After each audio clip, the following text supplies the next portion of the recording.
Oh boy, here we go. An exciting race here.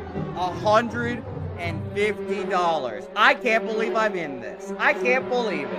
I haven't decided if I'm going to throw it back or I'm going to take it myself and spoil Helga with a lovely date. Who knows? Let's find out here. Old Jose Bouquet in the front right now, and I don't like it. But I trust my jockey here. $150. Paul Taylor, the sailor in Vegas as we speak, has the lead. Moving on to the final few furlongs down the back stretch, we have Randall Sheffield now trying to get in front. Dutch Boy Fresh in front. Dutch Boy Fresh trying to come home with it. Randall Sheffield now has the lead. Going into the final two furlongs, who is going to be $150? Richard Bush Allen right there, $150 on the line. Who's going to have the length? Daby Cab! And it is Samuel Coleman. Wow. $150 richer is Sammy Homer. That's a big score. Hondo Biddy. Ooh-wee. Jose Bouquet just couldn't handle the heat. Very tight up there. Johnny Guns in second. TJ and Ricky Levine in a photo for third. Wow. Sammy Comer, who gives so much to us. Sammy Comer, $150 richer.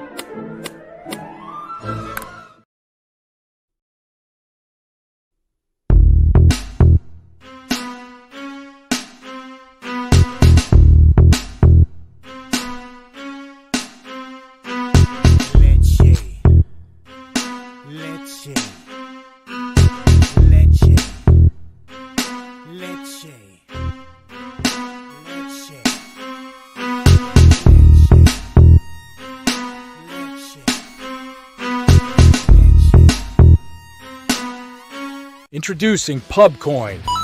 PubCoin is the rewards program for pub sports contributors. Regular chat contributors share their play of the day, POD, in the YouTube chat, including the phrase POD in their message.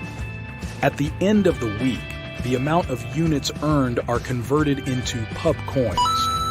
PubCoin can be used as reward points for prizes, shop discounts, and contests. We are back! The third annual Pub Sports Radio Cappers Contest is ready for registration. 5 picks each week against the spread, and we battle for cash. All picks locked. Saturday nights, 9 p.m. Eastern Standard Time. Top 10% gets paid out at the end of the season. Sign up right now at pubsportsradio.com. Congratulations to last year's champions, Guillermo Zertucci and Sharpie, who were tied atop the leaderboard. But Jose, why don't we hear from our inaugural champion, Peter Loshak? Yeah, last year, before the season started, Slaughter called me. He was like, could you not win it this year? And I was like, Jeff, anything. You don't even have to think about it. You know what I mean? So I did that. He hasn't called me so far this year. Okay. If he does, I'm not going to win it. If he doesn't, all bets are off, pal. Oh, I like it. All bets are off if I don't get that call. You know what I mean? Wow, Pete. Thanks for your generosity. I can't wait! September 5th, Thursday night is game 1, but your picks have to be in by Saturday night at 9 p.m. Eastern. We battle for infamy! We battle for the Cappers Contest Pub Sports Radio Championship.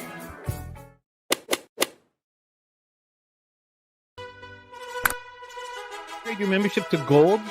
You will be automatically entered in every horse race, every Wednesday and Friday. It is time to race horses. Shout out to the Gold members. And we're off. 2 minutes, 74 canals on this racetrack. It's wide.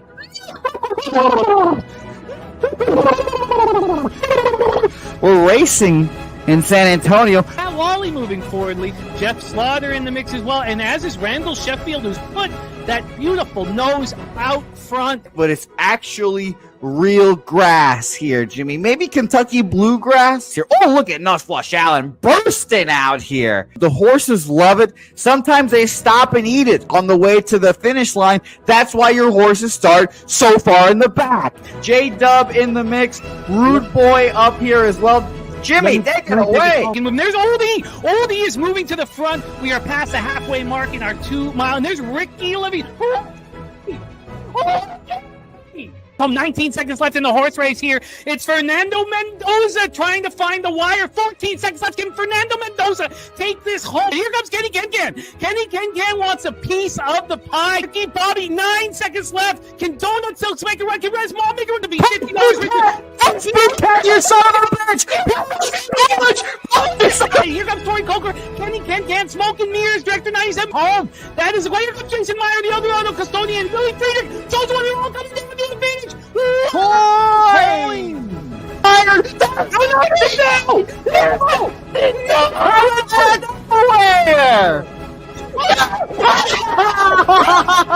Oh no! And Fanatical Jim!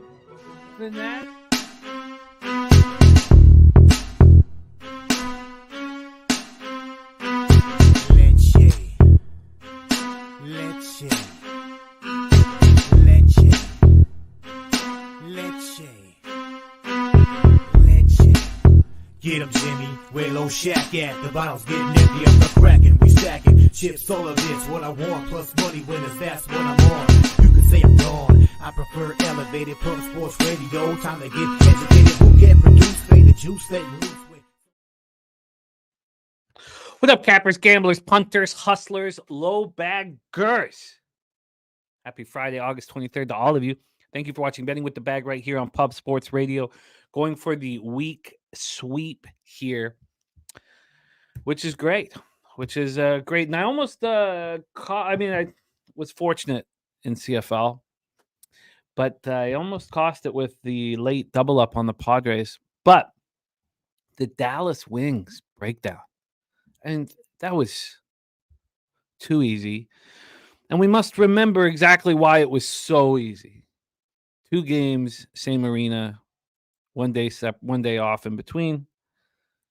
First game, the big favorite. There's so many angles that we're going to use over and over again. The big favorite, and I should have realized this. I didn't know Ionescu was not going to play in that game. Because their leading scorer was out, we're forced to be accountable. A lot of times the giant double-digit favorite's not accountable. They were forced to be accountable because they were missing their best player. Then their best player returns. Oh, God, the perfect world. I wish I tripled up. I doubled up on the Dallas Wings, but that was just the perfect world. Now you have the curse of your best player returning. You have the team that gets embarrassed sitting there for 48 hours ready to fight back. It was very, very nice. Very, very, very nice there. 3-3 in MLB. Look, the look on the Chiefs was horrific. Couple turnovers made me turn the game off. My first L on the NFL season, 5-1. I've got only one bet right now in NFL. CFL, we're attacking. I've got 2 bets in CFL. We cashed with the Roughriders last night. We have big news. We're going to expand on this and let you guys know, more about, what we have coming up. But we have some very, very, very, very exciting news. We have a sponsor for our Cappers contest. Harbor Acres Cottages. We're going to be talking about Harbor Acres Cottages throughout the football season. Incredibly beautiful cottages for rent in Nova Scotia, in the Maritimes. And $1,500 American is added to the prize pool. We'll tell you guys more about that. But we have $1,500 added to the Cappers contest prize pool. We're so excited about it. We're going to be talking a lot more about all of that. So Cappers contest gets a little boost, and it will come in the form of weekly payouts. We're going to talk more about it as we move forward and closer to the contest. So that is extremely exciting. We're extremely excited. Very, very, very excited that Harbor Acres Cottages is joining us on this foray into the American gridiron. this card today, with starting with CFL, then NFL, then MLB, then college football, Wine Time Sports opening up his season account here in college football, and then WNBA with Billy Brisbane. It felt like old times. I started working on this as soon as the show was over. I finished 3 minutes ago. This is an enormous amount of work and detail that goes into this, and we get rewarded when we put in that work. It felt very, very good. I enjoyed it. My family didn't enjoy it as much as I did, as I wasn't around, but I enjoyed it very, very, very much. So $1,500 American added to the Cappers contest. We got the Survivor Pool. Also, next Friday is our poker tournament. It's going to be loaded up on BetOnline at some point this weekend. Friday, August 30th, we battle. The winner gets into the Cappers contest for free. The winner gets in for free and gets paid out in full. $25 to enter. One $25 rebuy if you get knocked out. We're cutting it in half, the cost to enter, to see if we can get more players in. Wednesday, August 30th, we get to play poker together all night long. So those are the most important notes here. But also, this all comes down to, did you make money? That's what it always comes down to. And it's been a good week. Wearing the Loshak shirt to sweep the week. I need to sweep the week so badly, and fortunate that I didn't cost it with the late double up there on the Padres. Let's see what happened yet. Wine Time Sports cashing. Yankees on the run line, Nationals money line. That got me off to a great start. I screwed it up. Ron Crawford off another winning day. That Wings Liberty under was a thing of beauty. You know, he deserved to sweep the board here on our show. He had the Mets money line as well. He wasn't the only one. The Danny Dog play of the day. Both of the guys were against us on the Mets, who both cashed easily. And he deserved to cash the Argos minus 2.5. The missed field goal late, but they get the Rouge to win. You know, sometimes the bounces start going your way again. I don't know what to say. Troy Torrance off another strong day. He's rolling really nice. Nuki Baby on the Roughriders. Skunt Blaster on the Braves. But that wasn't... Remember, Skunt Blaster came in with a $49.99 dono with his play today, and it cashed during the show. Shout out to Skunt Blaster, Cody Norton, delivering the goods. Earl Sports Bets. I mean, you know, CFL didn't go his way, but wow, was he ever bang on with the Week 3 preseason overs. Shout out to Nick Earl. Bang on, cashing. You know, I was beating myself up at first when it was 7-7 Colts Bengals. I was like, I should have been on this over. And then there was no scoring for a while. Of course, it goes over late. Jose Bouquet off of a winning day. It is great to see. Very, very nice to see, fellas. And I get to see all that here on our Pub Sports Radio website, which is going to be popping off come contest time. All of these things that I see, the highlights of yesterday, the leaderboard, all of it's going to be available for everybody. I'm pumped up. We have a huge card, and I'm ready to get to work. Let's go. We have Tooth Seller now with Skeens to win. Crystal Craig play day, Aaron Judge a hit, and Lindor a hit. And play of the day number 2, Blue Jays first 5 minus a half. It's a very, I'm so afraid of backing the Blue Jays, but you have to think that Bassett knows that he's kind of coming to the end of the line here, and he's probably going to take these home starts really seriously. I completely understand why you're on that spot. I hope I join you. I've not moved on MLB yet. I've been just knee deep in football. Stacks play today. McCarthy over 1.5 bases at plus 110. Let's get that copied and pasted. Shout out to our guy, Justin McKelvey, became a grandfather for the second time this week. We got Swiggy in the house. Swiggy with the UFC contest, $100 free UFC contest up on our site right now, and the Cappers contest and Survivor Pool. Woo-wee, things are going to heat up around here. Can you believe 1,500 American added to the prize pool? And we'll tell you all about that, but we're excited, man.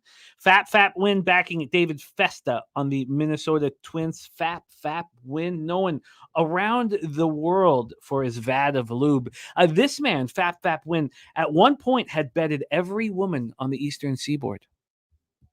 Slow Jams Arsenal in the house. Great to see you. Slow Jams. Wait, every woman? Every woman on the Eastern Sea at one point. Now they're now that's 18 and over, and that it was very difficult. I mean, so women that look like this. Oh yeah. Okay. Oh yeah, but she looks West Coast, man. She doesn't. Fair.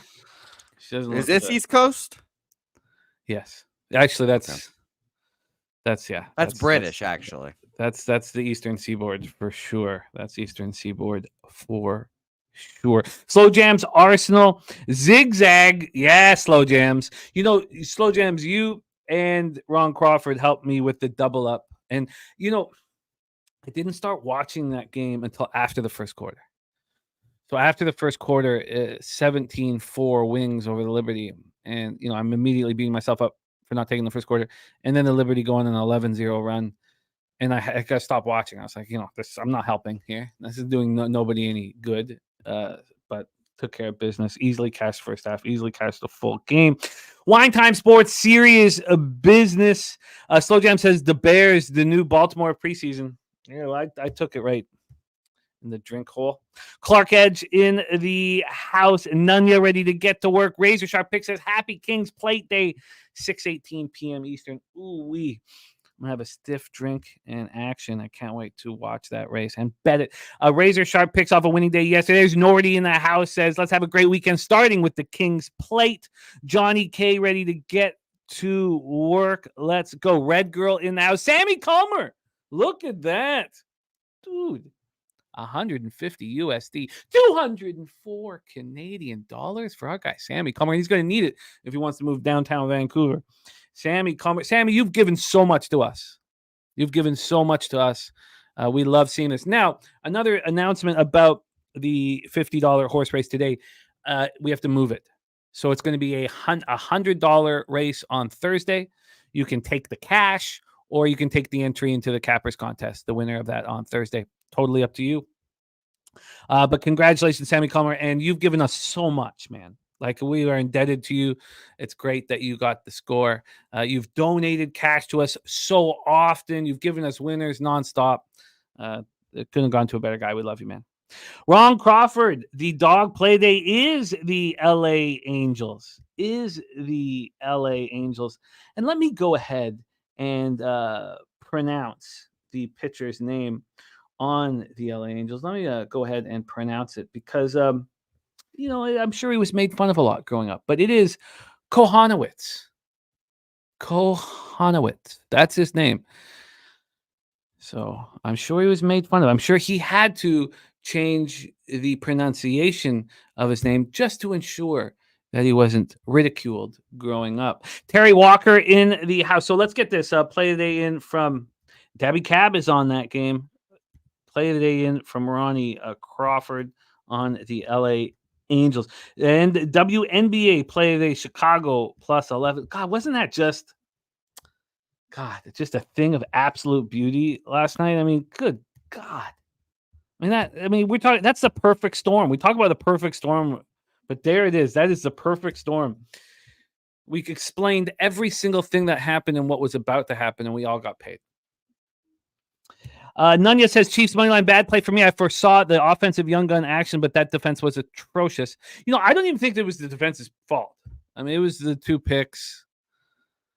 I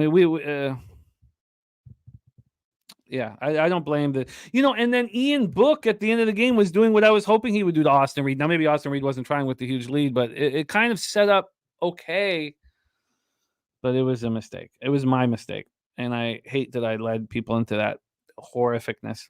Ron Crawford, Terry Walker. We got Gerald Jones coin in the house. There's the Skunt Blaster.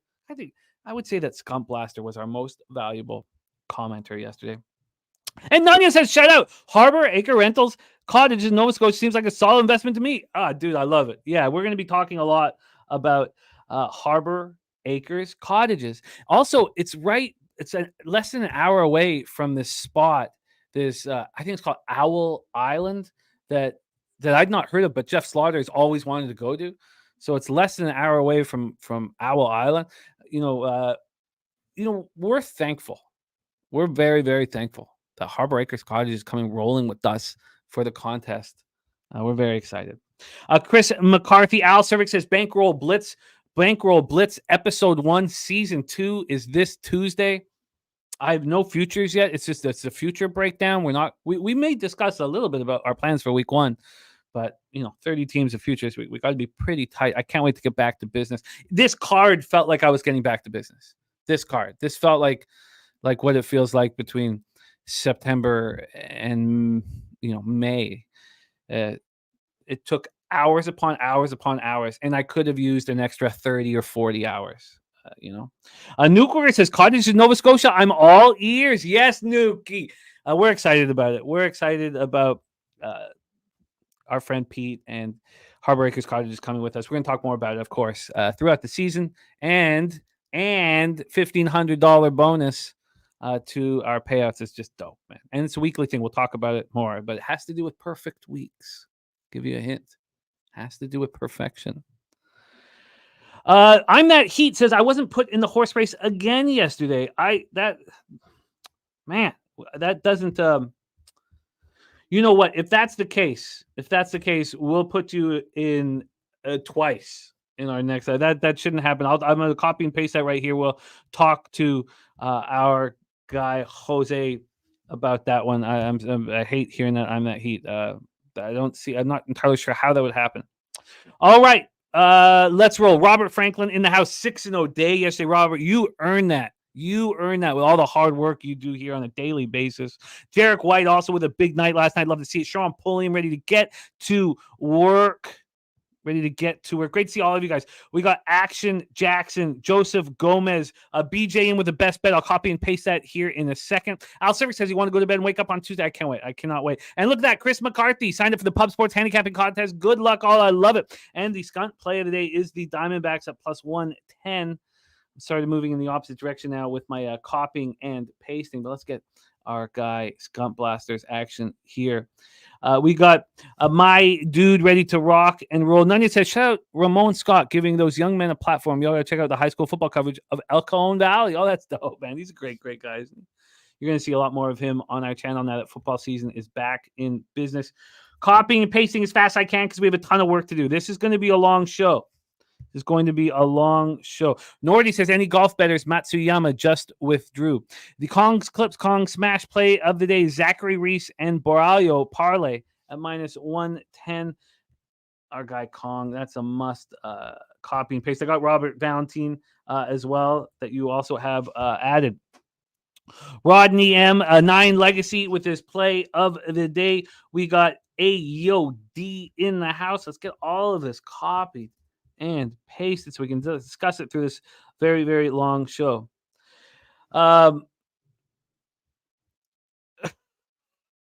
Markel, what up? What up, Markel? It is nice to see you, man. Very, very, very nice to see you. We got BT says, who won big yesterday? That was Sammy Culmer. And Swiggy says, shout out to Felony, who just signed up for the cab. That might be Chris McCarthy. We try to find out who everybody is, so we know. Rolling with Midnight Mascot is our guy Nordy. I like Midnight Mascot and I will be using, but I kind of got pushed in this direction by our friend Dennis Garcia. Essex Serpent will be all over my action. I'm not using the Philly either. I've left her out. Will I do that again at the Traverse Stakes? I'd like to know about that. Oldie on the job site again. Got y'all in the ears. Had another 2-0 night last night. MLB alt line action. Can't stop. Won't stop. Respect. Terry Walker in the house. My dude ready to get to work. Clark Edge cashed the over in the Colts game. I wish I was on that. My dude coming off a 7-2 day. Nunya says, load the clips. Razor Sharp Pick says, let's start this weekend out with the bang. I love it. DC Kappa ready to go. We got Rube Boy in the house. Sharon Terry ready to eat. Love seeing all you guys here. Nate Dog 420. Jeff Tessier says Saskatchewan, nice call. I felt very good about it all game long until late. And then I was pretty fortunate to cash it. Nordy says, are those the cottages that are really nice ones next to the Sunnyvale and the boys? We'll find out. We will find out because we're going to be talking a lot about it. All right. Justin McKelvey says 4-hour show, Mando. And when I hear the words Mando, I think of one man, and that is our friend DJ, Big Boss of Who Bangin', a sports talk, 4-hour show, Mando. Let's get to work here. And we start in the Canadian football. I'm also using Rougharoo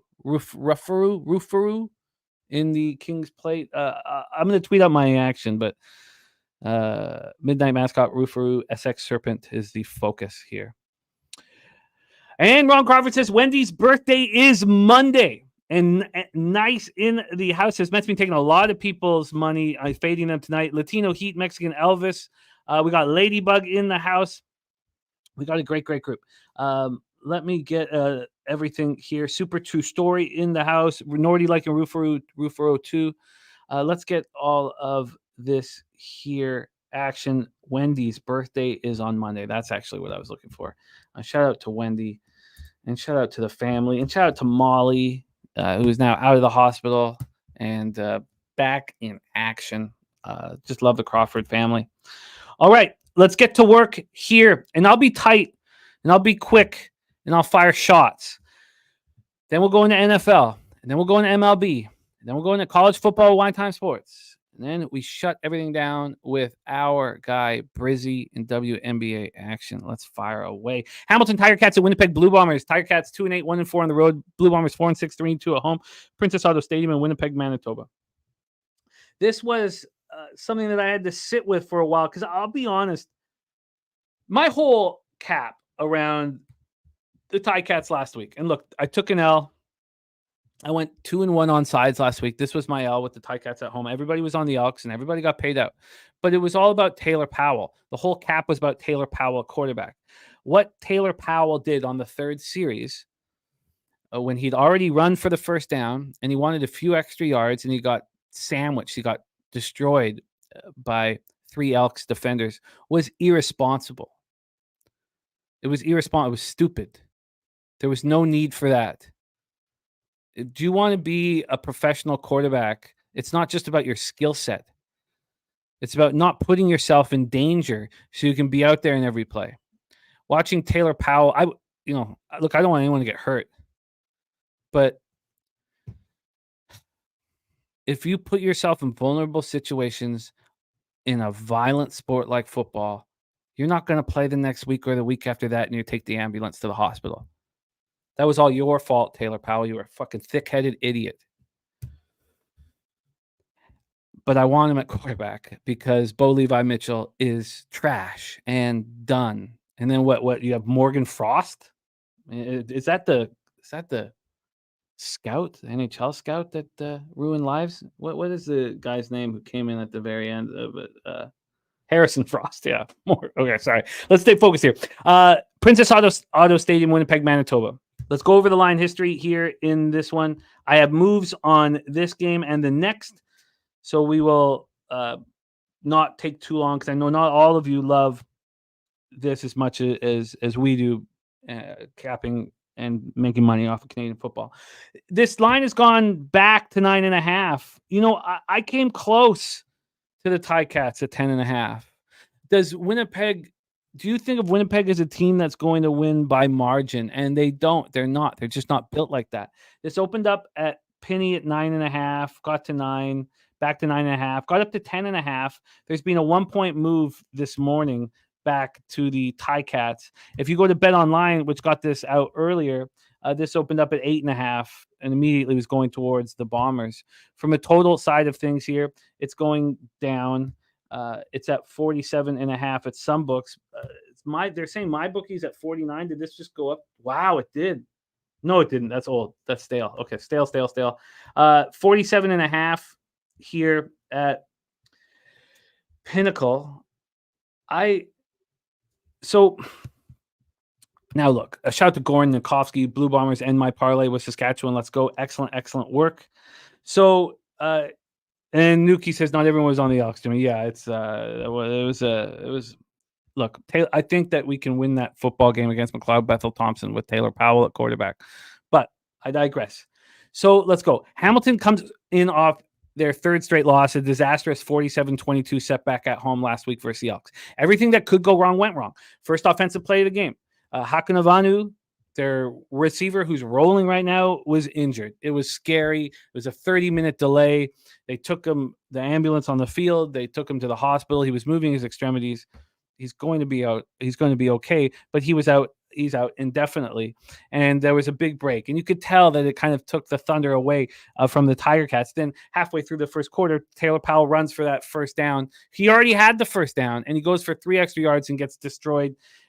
He was also taken to the hospital for precautionary reasons. Both are out tonight. Bo Levi Mitchell immediately threw a 63-yard bomb to their running back, Greg Bell. He was running home for a touchdown, and he tripped over his own player. And that's how you know you're just screwed.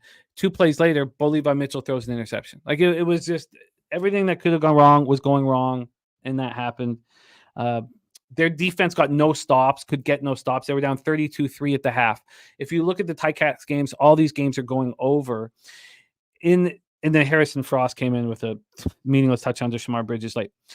And Scott Milanovic, I can't believe he still has a job. He keeps his job, but Mark Washington, their assistant coach and defensive coordinator, is fired. So they blame him. I would have, sacked Milanovic too. He's just the Elks put up 521 yards of net offense. So what did the Ticats do? They fired the defensive coordinator and they bring in Chris Jones. Now, look, Chris Jones failed.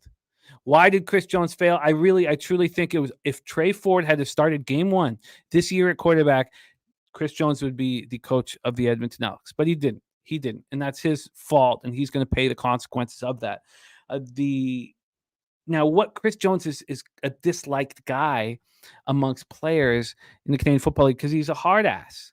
And he's coming in now to be the senior defensive assistant to take over the defensive play calling duties. I know this is a bad defense, but this will be the most accountable Hamilton Tiger Cats defense that we've seen all year because they're going to be scared or they're going to want to prove themselves to Chris Jones. So I think that we get some defensive accountability from the Tiger Cats. The Bombers come off a very impressive 2011 victory at the BC Lions. They were in the driver's seat all game long. We were on we were on the Bombers. We faded Nathan Rourke in his return to the CFL. Look, we faded Chad Kelly in his return to the CFL. We're going to get into Nathan Rourke in a second. Lions didn't get on the board until a Sean White field goal into the fourth quarter. Zach Caleros looks like the most outstanding player again. He's averaging 291.5 yards per game over his past 4. 288 yards. He threw 23 of 31, 1 touchdown, 1 interception. Nick Dembski caught 6 passes for 109 yards. They're starting to, Lawler's back. They have players he can pass to, and Brady Oliveira is the man. He ran 10 times for 78 yards. They've now won 4 of their last 6. Now, Adam Bighill is listed as doubtful.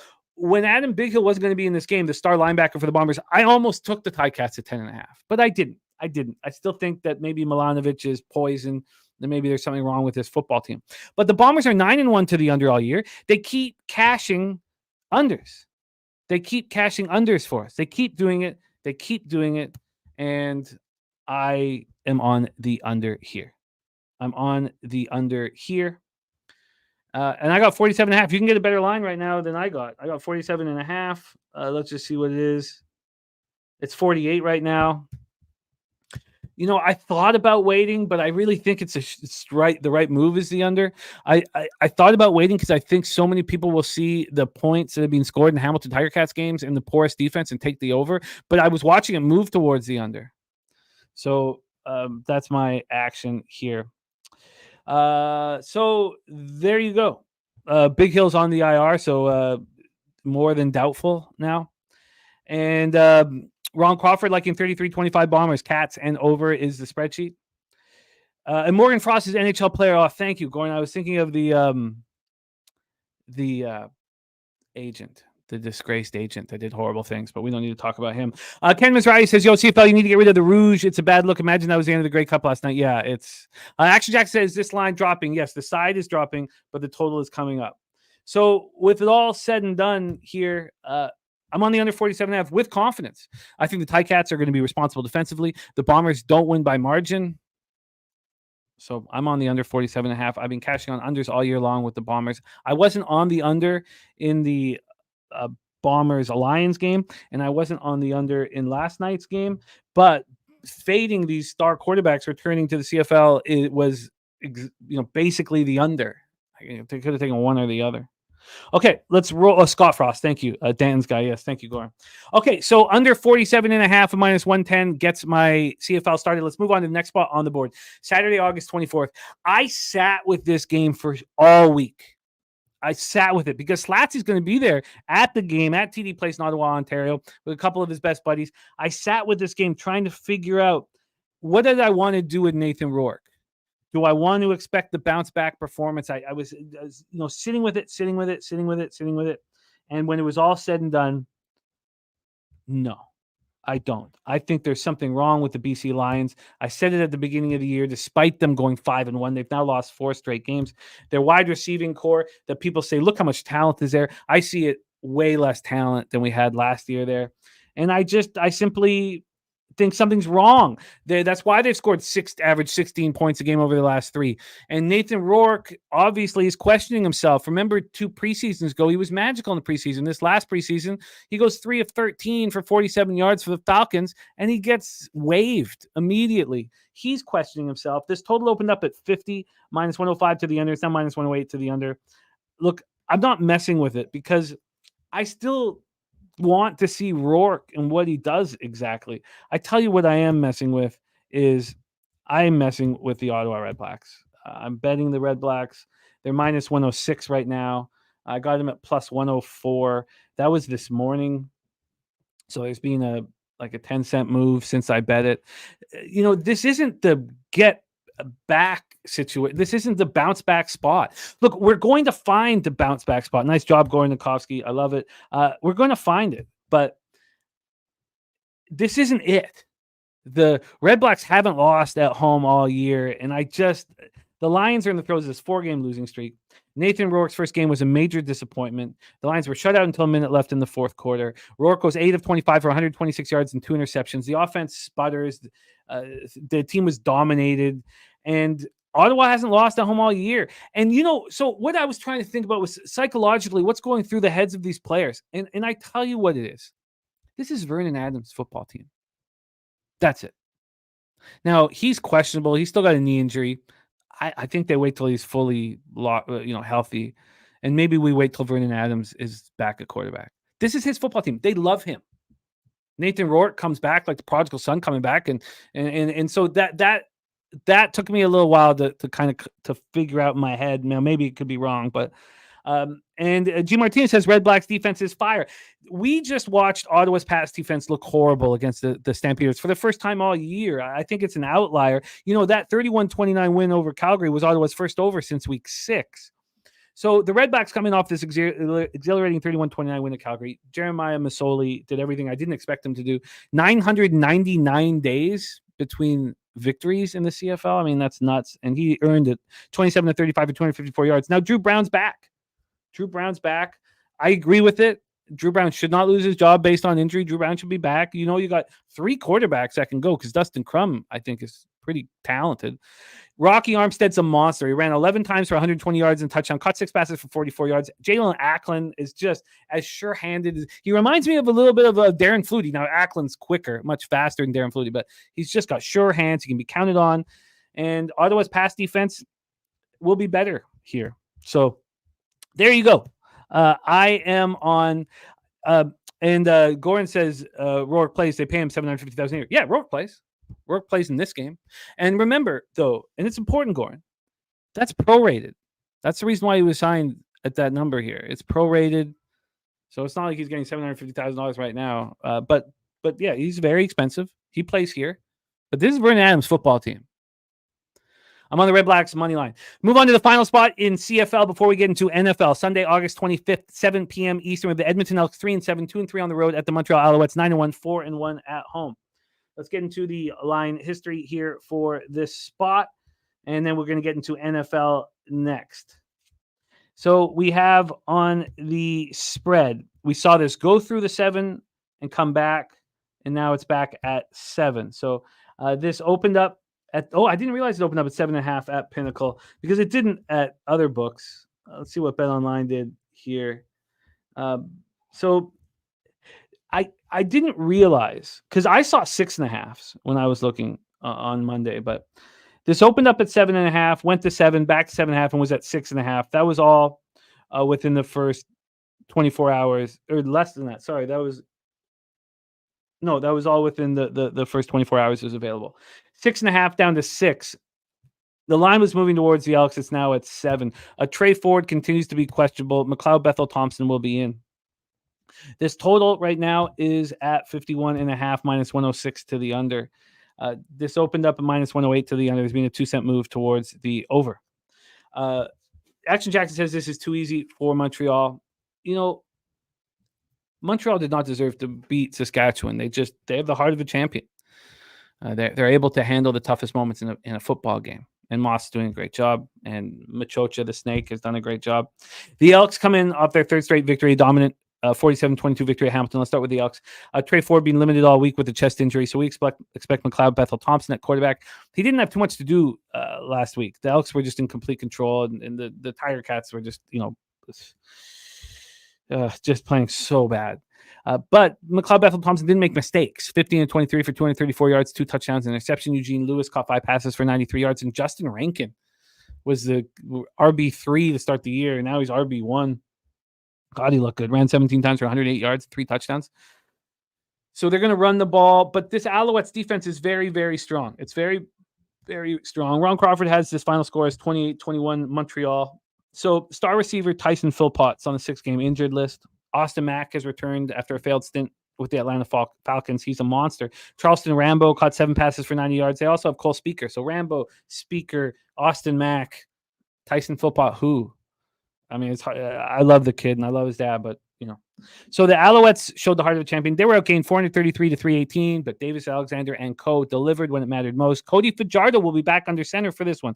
Cody Fajardo back under center, and the Owls will be wearing their 1974 retro uniforms. This information was sent to me from our guy Slatsy. Says they're going to be honoring the 1974 Grey Cup champs who will be in attendance. Usually that means accountability from all facets of the game. I don't see the edge here. And I guess when it comes down to it, I have interest in the under. I don't think Cody Fajardo is going to be lights out. But remember the difference, and we talked about it throughout, of Rourke and Chad Kelly, is that Fajardo's there on the sidelines every game. Just like Trevor Harris has been for Saskatchewan. It's different when these guys come back. I guess I have a lean to the under. I'm going to sit with that a little longer and see if it comes to fruition. I mean, the Elks have been putting up a lot of points, but this isn't the team we put up a lot of points against. New Glory says if McLeod Bethel Thompson starting for Alex. If so, he's on the Owls -7. Okay, so there we go. I think I've probably talked myself into the under. Just Alouettes defense is really strong, and their offense will get better and better as the season goes on.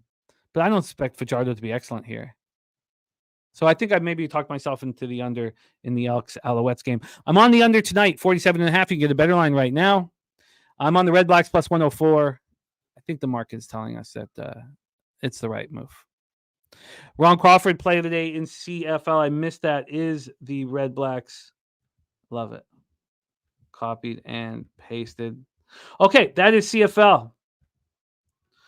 We've been in this spot in CFL multiple times this year. 1 win is what I need to get to the black on the season, and I better get it. All right, let's move on to the NFL Power to the 6-game IR. Billy Friedrich, Pig Milk play today is in. It is the Diamondbacks. Dunkaroo as the Friday Footy 3-team parlay. Thank you, Dunkaroo. PSG, Bayern Leverkusen, and AC. Oh, okay. I'll wait on that, Billy. You just retracted it. Okay. Strategic investments. Toronto Blue Jays -1.5 +105 is the play of the day. Let's get that here. And let's move on to NFL. There's not much to say other than it was just bad. Took the L. I was a little too pensive. Should have been on that over in that first game. And now I have the L on my record. Don't like it. There is our guy, Kelly McInnes. I believe Kelly McInnes is returning from the funeral. Kelly, we love you, man. Thinking of you, you were brought up, and thinking of you, my friend. And the winner of the horse race was Sammy Calmer. Sammy Calmer, young Sammy. Let's get this here. Billy Friedrich here on the on the Diamondbacks. Let me see if I can get this copied and pasted here. There we go. And then we have Robert Franklin on the Jaguars. So let's go. We start with the Jaguars game here. Let's pop that in. Here. Okay, let's get Robert Franklin's action here. Okay, let's go. We start with 7 p.m. Eastern action. Jacksonville Jaguars at Atlanta Falcons. We're at Mercedes-Benz Stadium in Atlanta, Georgia. Let's start with the line history and the cash flow and see what we are dealing with. Oops, that's CFL. Where is my... Okay, I'm going to pop this up here. I don't know where it is right now. Get the Action Network up here, public betting, and let's get to the NFL. Okay, let's break it down here. These are the last games that I plan on capping. It's really tough capping these football games, and much easier in the regular season. We're getting close to it. 7 p.m. Eastern, Jacksonville Jaguars, Atlanta Falcons. Doug Peterson, 13-12 in his career in the preseason, but he's 5-0 as coach of the Jaguars. They're a deep team with Mac Jones trying to prove a bunch of people wrong and playing without the pressure of knowing he's going to be a starting quarterback. We have 57% of tickets and 50% of the cash on the Jacksonville Jaguars. And we have them opening up at 4.5 and moving towards them. They right now, you can get a 6.5 at my book. Oh, shit. Sorry. That's not right. Okay, let's roll. You can get a... Show me the hooks on these. Yes. Okay, good. So the 7s are going away. You can get a 7 at -116 at Pinnacle. You can get a 7 at -118 at Will Hill. My bookies move this to 7.5. BetOnline is a 7 at -120. Bovada has a 7 at -125. And Bookmaker Heritage Sharp Books have moved this to 7.5. And they should. Just 57% of tickets, 50% of cash on the Jacksonville Jaguars. I'm on them. 39% of tickets and 50% of cash on the over. Action Jackson Jaguars and Jaguars and Bears have been smashing this season. And Robert Franklin says Beathard out. Jones should play damn near the whole game. No Penix. That is true. There will be no Penix here. So let's roll. Jaguars have looked dominant. They opened at home against the Chiefs, and soon, comfortably they win 26-13. Let's see if the... Okay, we got all this here. And let's just, sorry, did I do on the total, the sharper action looks like it's on the over. Did the line move on the total at all? Let's just come over to that. I thought that with everybody seeing those games fly over and Nicholas Earl ahead of the curve, that maybe this would also move to the over. This opened up at 35.5 -108, 35.5 at -107. So no tip of the hat there, but a major tip of the hat from 4.5 now through the important number of 7.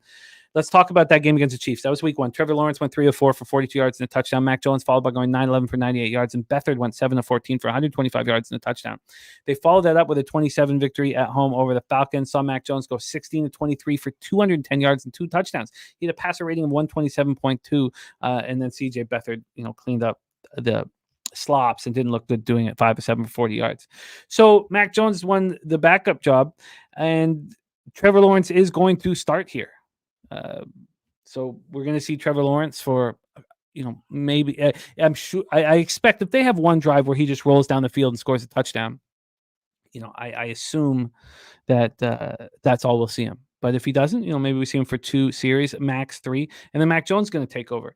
And the reason why Mac Jones is continuing to deliver here is because the Jaguars are so deep at receiver that they still have receivers fighting for roster spots. Devin Duvernay, he's a very talented wide receiver. He's battling for a roster spot. Parker Washington, Austin Trammell, they're all battling for roster spots. Falcons begun the preseason with a 2013 loss at the Dolphins. Penix started 9 of 16 for 104 yards.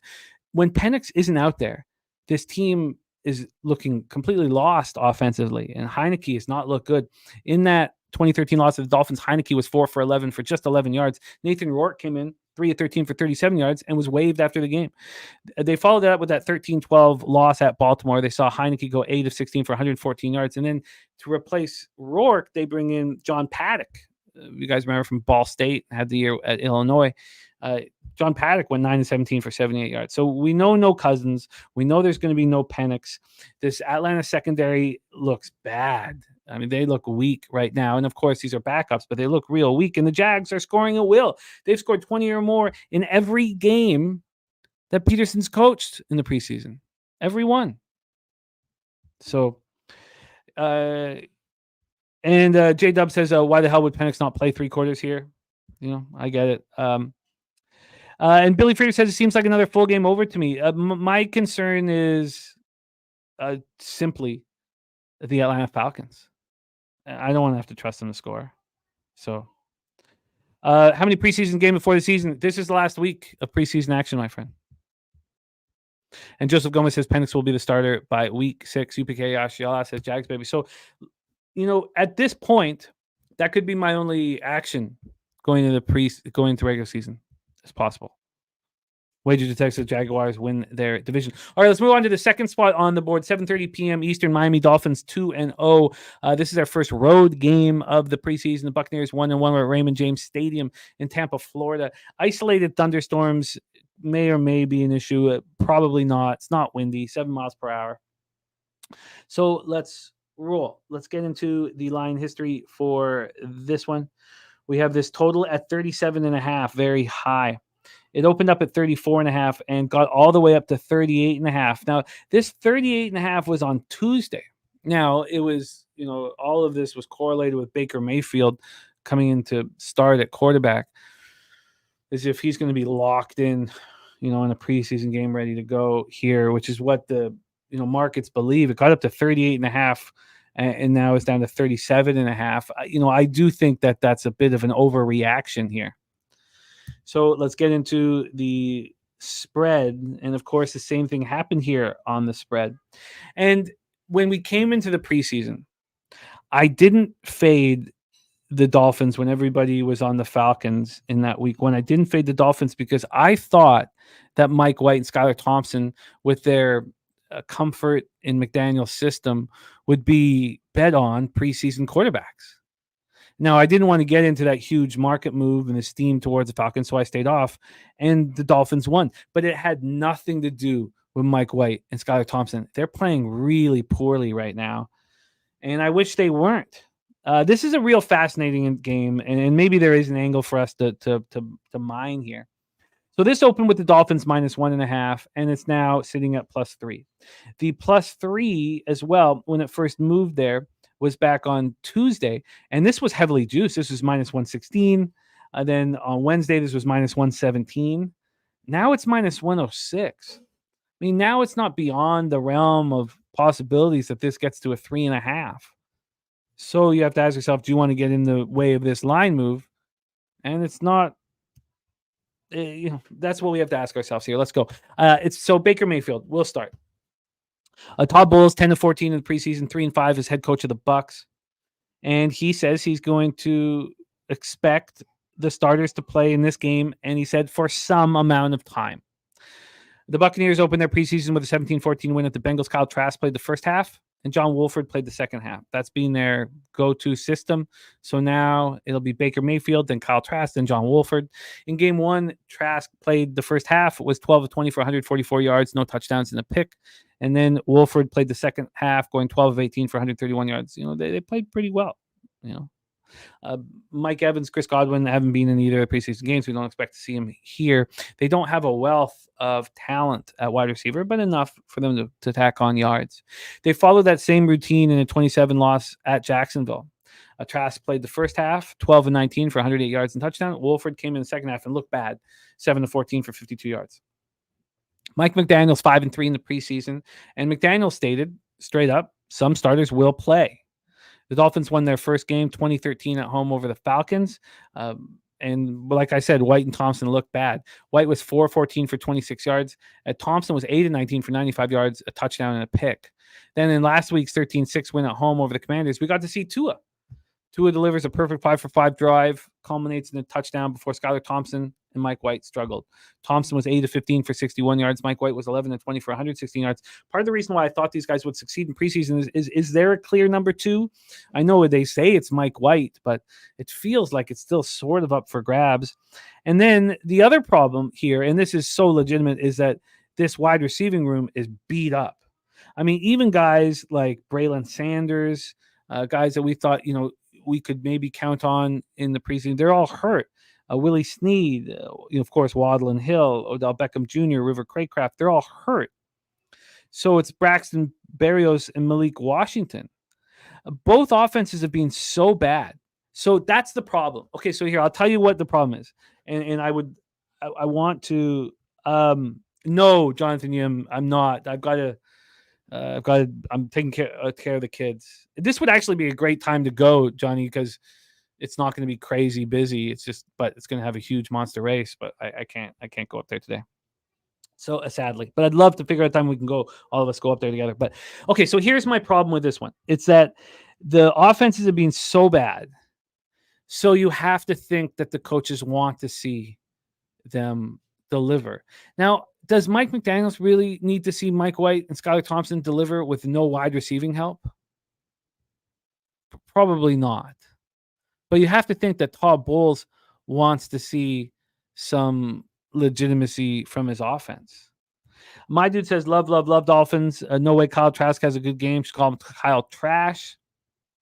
Razor Sharp Pick says Charlton having the biggest day today, too. Tons of stakes races and 2 grade 2s. As Viper says, maybe the under of the look. Look, I would be on the under. But the fact that they've been this bad makes me think the coaches are going to really want to see some nice offensive plays. Now, let's say that the Dolphins wide receiving core is so beat up that they're incapable of delivering for White and Thompson.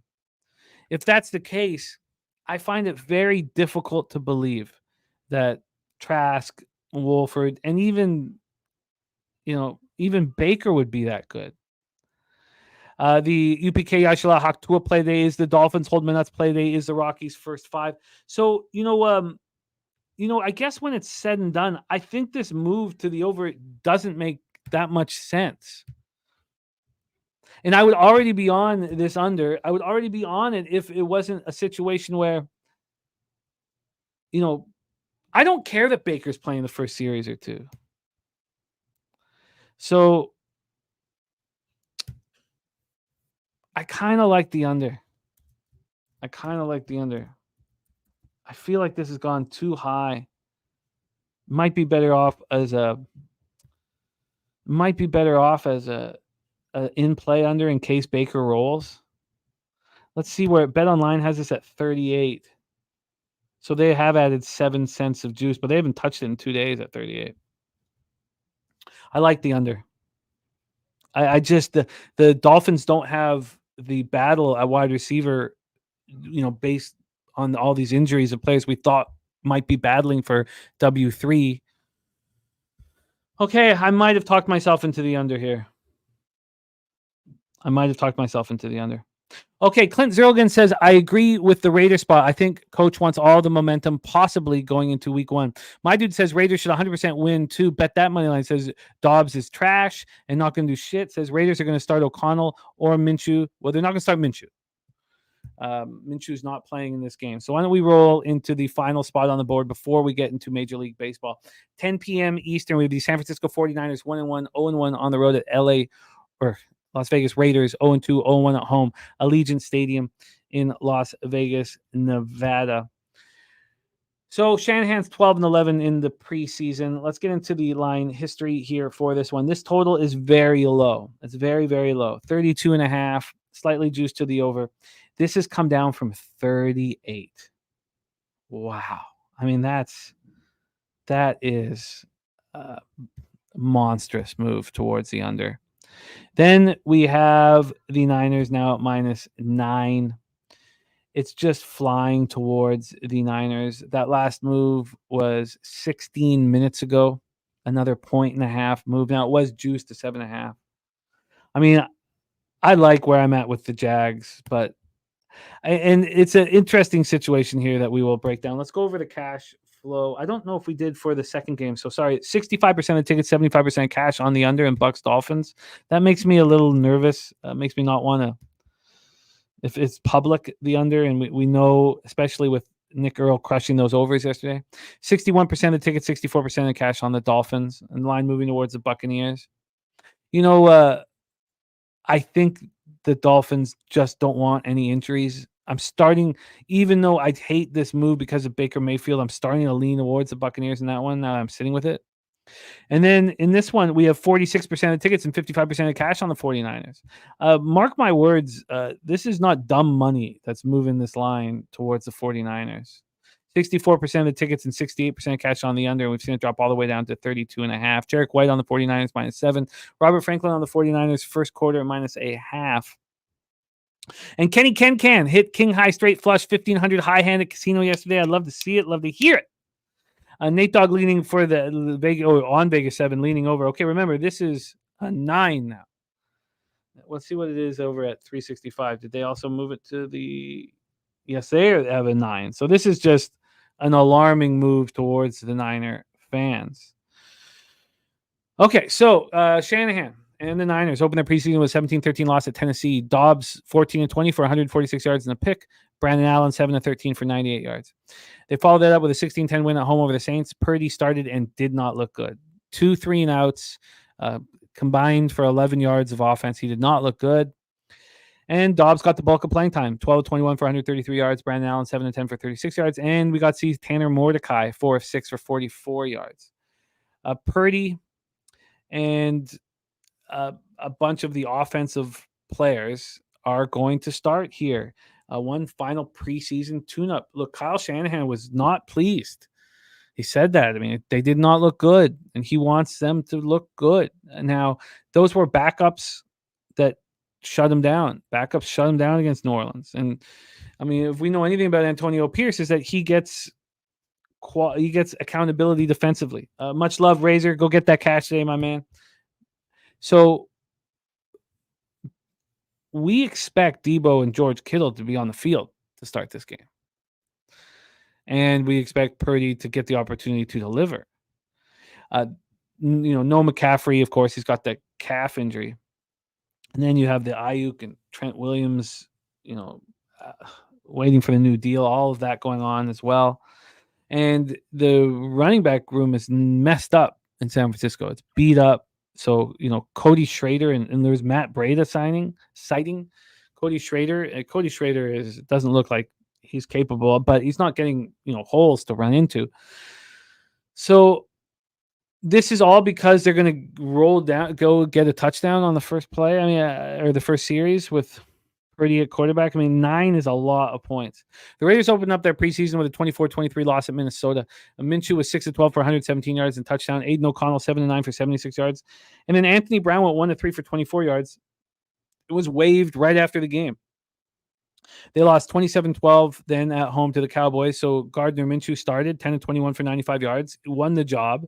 Aiden O'Connell followed that and looked better than him, 14-20 for 96 yards, arguably better. 1 touchdown, 1 pick. And then Carter Bradley closed up shop, 8-13 for 56 yards. So Minshew is announced as the starter. He will not be on the field tonight. And Antonio Pierce has already said the starters won't play. So it looks like Zamir White then won't play. So maybe you'll see some Alexander Madison. Maybe neither play. We've seen all of the Raiders starters except for Devontae Adams already. So here we go. Mexican Elvis looking at Raiders money line. Nate Dogg says, go Raiders, go. I don't care that Antonio Pierce is going to get accountability. Maybe this line's gone too far, and maybe I don't want to get in the way of it. I saw a ton of articles on the Raiders at 7. Now, how are those guys feeling when they see a 9? You can't be feeling good about being on the Raiders. That doesn't mean you necessarily want to take the Niners at this number. So, there's nothing that is really appealing to me here, except the over. Maybe this has gone too low. What a 2017 game soars over. A 17-14 game, you just miss it. Are the Raiders going to be able to put up any points? This just feels like it might have gotten too low. 32.5. When we know that maybe this isn't over. I don't know. I'm going to have to sit with this for a while. I imagine that the over is going to get bet. After what everybody saw last night, I imagine people will think 32 is too low. But I don't want to get in the business of saying this line's gone too far. That's not a positive ROI business for me. You have to have a real conviction. Now that Niners are 9-point favorites and this total's down to 32.5, I guess I lean to the over. BJ says hammer the Twins. I will copy and paste that here in a second. So let's review all action here in NFL, and you guys heard my CFL looks already, but NFL, I'm on the Jaguars -7. I got it -110 this morning. I'd like to do this preseason NFL football full time. I'd like it to be a full time job at some point in my life. I mean, it would be nice to have jumped on the 4.5. It would be an easy thing to get. I don't even care if Penix was starting. Then I like the under in Dolphins Buccaneers. And I like the over in 49ers Raiders. Maybe I move on all three.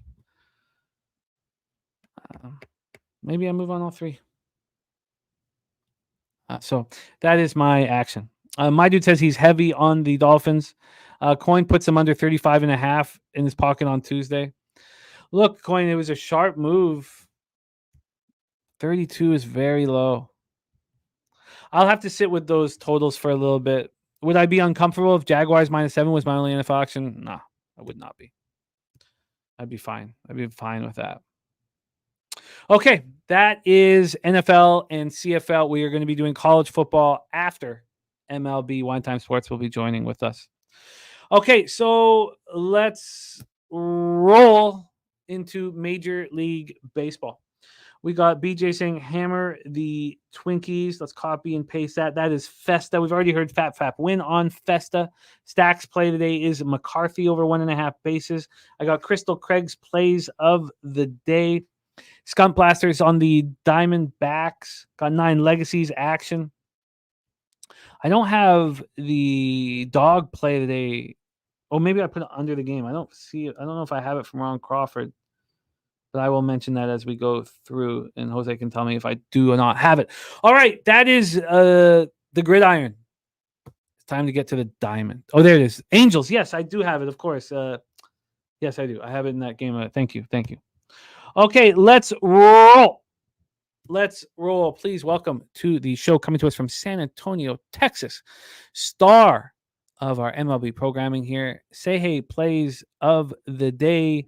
Will not be rolling tomorrow. He's going to have Saturdays off. He will have Sunday next week. So we still have Sunday shows here for a little while longer. Dutch Boy Fresh on the Niners first quarter -0.5, -130. Yeah, no, that makes perfect sense. The Niners first quarter -0.5. Dutchy, at 9, it's hard to believe that they would still offer the first quarter -0.5. Why would they offer that? Why would the first quarter be -0.5 and the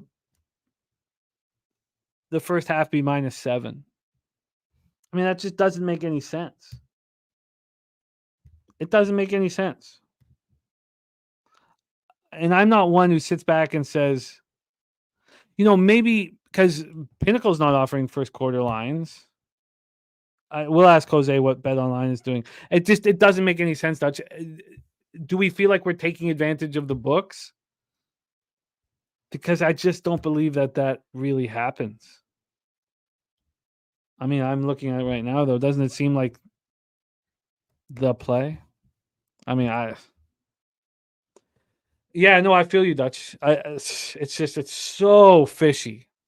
But let's bring on our star of MLB programming. We have a 15-game MLB card to dissect. Please welcome from San Antonio, Texas, home of the Southtown 101, the best bar in Texas. And don't forget, Southtown 101's Cappers contest for Pub Sports Radio has 1,500 American added to the prize pool thanks to Harbor Acre Cottages. Please welcome Jose Bouquet to the show.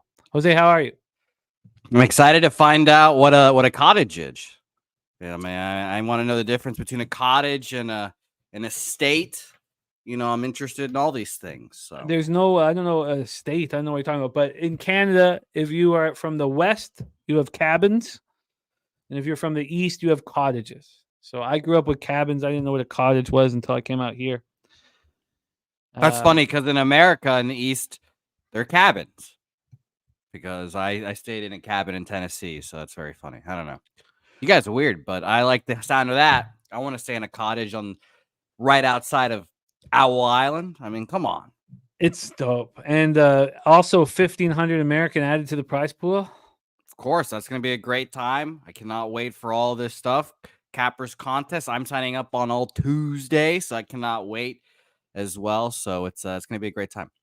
Sweaty Butcher says, in America, we have shacks and sheds. True. And my dude says it is fishy that first quarter minus a half point. I mean, it's just, and then the 2.5 at Bet Online. I mean, there's not much of a difference between minus a half and 2.5 in NFL.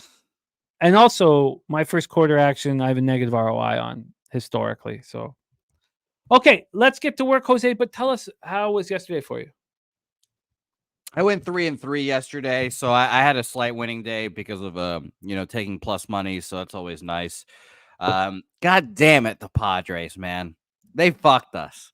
Yeah. They fucked us because I saw bases loaded like 4 times. They got nothing. I was like, oh great, okay, I'm turning this game off, and then I'm getting restless. I can't sleep. I'm like, I gotta turn it on, and then I watched the 9th inning, and I'm like, great. I'm happy the Mets are putting up these runs. I'm like, good. Put in a shit reliever. Let's get our 4 runs, and we can hopefully get out of there. And fucking Oscar Brazaban, he wants to give it up. He's begging to give it up.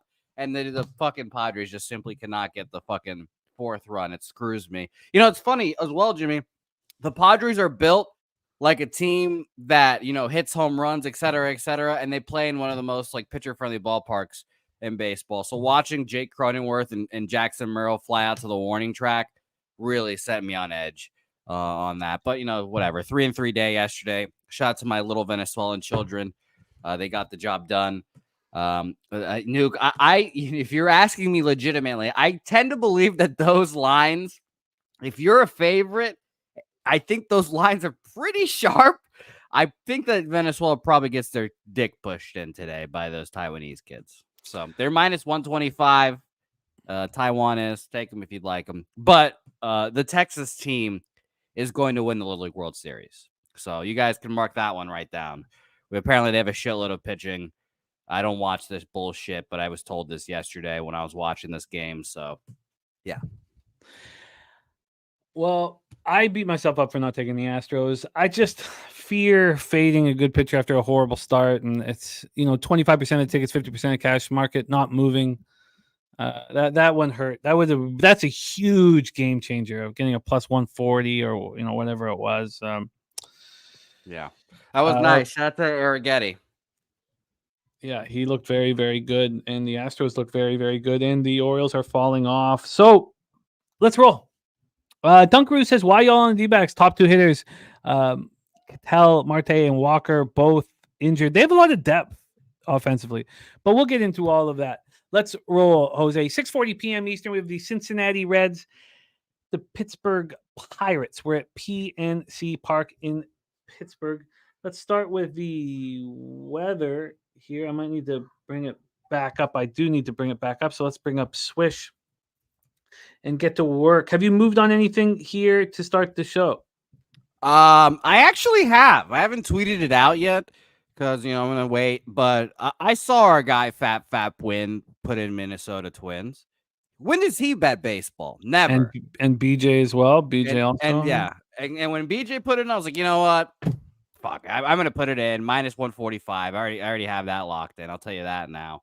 There's a minus 300 fade apparently coming up here soon that I might lock in as well. But yeah, that's the Twins are the only bet I have locked in actually. Reds first 5 at even money for Billy Friedrich, 81 Fahrenheit, 4.8 miles per hour left to right. Gets up to 5.9 miles per hour, and it is slightly in. We have 2 lefties on the hill. So how are these teams hitting a lefty? Cincinnati, since August 1st, just 209, but 731 OPS. So they have a power against lefties. And Pittsburgh, 241, 691 OPS. Weighted runs created 99 for Cincinnati, 95 for Pittsburgh. So neither is hitting too well against lefties.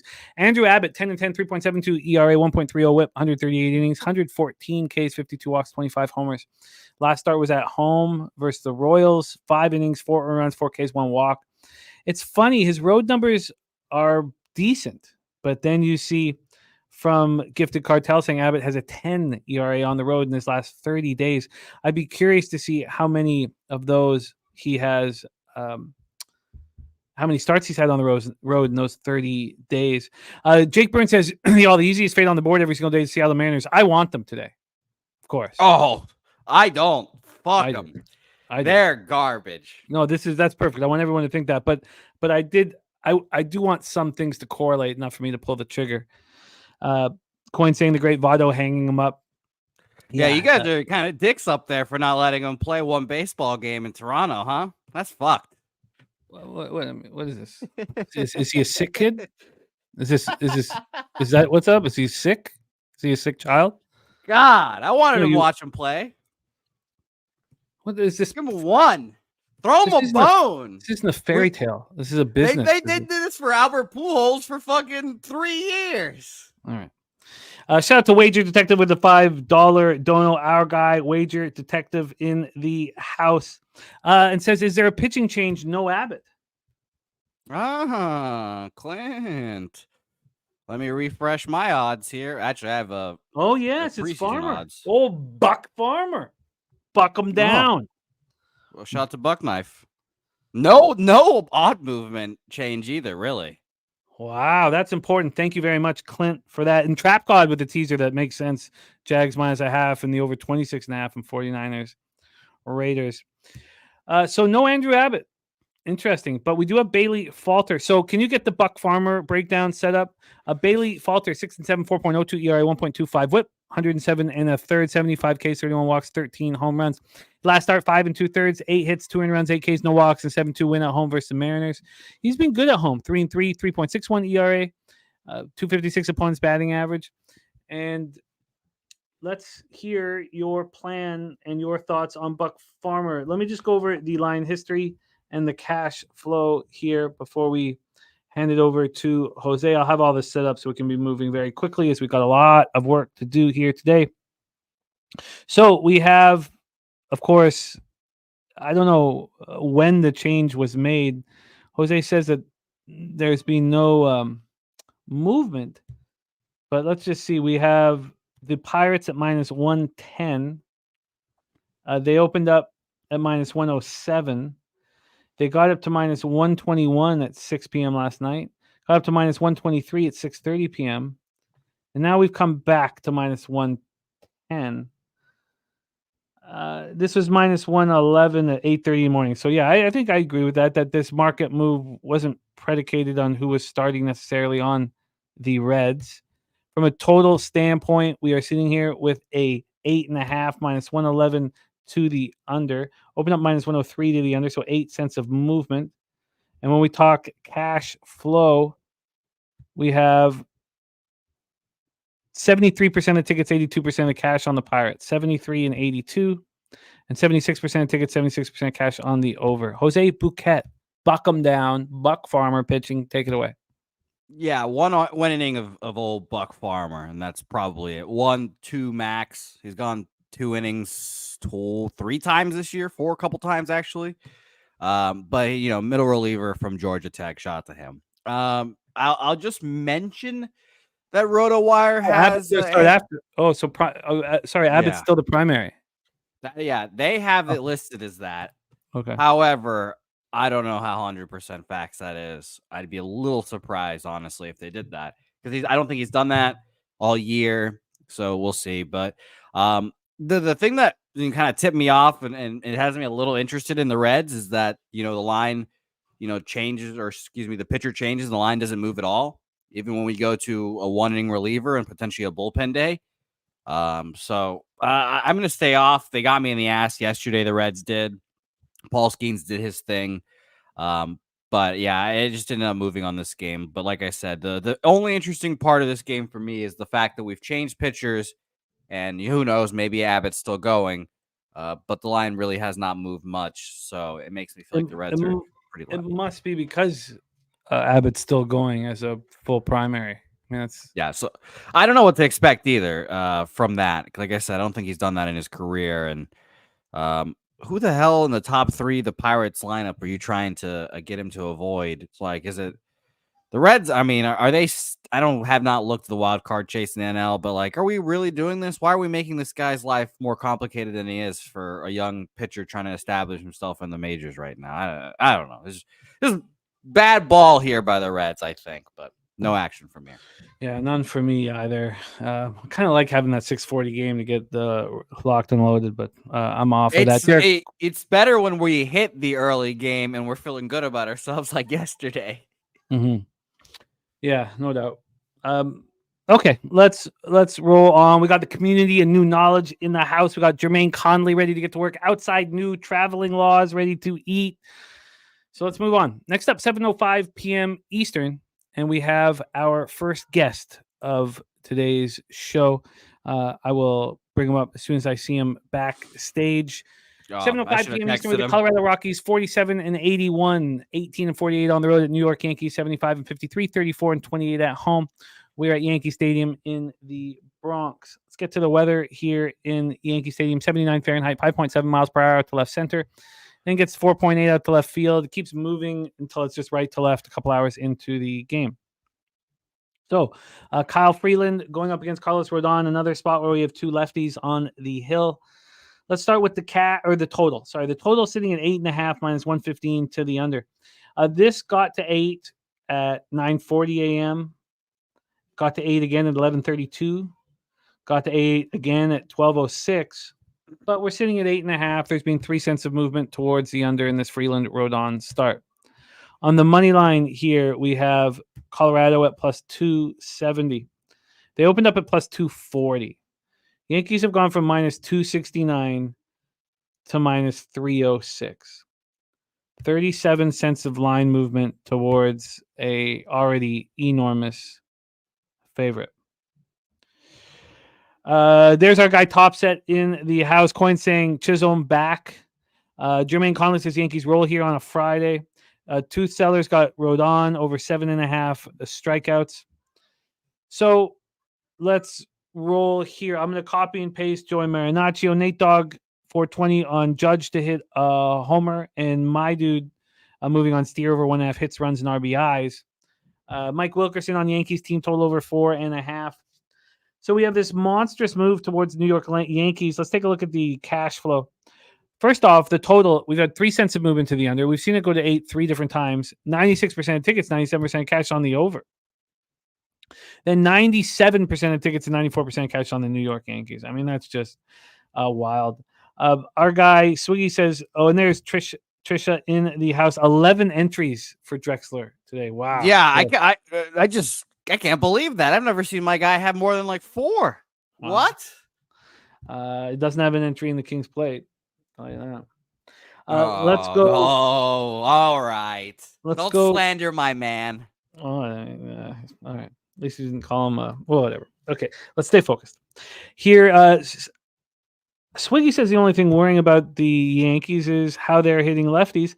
And they're hitting with power, of course, 763 OPS, but just 227 average since August 1st. That's still 114 weighted runs created. Nothing wrong with that. The Rockies, though, are not hitting with any power. 246 average, 660 OPS, just 73 weighted runs created here. Yeah, and we just have to look back till yesterday and watching them getting diced the fuck up by Patrick Corbin. Yeah, exactly. Well put. UPK Yashala says Rodon hasn't hit 7 strikeouts in months. Judge Homer is the play in 3 or more bases. Andrew G, I hope you enjoyed it. It's a great track. I love this track. I love the track so much. I've really, really just I'm enamored with the track. I fucking love it. Kyle Freeland, 3-5, 5.97 ERA, 1.53 WHIP. Last start at home versus the Padres, 5 innings, 5 earned runs, 3 Ks, 3 walks. He has horrific road numbers, but remember that first road start, he had half of an inning, or 2/3 of an inning, and got touched for 10 runs. So he hasn't gotten out of that. 364 opponents batting average, 8.23 ERA. Carlos Rodon, on the other hand, 13-8, 4.34 ERA, 1.25 WHIP. 130. Oh, Andrew G, we don't have any buggy racing at Woodbine. You're thinking of Woodbine Mohawk. That's a track that's over an hour away. We wouldn't let carts on our perfectly manicured 2 turf courses and our absolutely beautiful Tapeta. We wouldn't let fucking carts touch that shit. Think we'd ever let them run up here? Fucking no. So Carlos Rodon, 13-8, 4.34 ERA, 1.25 WHIP. His last start, 4-0 loss to the Tigers, 3 1/3, 4 runs, 5 Ks, 1 walk. But he's been very good at home. 7-2, 3.39 ERA, 197 opponents batting average. That is the situation for Rockies Yankees. Let's bring on our first guest on today's show. Coming to us from Dallas, Texas. We are a little 24 hours away. 24 hours from now. 24 hours from now, he will be hosting the Dublin, Ireland game, Florida State, Georgia Tech, where all of his best friends are against him on the Yellow Jackets. Against him. Please welcome the star of Medicate Mondays alongside Dutch Boy Fresh, our guy, Dabra Kadabra. Dabby, how are you? They're not my friends anymore, Jimmy. Tomorrow, we go to war. So, fuck those guys. Fuck you all. No, I'm just kidding. By the way, I'm 100% a cabbie. I've told you this. I'm betting Florida State first half with you. I ride with you. And I'm obviously going to be on stream with you tomorrow as well. But I'm taking Georgia Tech full game money line as well. I'm taking both sides 100%. That's dumb. Also, so you think I'm not going to put you on blast here, Jimmy? Jose texts me. He says, Jimmy told me to text you. I forgot. So no rush, but you're already up. Oh yeah, I said I fucked up immediately when he said, "Oh, Cav's supposed to be." I was like, "Oh, I forgot to text him." It's okay. It's okay. You are here now, my friend. I know you've had a tough morning, a sick child at home. We respect your work ethic and needing to deliver here. So let's do exactly that. We set the start up. Freeland versus Rodon, a giant move towards the Yankees. You know, I love these first threes plus a half in situations like this, but with this 37-cent move, I don't want to get in the way of it. Take it away, Daby Cab, Rockies, Yankees. Yeah, I don't have a problem with how Jose fades like minus 300s, and I guess we're not quite there, but I think it has moved to minus 300 at some places. If I'm not Oh yeah, it is. It is. I'm going to take it. You know it. Come on. Okay, so he's going to be on the Rockies. Now, if Helga was involved in this show like she was last Saturday when the Astros were priced at this, I would say what you can do instead, Helga, is take my total base prop that I'm about to give out and then also take the Yankees to win because, we don't lay juice like this. That's ridiculous. But I'm not getting involved in the side. I just don't think there's value. I do kind of think the over is in play possibly here, and that'll go along with it. I'm laying minus 130 to take Judge over 1.5 bases today. I know that's a hefty price to pay, but he's covered it 9 out of his last 10 games. And he's trying to set records right now. He's going to keep rolling. So I'm taking Judge. You know what's funny? You of all the players in baseball that you bet, I feel like I've never seen you take Judge. Only once this year. He cashed, but only one time. That's crazy. He's a monster. There's no doubt about it. If I was Kyle Freeland, this would be a very, very important start for me. I'm getting a little long on the tooth. I suck. And I have an opportunity to pitch in the Bronx. And I've watched Freeland step up before. I was at Nutflush Allen's house when he went up against Logan Webb last year. And they both were phenomenal. They both were through 8 innings, not allowing a run. I can't trust Freeland here, even though this start probably means a lot to him. Jose Bouquet, take it away, Rockies, Yankees. Yep, give me the Rockies. First 5 full game here. The benefit, Jimmy, this is the similar spot from yours. You were talking about Mariners earlier. Everyone shit on the Rockies. They just got fucking demolished by Patrick Corbin. He sucks. Blah, blah, blah. Well, guess what? Back-to-back days against lefties. I like that. I like that we're in the Bronx. That's going to motivate, fire up these Rockies players because, they make one trip to the Bronx all year. Let's get the boys going, and let's get the Rockies on the board. And as always, I just need to hit one side of these. I just need to hit one, and we're okay. So Rockies first 5 full game, however they want to do it, I'll be okay with. First 5 plus 240, full game plus 266. As always, no team in baseball should be minus 300, especially with Carlos Rodon on the bump. What was the first 5 number? First 5 plus 240, full game plus 266. And yes, I just need to hit one. Jake Burns rolling with you. Action Jackson rolling with you. It doesn't feel great that there's like a 40-cent live movement to the Yankees. Absolutely not. Absolutely not. But I have a feeling that's just everyone again. They saw Patrick Corbin whoop the Rockies' ass yesterday. And it's like, oh, they suck against lefties. Even Patrick Corbin dominated them. So we'll see what happens. Okay. Well, I am not involved here. Daby Cab on Judge over 1.5 bases minus 130.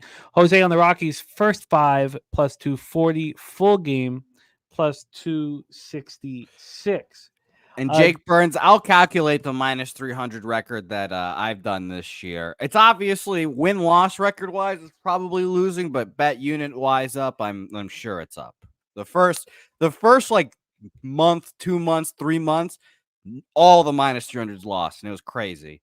Now that they've been on a streak, that I haven't cashed one in like a month now, so we'll see how it goes. Well, Daby Cab, why don't you stick with us because you have action on the following game, Angels, Jays, and you know this Astros team very well. So let's roll on. Next up, we have Astros 69, 58, 34, and 29 on the road at the Baltimore Orioles 74 and 55, 37, 29 at home. We are at Camden Yards in Baltimore, Maryland, home of our friend Von Polo. Haven't seen Von Polo in the chat in a little while. We send love to the Von Polo family. I'm thinking about you, man. 79 Fahrenheit, 7.1 miles per hour right to left, dies down to 4.9 miles per hour. Something just doesn't feel right about the Orioles. I'm concerned for Timothy Earl. I just wish somebody could say you don't have to keep doing this. Do you want to know what his record is? I'll look it up. But I don't know if you've seen it. Well, I'm concerned for him. Well, I agree. Right now, money line wise, he was up at one point, a good bit money line wise. Now 74 and 55 is only up 1 unit money line wise. However, the run line is what is like dominating. 63 and 66 up 23 units on the run line this year. Still, shout out to Tim Earl. Go take that money and gamble. Enjoy it. No, bet something else with it. Like I'm concerned for him here because they just don't look like a winning baseball team. They're not playing with confidence. They don't scare you anymore. That lineup that's so dangerous. Even Gunnar. I mean, does Gunnar scare you that much anymore? Like these guys, something's wrong here. I'm a little worried they're going to fire Brandon Hyde as well. And I like Brandon Hyde. I don't know how good of a manager he is, but I'd be a little worried if they fired him. So we'll see.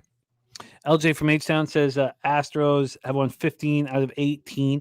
Daniel Hernandez, we talked about you here off the top. He cashed with the Danny Dog play day on the Mets yesterday alongside Ron Crawford. And Benjamin Mills says Orioles can't hit the broadside of a barn. I've always liked that. So let's roll into this one. Hunter Brown, I love him. I love what he's done this year. I love how bad he looked. I love the value he gave us because he looked so bad when he got his act together. He's a battler. He just battles. I like his tenacity. I like him on the mound. And now he's had a great season all of a sudden. 11-7, 3.82 ERA, 1.34 WHIP, 145 Ks and 134 in the third, 50 walks, and 15 homers. And Stephen Harrison says Gunnar and Mountcastle got there for me last night in total bases, but I can only look Houston again with the side. Anonymous says the O's Linsanity run is over. Love to see it. That was very funny. I think I'm going to say Anonymous is a Yankees fan, and him loving to see it made me laugh. So shout out to you, Anonymous. Yeah. I mean, because how do you hate the Orioles? They're such a nice story, but if you're in the AL East, I understand. It's going to cost me some money. It's going to be fine. But that would be, I've only made 3 future bets all year. And this one looks, well, let's wait till we get to the finish line. So Hunter Brown last start was great, but it was at home versus the White Sox. 7 innings, 1 earned run, but he's pitching really well. On the road, 4.23 ERA, 284 points batting average. It's better than it sounds. He had got off to such a horrific start. He's only allowed 5 home runs over 66 innings. And Newgler says Orioles trade deadline moves were pathetic and it cost them the division. Yeah, they were afraid that you could tell that they didn't think this was their year. Did you? I retweeted a summary of their trade deadline, and it was crazy. They had by far the worst one. So they got 4 guys. Trevor Rogers, option. Gregory Soto has a 15 ERA. Zach Eflin's on the IL. He pitched okay, but he's on the IL. And Sir Anthony Dominguez is 3 for 6 on save opportunities. Tough. Yeah. No, it's a problem.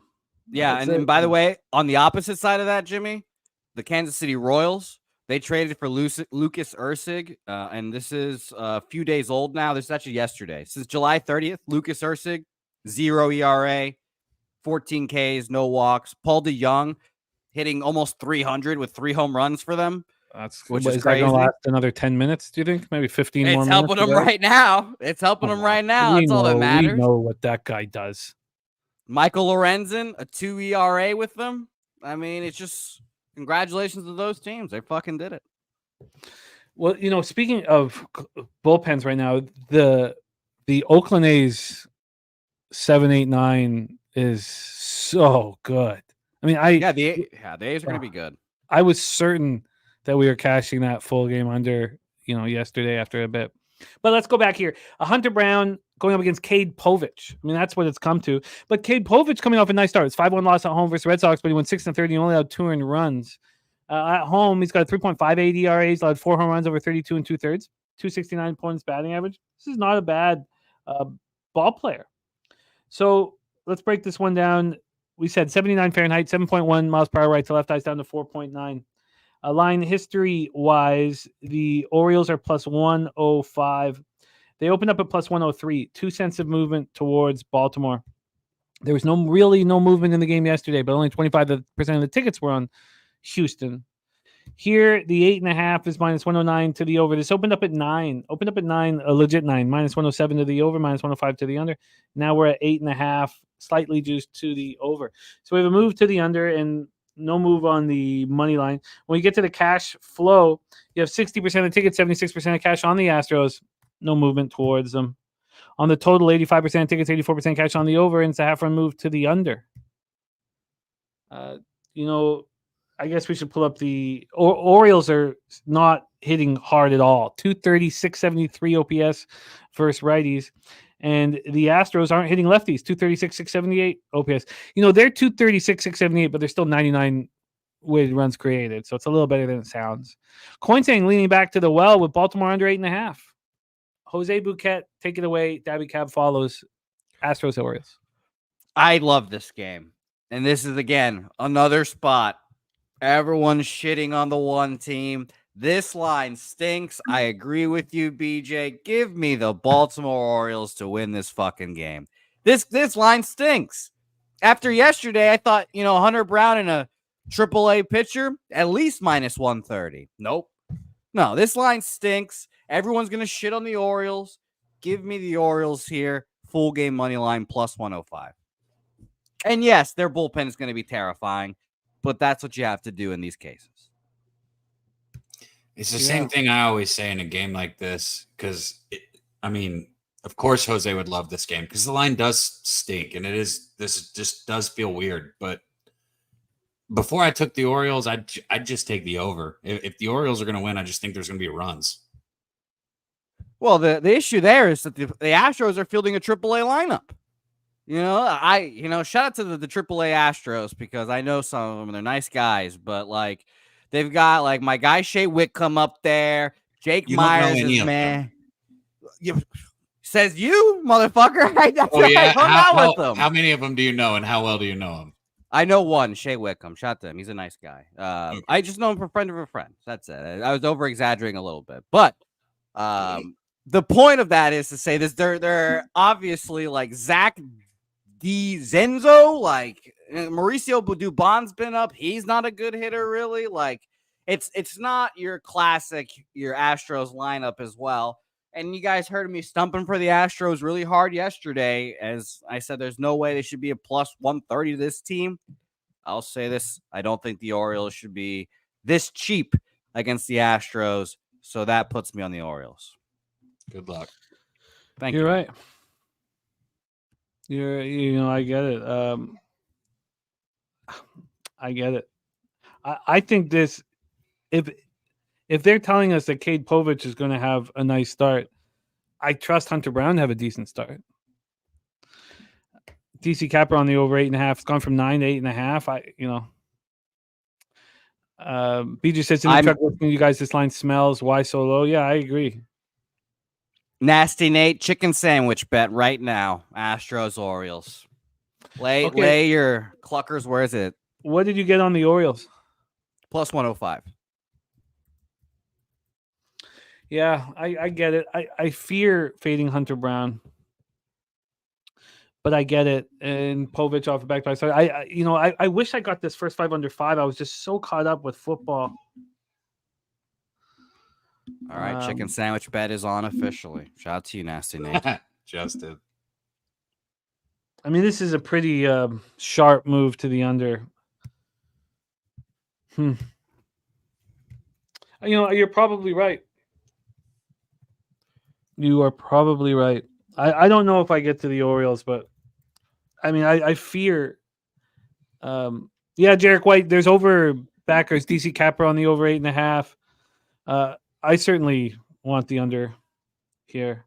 I still fear the Orioles bullpen enough just to only back the under. Maybe this is an Astros team total under kind of a situation. Let me just see what that is here.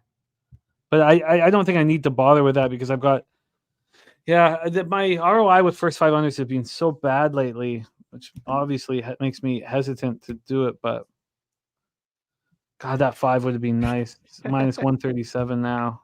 And the team total for the Astros under 4.5 minus 117. Okay. Justin McKelvey says, got to bet the Orioles at plus 102. Yeah, I'm interested in moving on the Orioles as well. I don't know if I can get there, but I'm going to look at it after the show. Jose on the Orioles at plus 105. Daniel Hernandez on the Orioles. I'm going to be on the first 5 under 4.5. DC Capper on the full game over 8.5. Coin looking at the under 8.5. Mexican Elvis on the Astros minus 1.5. Red Girl on the Astros first 5. Okay, let's roll on to the next spot on the board. 7:07 p.m. Eastern. We have Los Angeles Angels 54-74, 27-34 on the road at the Toronto Blue Jays 60-68, 31-33 at home. And we have the spreadsheet dog play of the day from our guy Ron Crawford. Ron Crawford moving on the LA Angels for Ronnie Crawford. And shout out to our friend Ron.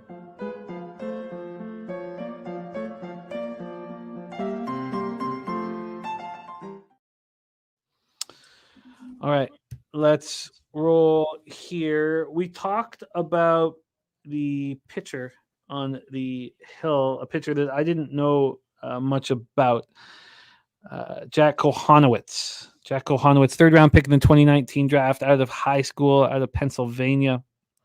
And this year he was in AA Rocket City, 5-8 there. 4.50 ERA, 1.28 whip through 102 innings at Rocket City. He's throwing 20 2/3 here in the show. So, 122 2/3 innings. I wonder if he's going to finish the season. He has 86 strikeouts in those 102 innings. He doesn't blow people over. 27 walks. In the show, he's 7 strikeouts and 7 walks. He has struggled here at times. His last start was a thing of beauty, though. 3-1 loss at home versus the Braves. 6 innings, 7 hits, 2 earned runs, 3 walks, no strikeouts. He looked really good. Kohanowitz. Chris Bassett on the other side, 4.34 ERA, 1.44 whip. Last start, he allowed 3 earned runs over 5 innings. He was applauded for the effort. He was up against Steele. There was a rain delay after an inning or in the second inning, and Steele didn't come back. But Bassett did come back, and they needed him. They needed him badly because the bullpen was a mess. So last start, 5 innings, 3 earned runs. It's better than it looks. 6 and 7, 4.67 ERA, 79 innings, 273 opponents batting average. Angels are not hitting righties. Only team hitting worse than the Angels versus righties is Tampa Bay Rays. 206, 625 OPS. And Jays versus righties, 251, 780 OPS. I'm paying your life saying Vladdy's so bad, man. Not bad meaning bad, but bad meaning good. Take it away for us here, Daby Cab, Angels, Jays.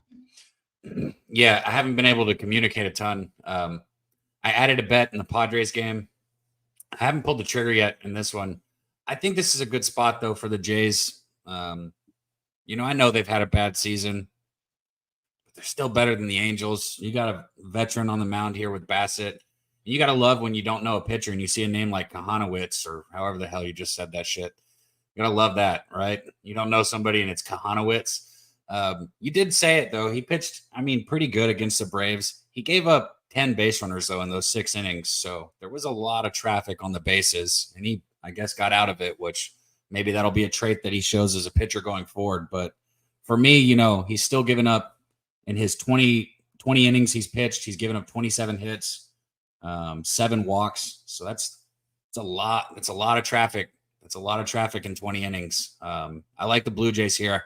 I haven't pulled the trigger. I tell you what, though, I've been hitting Vladdy's props and I've been laying off recently. Let me pull it up, see what we're looking at here. I'll say that I'm off this game. It's too juice for me to back the Blue Jays, and I don't trust Kohanowitz. Is not now how to say this. So it was an easy pass for me.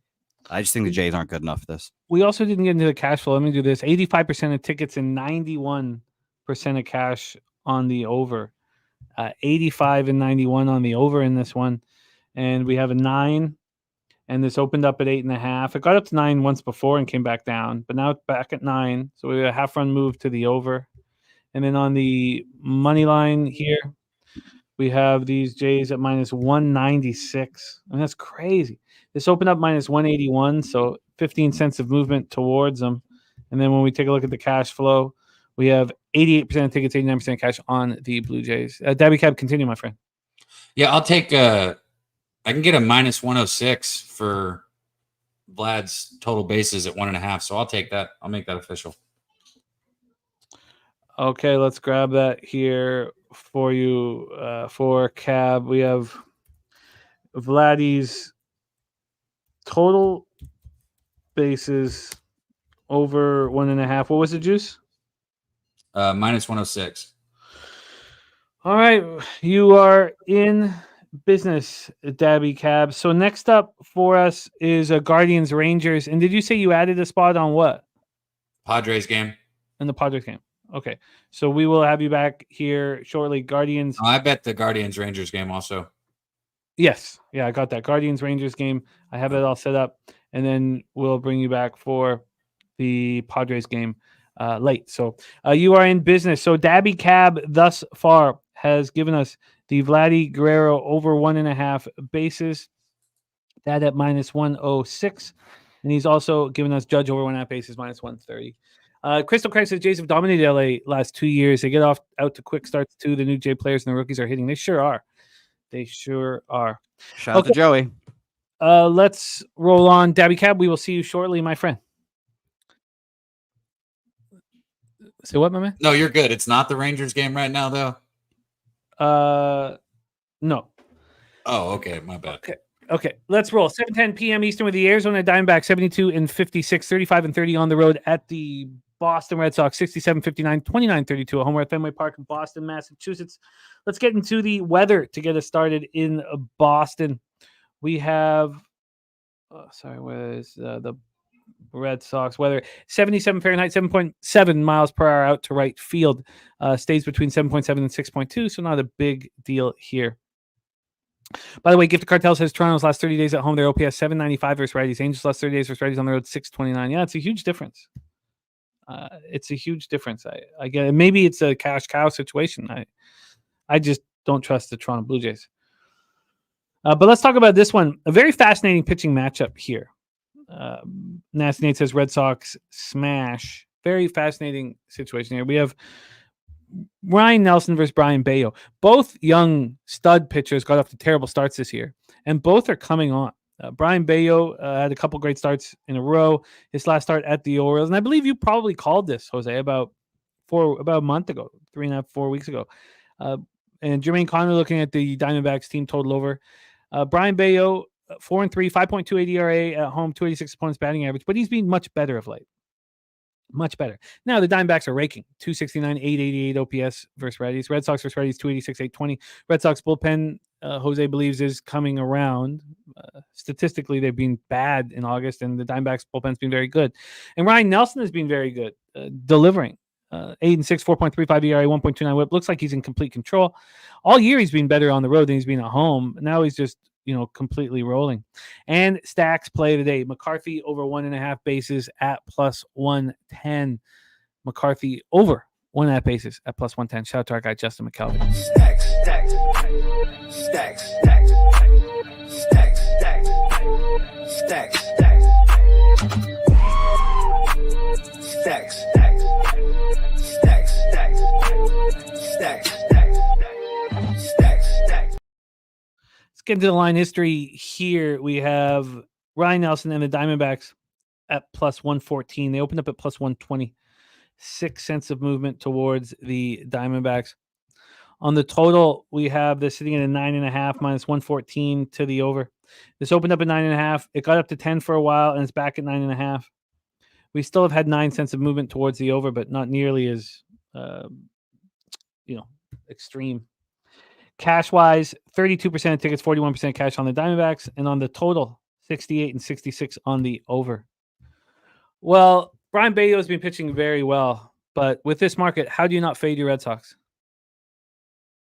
Yeah. I mean, that's what I'm kind of feeling, honestly. And on top of that, we all know they've been shitty on Fridays. On top of that, the Diamondbacks have been arguably the hottest team in baseball, right there with the Dodgers and anyone else. And I saw this stat on the Dodgers, or excuse me, on the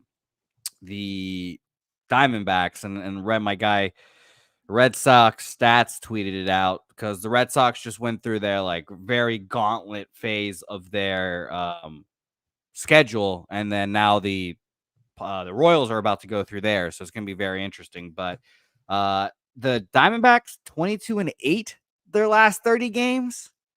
I'm like, sheesh. I completely understand why you take them as a dog here. Line moving towards them. So I think I'll be on the Diamondbacks as well here. It's not personal, it's business, as they say. I mean, it's a pretty interesting spot. Just 32% of the tickets on them, 41% of the cash. The market moving towards them. This is our wheelhouse. All right, my card started. Diamondbacks money line. I still am interested in the Orioles in the first 5 under 4.5. It would be the first time I faded Hunter Brown all year, but like you say, it's business. And by the way, obviously Ryan Nelson, home road splits much better on the road. And Jimmy, one of my favorite angles, and it's not something it's not a numbers angle, but Ryan Nelson fighting for his fucking life in this rotation. He's pitched so well in this rotation that they've pushed it to a 6-man rotation. And I mean, I don't know. He's going to kick Jordan Montgomery and Eddie Rodriguez out of the rotation. He's fucking trying to. They came back, and it's funny, a start before those two guys came back, he turned it on. And then now that they're back, he's pitched really well. So he's a pitcher fighting for his life. And, you always want to back those kind of guys. He's in the rotation in the playoffs, without a doubt, in my mind. But it'll be interesting. Yeah, I don't know. I mean, Montgomery, they paid a lot, but yeah, I probably agree with you. Are you on the Diamondbacks?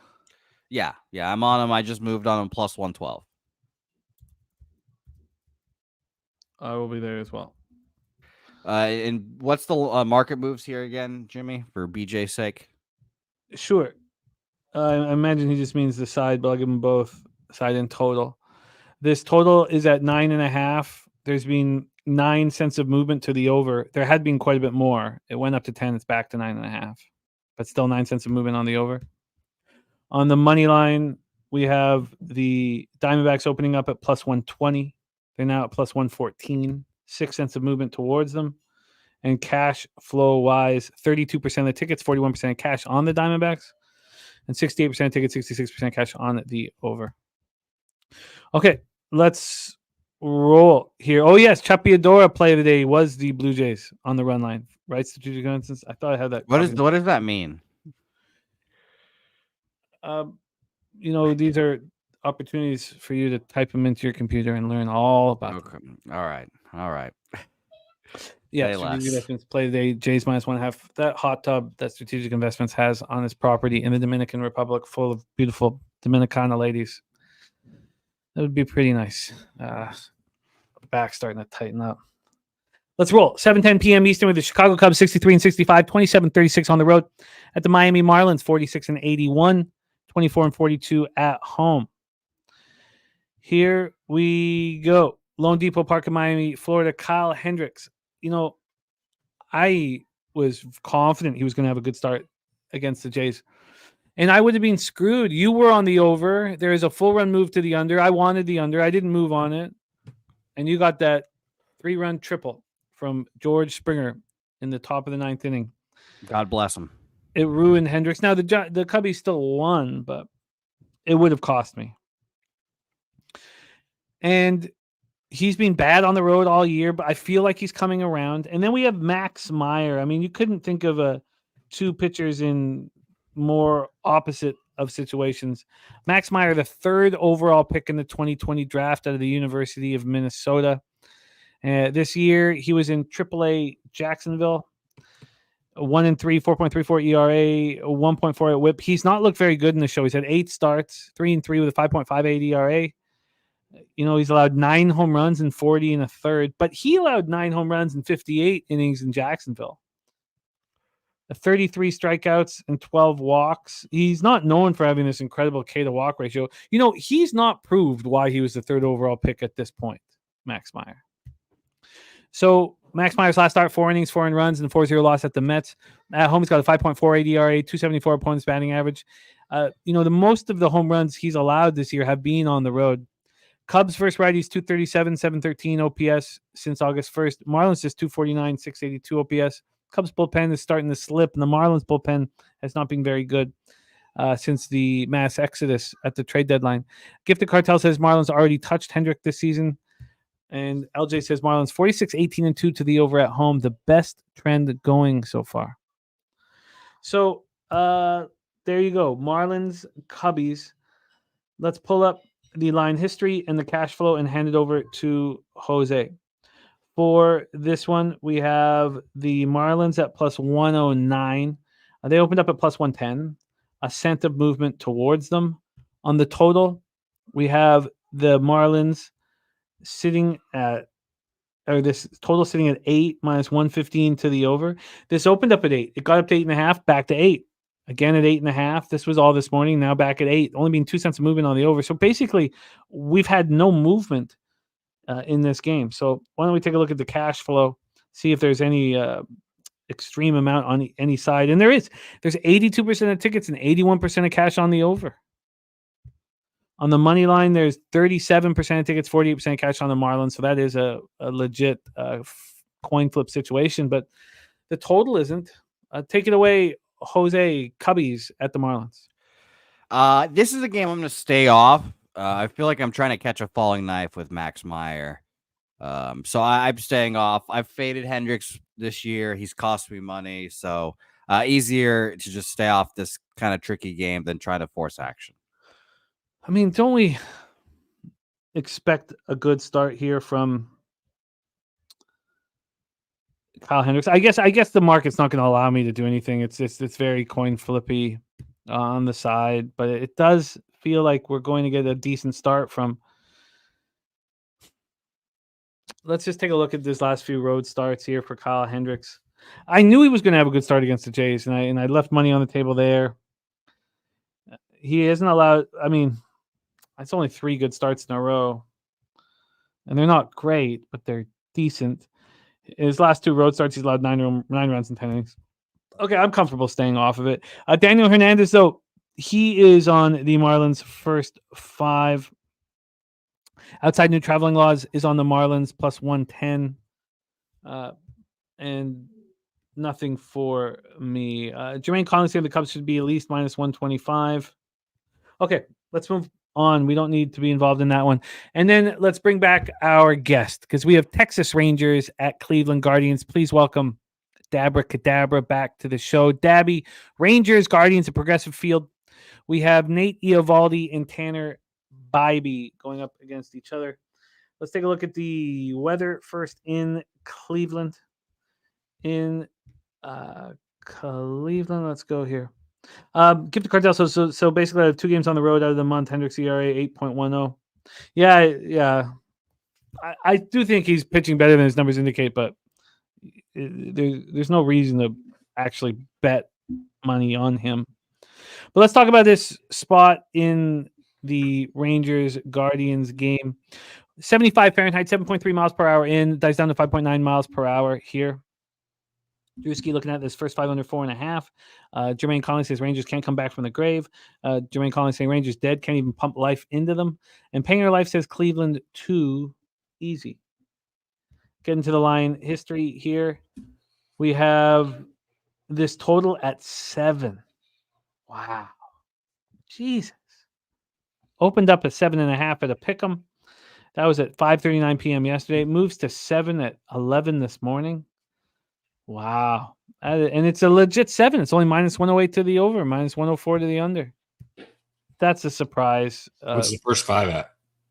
I will grab that here in a second. Let me just give the money line because I got it up. This money line opened up with the Guardians minus 135. They're now minus 129. So 5 cents of movement towards the Texas Rangers.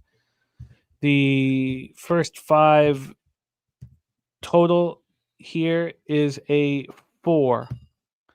So 4 on a 7. That's crazy. It did get to 3.5 at 10:58 a.m. The 3.5 just started getting bad. It actually went down initially at 11:40 a.m. An hour 17 minutes ago. It was minus 120 to the over, but it's not a real 4. It's minus 122 to the under and plus 106 to the over. So I imagine there'll be but there's no books hanging 3.5s, and Bookmaker, which is such a sharp book. Oh, they moved it to 3.5 2 minutes ago, but it's plus 110 to the under and minus 130 to the over. So it's there's a very, very, very low total. We have 77% of tickets and 67% of cash on the over, and this has dropped to 7. On the money line, you have 69% of tickets and 82% of cash on the Guardians, and a 5-cent move to the Rangers. Chillis says lots of bets and money on Cleveland. Line stagnant. Texas is live here. You're right. Nate Eovaldi coming off 5-2 loss at home versus the Twins. 7 innings, 4 runs, 3 of which were earned. 3.76 ERA, 1.09 WHIP. On the road, he struggled. 4.87 ERA, 286 opponents batting average. And Bybee, 10-5, 3.33 ERA, 1.08 WHIP. His last start, 5 innings, allowed 1 earned run, 7 Ks, and a 2-1 loss at the Brewers. At home, he's been worse than he's been on the road. These are the wrong side of the splits for either pitcher. Home road dichotomy. 3.99 ERA, 226 opponents batting average. Rangers versus righties 245, 699 OPS. Guardians versus righties 211, 636 OPS. So that's where you hang your hat. These guys aren't hitting. Take it away, Daby Cab. Rangers, Guardians. Low volatility, predictable in the score here. It's basically telling us that, nobody's going to hit. And that's not a surprise with the Rangers, right? They're hitting under 240 as a team. They've been terrible this year, and they haven't given Eovaldi any support. And, Bybee's turned into a reliable starter for the Guardians here. He's had a really good, this is his second year, and, he's kind of become one of their guys that, you trust every time you hand him the ball. And if you look at these bullpens, you damn sure don't trust the Rangers bullpen. All that being said, I did take the Rangers here at plus money in the first. I got plus 104 in the first 5. It's not as good value. I think you get a good start out of Eovaldi here. And I also took Josh Smith over 1.5 hits, runs, RBIs at plus 115. Somebody's got to score if I'm going to win the bet, and it might as well be him. I just like the value. Both of those bets at plus money with Eovaldi on the mound. You got a 3-hole hitter where you're getting, plus money on hits, runs, RBIs. You got Simeon and Seager in front of him. Garcia has been terrible this year, but he's finally starting to hit a little bit lately behind him. So you got people that can knock him in. It just makes sense at plus money here with Eovaldi on the mound. Let's do it one last time here. So that's plus 104 on Rangers first 5. And what was the juice on Smith over 1.5 hits, runs, and RBIs? Plus 115. Plus 115. Jose Bouquet, Rangers Guardians, a fascinating move towards the under. Are you moving on it? I'm not moving on the under, no, but give me the give me the Texas Rangers. Full game money line here. Cleveland, they're buckling, as they say, Jimmy. The pressure's on for Cleveland. Someone mentioned it in the chat earlier. Only 2 games up now on the Royals and Twins. This lead evaporating. They're not hitting. First-year manager. Things are slipping. Texas Rangers win today and continue heaping the pressure on the Guardians here. Full game money line, like I said, plus 120. Let's go, Nasty Nate. Interesting. I mean, let's just go back to this line move once more here on the full game money line. It was a 5-cent move to the Rangers. Sorry, let me do this again. At Pinnacle, open up at plus 124, now at plus 119. A 5-cent move to the Rangers, and we have 69% of tickets and 82% cash on the Guardians. Look, that makes sense. Okay. I think that makes sense. Okay, I'm gonna have to sit with that for a little longer, but that makes sense to me. Daby Cab on the Rangers, first 5 plus 104, and Smith over 1.5 hits, runs, and RBIs, and Jose on the Texas Rangers full game money line at plus 120. I'd like to see that price difference as well here for that first 5. May give Cab more confidence here. You have plus 119 full game, and just plus 104 first 5. Wow. Intimate. I mean, it's intimating that it's the Guardians Bybee that's the vulnerable one, and then that the bullpen comes in. I mean, are you surprised that it's just plus 104 for the first 5, Jose? I am actually, but if you think about it, I guess not really, because someone's Coy mentioning the rotation's awful for Cleveland, but their pen's elite. I wouldn't call it awful, but I think pitching matchup kind of a wash, and then bullpen, you've got one of the best bullpens in the league versus one of the worst. So it kind of makes sense why it's cheaper first 5 Rangers. But my thing is, you have to have a lead for that bullpen to matter. Yeah, no, that's all right. Okay, that's it's very appealing to be on the Rangers. It's sort of Rangers, Diamondbacks, Orioles. All 3 spots are. I imagine I'm you'd on have a all 3 ROI if you bet them all. I imagine that would be the case. All right, I'm very interested here. I would prefer there not to be such a big price difference in the plus 104, plus 120, but I'm interested. Daby Cab making moves on this card and will be back joining us for the San Diego Padres. Just in case we have a little mishap like last time, can I go ahead and tell you the last bet? Because there is crazy shit going on with this sick kid back there. Okay, sure. It's Xander Bogaerts over 1.5 hits, runs, RBIs, minus 110. Are we talking like exorcism kind of a projectile? Not good. Not good. Bogaerts over 1.5 hits, runs, RBIs, and what was the juice?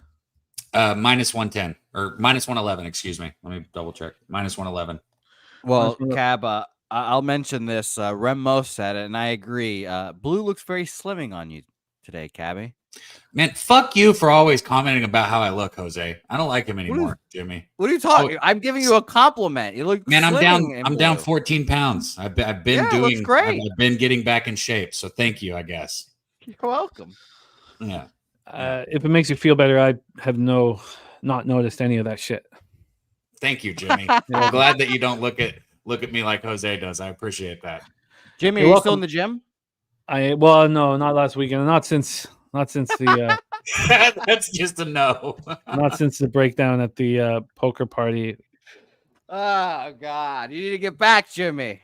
I don't know. I don't know. The soup got to me. The soup sent me into a tailspin, man. All right, let's roll. You're welcome back, though. Okay, I'm gonna try and be here. I just, like I said, I do have my hands full. Cool, my man. Well, respect, and we're thinking about the fam and hope your. I don't know if it's probably the daughter. Hope that she's feeling better. Yeah. Joseph Thompson, Cubs Marlins over 8, Jags Falcons first half over 18.5, and Raiders Niners first half over 16.5. Locked in here for our guy Joseph Thompson. Oh, Joseph Thompson, by the way, our poker tournament is on next Friday. Friday, August 30th. We'd love you on screen. Anybody wants to rock on camera with us? We're in. Justin McKelvey, you too, obviously. I don't know how your internet thing has been going. I have not looked at my phone, so sorry about that. Same for you, Justin. Obviously, same. We want to see all you guys on screen. By the way, do you have a time for that? 8 p.m. Eastern. 8 p.m. Right. Eastern. We pop Cool, off. I figured. Let's roll on. Next up for us, we have the Washington Nationals at the Atlanta Braves. Oh, nice. McKelvey's internet's official now. Respect. Okay. Looking forward to it. We'll be in discussions, man. Let's roll. Jermaine Conley, it's just bet online. Now, remember, though, for those of you who are opening up a new account, they're going to give you a big bonus if it's a new account. 100% up to $1,000. You can't transfer money to the poker room if you have a bonus in play. So keep that in mind. Now, they'll take the bonus off, or you can not sign up for the bonus, but I know that's a big part of it. So, but yes. Yep. By the way, we'll have our stream. We will be obviously live streaming, like you said. We'll probably start around 7:45 Eastern, like 15, 30 minutes early, so we can troubleshoot anyone having any issues, logging in, et cetera, et cetera. Obviously, there's only so much we can do, but we can show you guys how to search the tournament, how to find it once you get to the poker, and all that good stuff. Another thing is you only have 30 seconds to rebuy. So you need to have already in your account. The clock is ticking as soon as you're knocked out. And then you can't and there's once you can't, like, that's it. You get 30 seconds, and if you don't hit your 30 seconds, you're fucked. You're out. So and then another thing that's important is that I had some problems signing in and getting myself into the tournament right away until I downloaded it. Now that I download, everything's smooth. So keep that in mind. All right, let's roll on. But I can't wait, man. Can't wait. I've not delivered in the poker tournaments pub. And well, we still have scalps on us. Got that bounty. $50 coming for our necks. $50 bounties on Jose and myself. And we'll ask Jeff what the bounty is on him. So there's going to be a lot of cash there. A lot of cash. And real quick, for Fabiano, I don't know if you live in Boston, but if you do live in Boston, do not pay $200 to go see the Red Sox. You can definitely go get cheaper tickets somewhere else, Fabiano. I don't recommend paying $200 for regular season tickets, but Godspeed. If you're only there for a short amount of time, of course, go. Our guy, Armchair MMA, says cashed a nice ticket on Netherlands Live in cricket. Has a unit on the West Indies at -150 at 3 p.m. Thank you for sharing that, Armchair MMA. That's fun action. That's good shit. That's good shit right there. Yeah, respect. And let's roll on. But Jermaine will help. Will help. So poker players unite. Let's have some fun, have some drinks, and get paid. $25 buy-in, $25 rebuy, and then there's the bounties. So we'll have all that up, and we'll be promoting it all next week. Let's roll. Next up for us, 7:20 p.m. Eastern with the Washington Nationals, 58-70, 28-37 on the road at the Atlanta Braves, 68-59, 34-27 at home. We're at Truist Park in Atlanta, Georgia. We've got two lefties on the hill, Mackenzie Gore, who has been scuffling, and Chris Sale, who has just been great all year. Now, if you look at their last start, one had to go up against the best left-handed team in the league right now, the Phillies. That was Mackenzie Gore, 5 2/3, 5 earned runs. On the road, he struggled all year, 5.06 ERA, 272 opponents batting average. Chris Sale, on the other hand, got to go up against the Angels. Now, he was in LA, but they still tagged him for a couple runs. He's been great at home this year, though. 8-0, 2.80 ERA. He's been very good. 77 strikeouts, 217 opponents batting average. And we have lefties on the hill. These Angels are hitting lefties. 272, 747 OPS in August, 110 weighted runs created. The Braves are raking all of a sudden. Right when you question whether they have a chance to stick around, they start hitting despite injuries. 259 average, 851 OPS, 137 weighted runs created. Only team with more weighted runs created in August against lefties is your Philadelphia Phillies. So that's the situation here. Let's get into the line history and the cash flow and the weather, and then hand it over to Jose. Weather-wise here, 84 Fahrenheit, 8.1 miles per hour left to right. After an hour, it's slightly in, 6 miles, 5.6 miles per hour, slightly in. Then line history-wise, on the money line, Chris Sale is that's first five. My bad. Sorry, I was going to say that seems okay. First five, we have full game minus 249. This opened up at minus 271. So, it's funny. I wonder what your minus 300 fades are when the line's moving with you and when line's moving against me. Yeah, I definitely can feel like, obviously I don't have that database track record, but it definitely feels like when the line's moving down from like 330 to 300, great. When it's from 250 to 300, it's a little scary, and that's obviously what we have next with year. Track that. Sure, that would be helpful for this, because here we have a big move towards the Nats. Open up plus 242, and now plus 223. And something I've been doing this year is just taking these big movements, even like the plus 200, plus whatever, just take them. So it's definitely interesting. And this is a low volatility spot. This total opened up under 7.5 minus 109. It's under 7.5 minus 115. Jermaine Conley says he loves Nats on Fridays. Definitely a Nat spot. Robert Franklin on the under 7.5. And then he says, I like Sale over K's. I feel weird about taking the Nerfy here, though.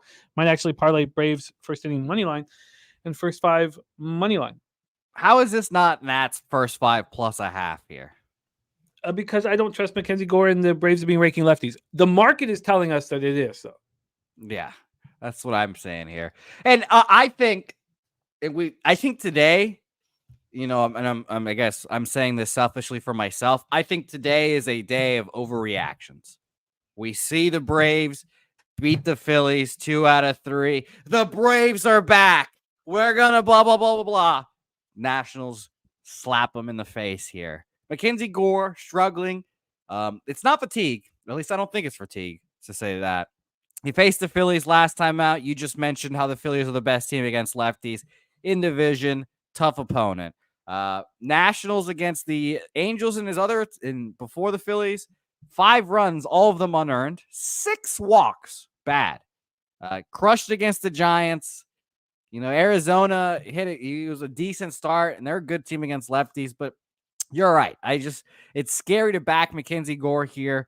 And something this year than baseball season I'll never understand. I'm baffled at how Chris Sale has been this good this whole year, has been healthy. I don't think he's at the IL once. He's posted everything. As a guy that's experienced the last 3 years of Chris Sale, it's just baffling to me. But yeah, I think that the old Chris Sale, I think he's going to get a little tired, and I think he's going to wear down. And by the end of the season, who knows? But we're at 140 innings pitched right now for good old Chris Sale. He has not thrown 140 innings pitched since 2019. Through 102 last year. They weren't good. And trust me, at the end of that 102 was throwing a lot softer. So I do like the Nats here, admittedly. I think I'm going to be safe and just take them first 5 plus a half here. Low volatility. Hope that Mackenzie Gore can keep his shit together and just roll like that. Obviously, the Braves lineup hitting is going to be a concern here, and so is my guy Mackenzie Gore. But I think at plus 155, I think the low volatility and everything just makes me feel better about it. So Nats first 5 plus a half there. Yeah, official for me, plus 155. It's going to be a fun game. And by the way, as you said, the Braves started to heat up. 7-3 their last 10. New York Metropolitans still a game and a half out. And The Mets in the ninth inning yesterday, they look like the best team in baseball. I couldn't believe just watching them hit. I was like, what do the Mets have suddenly like the deepest lineup in baseball? What the fuck is going on? And quietly, no one likes the guy, but quietly, Francisco Lindor is going to have a top 5 MVP season this year. He's leading in WAR. He might, I don't know exactly what we're talking MVP wise. Freddie Freeman, Mookie, obviously going to be there as well, but injuries wise, who knows? You could tell me Francisco Lindor's the second in the MVP ballot this year, and I'd believe you. Again, WAR first. It's a big stat for all the people that vote for it. So I still think the Mets are in it. I still think the Braves are going to capitulate and hopefully cash me that. I think it was like plus 275. No, plus 375 to not make the playoffs. So I'm fucking praying. Yeah, it's going to come down to the wire, but you should feel good about it. All right, let's roll on. Next up for us, 8:10 p.m. Eastern, Detroit Tigers 62-66, 31-34 on the road. The Chicago White Sox 31-97, 18-44 at home. We're at Guaranteed Rate Field in Chicago, Illinois. And two stake bets as well with Justin McKelvey. Yeah, well, I've been handing out a lot of those recently. Got a chicken sandwich bet today as well with Nasty Nate. I've got a bet with you on our guy Vladdy under 300. It's gonna be fun.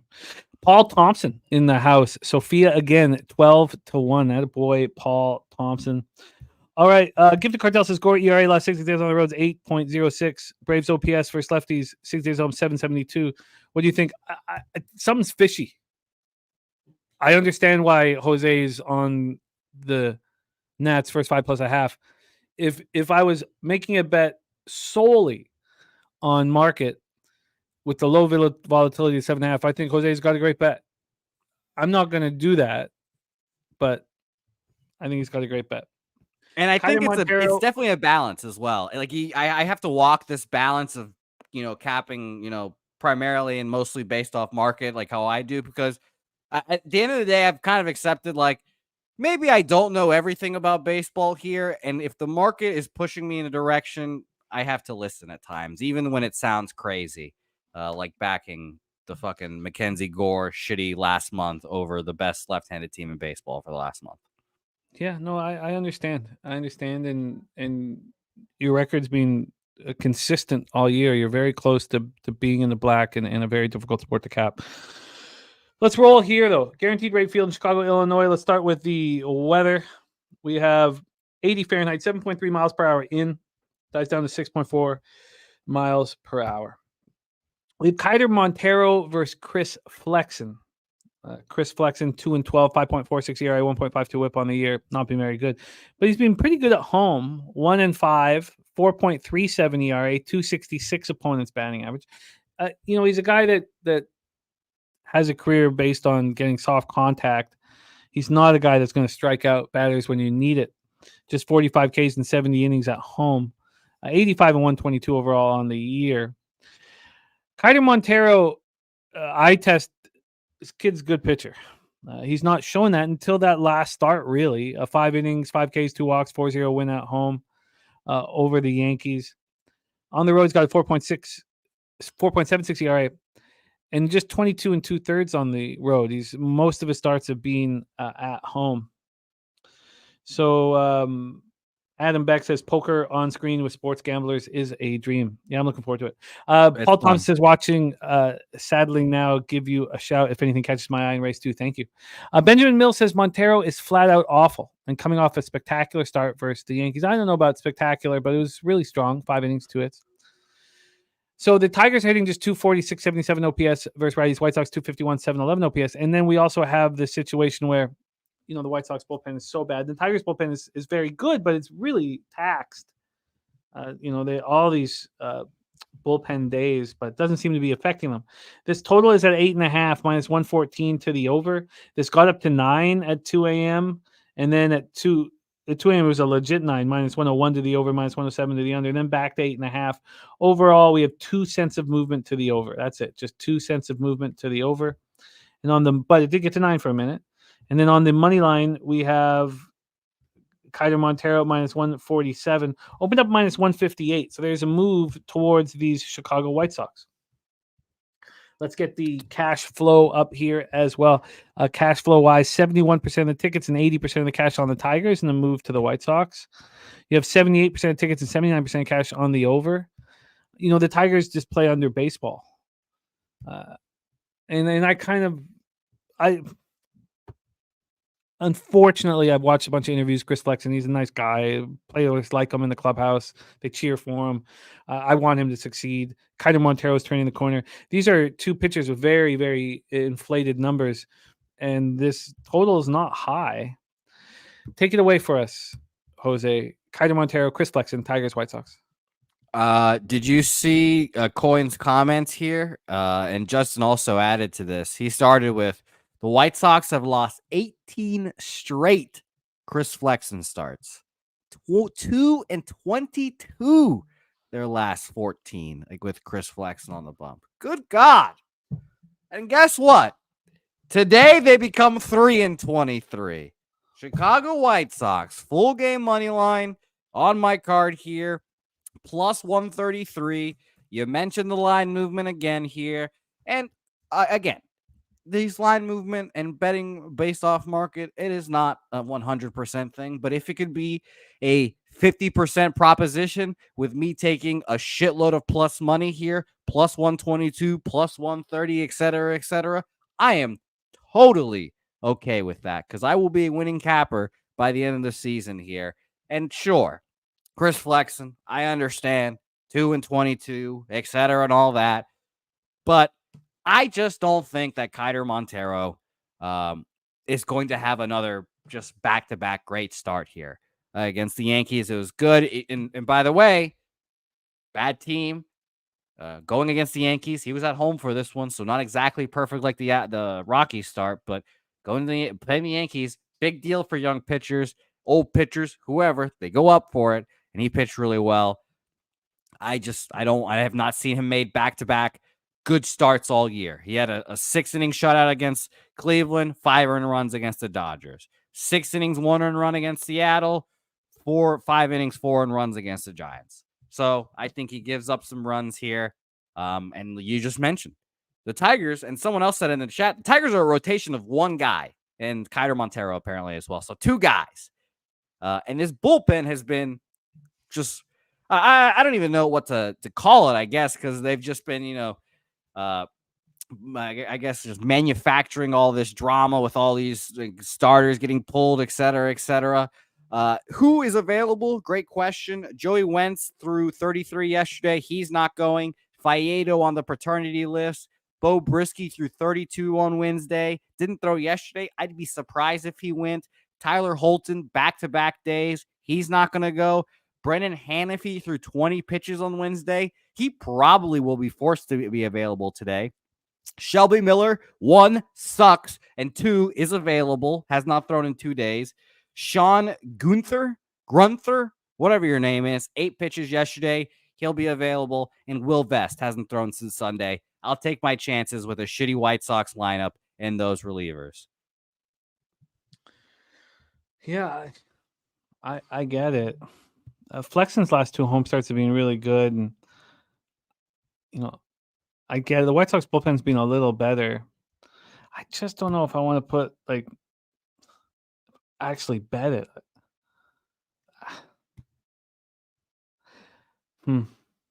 The under 4.5 I had interest in, but there was a 6 or 7 cent move against it, and the last move at 9.30 more. There's still been 2 cents of movement towards it. White Sox first 5 plus a half. I think that would be something that appeals to me. I think Flexen's going to have a good start, and I get it. I get it though. Why wouldn't Montero come back to earth in this start? Prove to me you can have back-to-back good starts. I need to see it. The one thing though, that start wasn't in the Bronx. So no, that's the only thing and that's comparing it to the, Rockies spot from earlier. But I just think playing the Yankees with Soto and Judge just gets you up, especially if you're a younger pitcher. No doubt. No, I'm interested in the White Sox first 5 plus a half. I'm interested in the first 5 under 4.5. I'm not sure if I get to the window on either, but I'm certainly going to spend more time on it. Jose on the White Sox plus 133. Let's roll. That on. was, by the way, Jimmy, I think that was a breakdown so good that B-Hawk went from I'm so annoying to I'm amazing, just like that in 2 minutes. That was such a great breakdown by me. Pat on my back. Yeah. You I won him over, just like won that. him over. He said some really nice things about you in the comment section of our video yesterday as well. Oh, really? I haven't seen it, B-Hawk. I guess I have to go take a gander. Some really nice things about you. Philadelphia Phillies next up, 74-53, 32-30 on the road. There's our guy Jay Peasy in the house. What up, Jay Peasy, man? Kansas City Royals 71-56, 40-26 at home at Kauffman Stadium in Kansas City, Missouri. Let's go into the weather here in Kansas City. We have 87 Fahrenheit, 7.1 miles per hour right to left across the diamond. 7.2 miles per hour in by the end of it. It's slightly in. It's not a big deal, but it's not really offensive. Taijuan Walker going up against Michael Wacha. This was the first spot that caught my eye. I want to fade Taijuan Walker, and I kind of like Michael Wacha. I know he's not the most trustworthy of pitchers. This total opened up at 9. It got up to 9.5 often. It got up to 9.5 at midnight, back to 9, got up to 9.5 at 8 in the morning. Oh, just twice. Sorry, just twice. We still have 7 cents of movement on the over, implying that there's volatility in this one. On the money line here, we have the Royals at minus 136, opening up minus 130. Just 6 cents of movement. Is that enough? That's the question. There's Kuji Cam in the house. Nice to see you. And Ron Crawford says, okay, back to work. Have a great weekend. The dog play of the day is the Angels, but also Washington, Philadelphia, New York Mets, and Arizona on the dog list. So let's get to the cash flow then for this one. 93% of tickets, 93% of cash, just 7 cents of movement on the over. Then you have 68% of tickets and 71% of cash on the Royals. That was not always the case. I was waiting for a movement towards the Royals, and it wasn't really happening. Now 7 cents or so, 68, 71. I would like to see what the difference is first 5, and I hope it's a lot because I want to take Michael Wacha over Taijuan Walker in 5 innings. I would like to do that. So let's just see if there's a price difference. And hopefully, if it's 10 cents or more, I would like that. Royals are minus 136 full game. Minus 146 first 5. So that's what I was asking for, 10 cents difference. I would have to take them on the first 5 minus a half. That's the problem. And those are not fun spots. Let's see the difference here at 365, minus 140 and minus 150. You know, I mean, that's what I'm looking for. Jermaine Conley says, don't do it. There's NJ Striker in the house. It's late, fellas. Fishing with my son. Respect. And there's the Fowlish Hound in the house. Great to see the Fowlish Hound. She's been one of the stars of Medicaid Mondays, and we love her. Fowlish Hound in the house. Okay, so let's go. Taijuan Walker, last start, 4 2/3, 3 earned runs, 2 homers, 3 Ks, 3 walks, 6-4 loss at home versus Nats. He's not been very good. He's not been good on the road. 2-2, 5.63 ERA is 16 Ks in 24 innings, just 7 walks. Opponent's hitting 326 against him.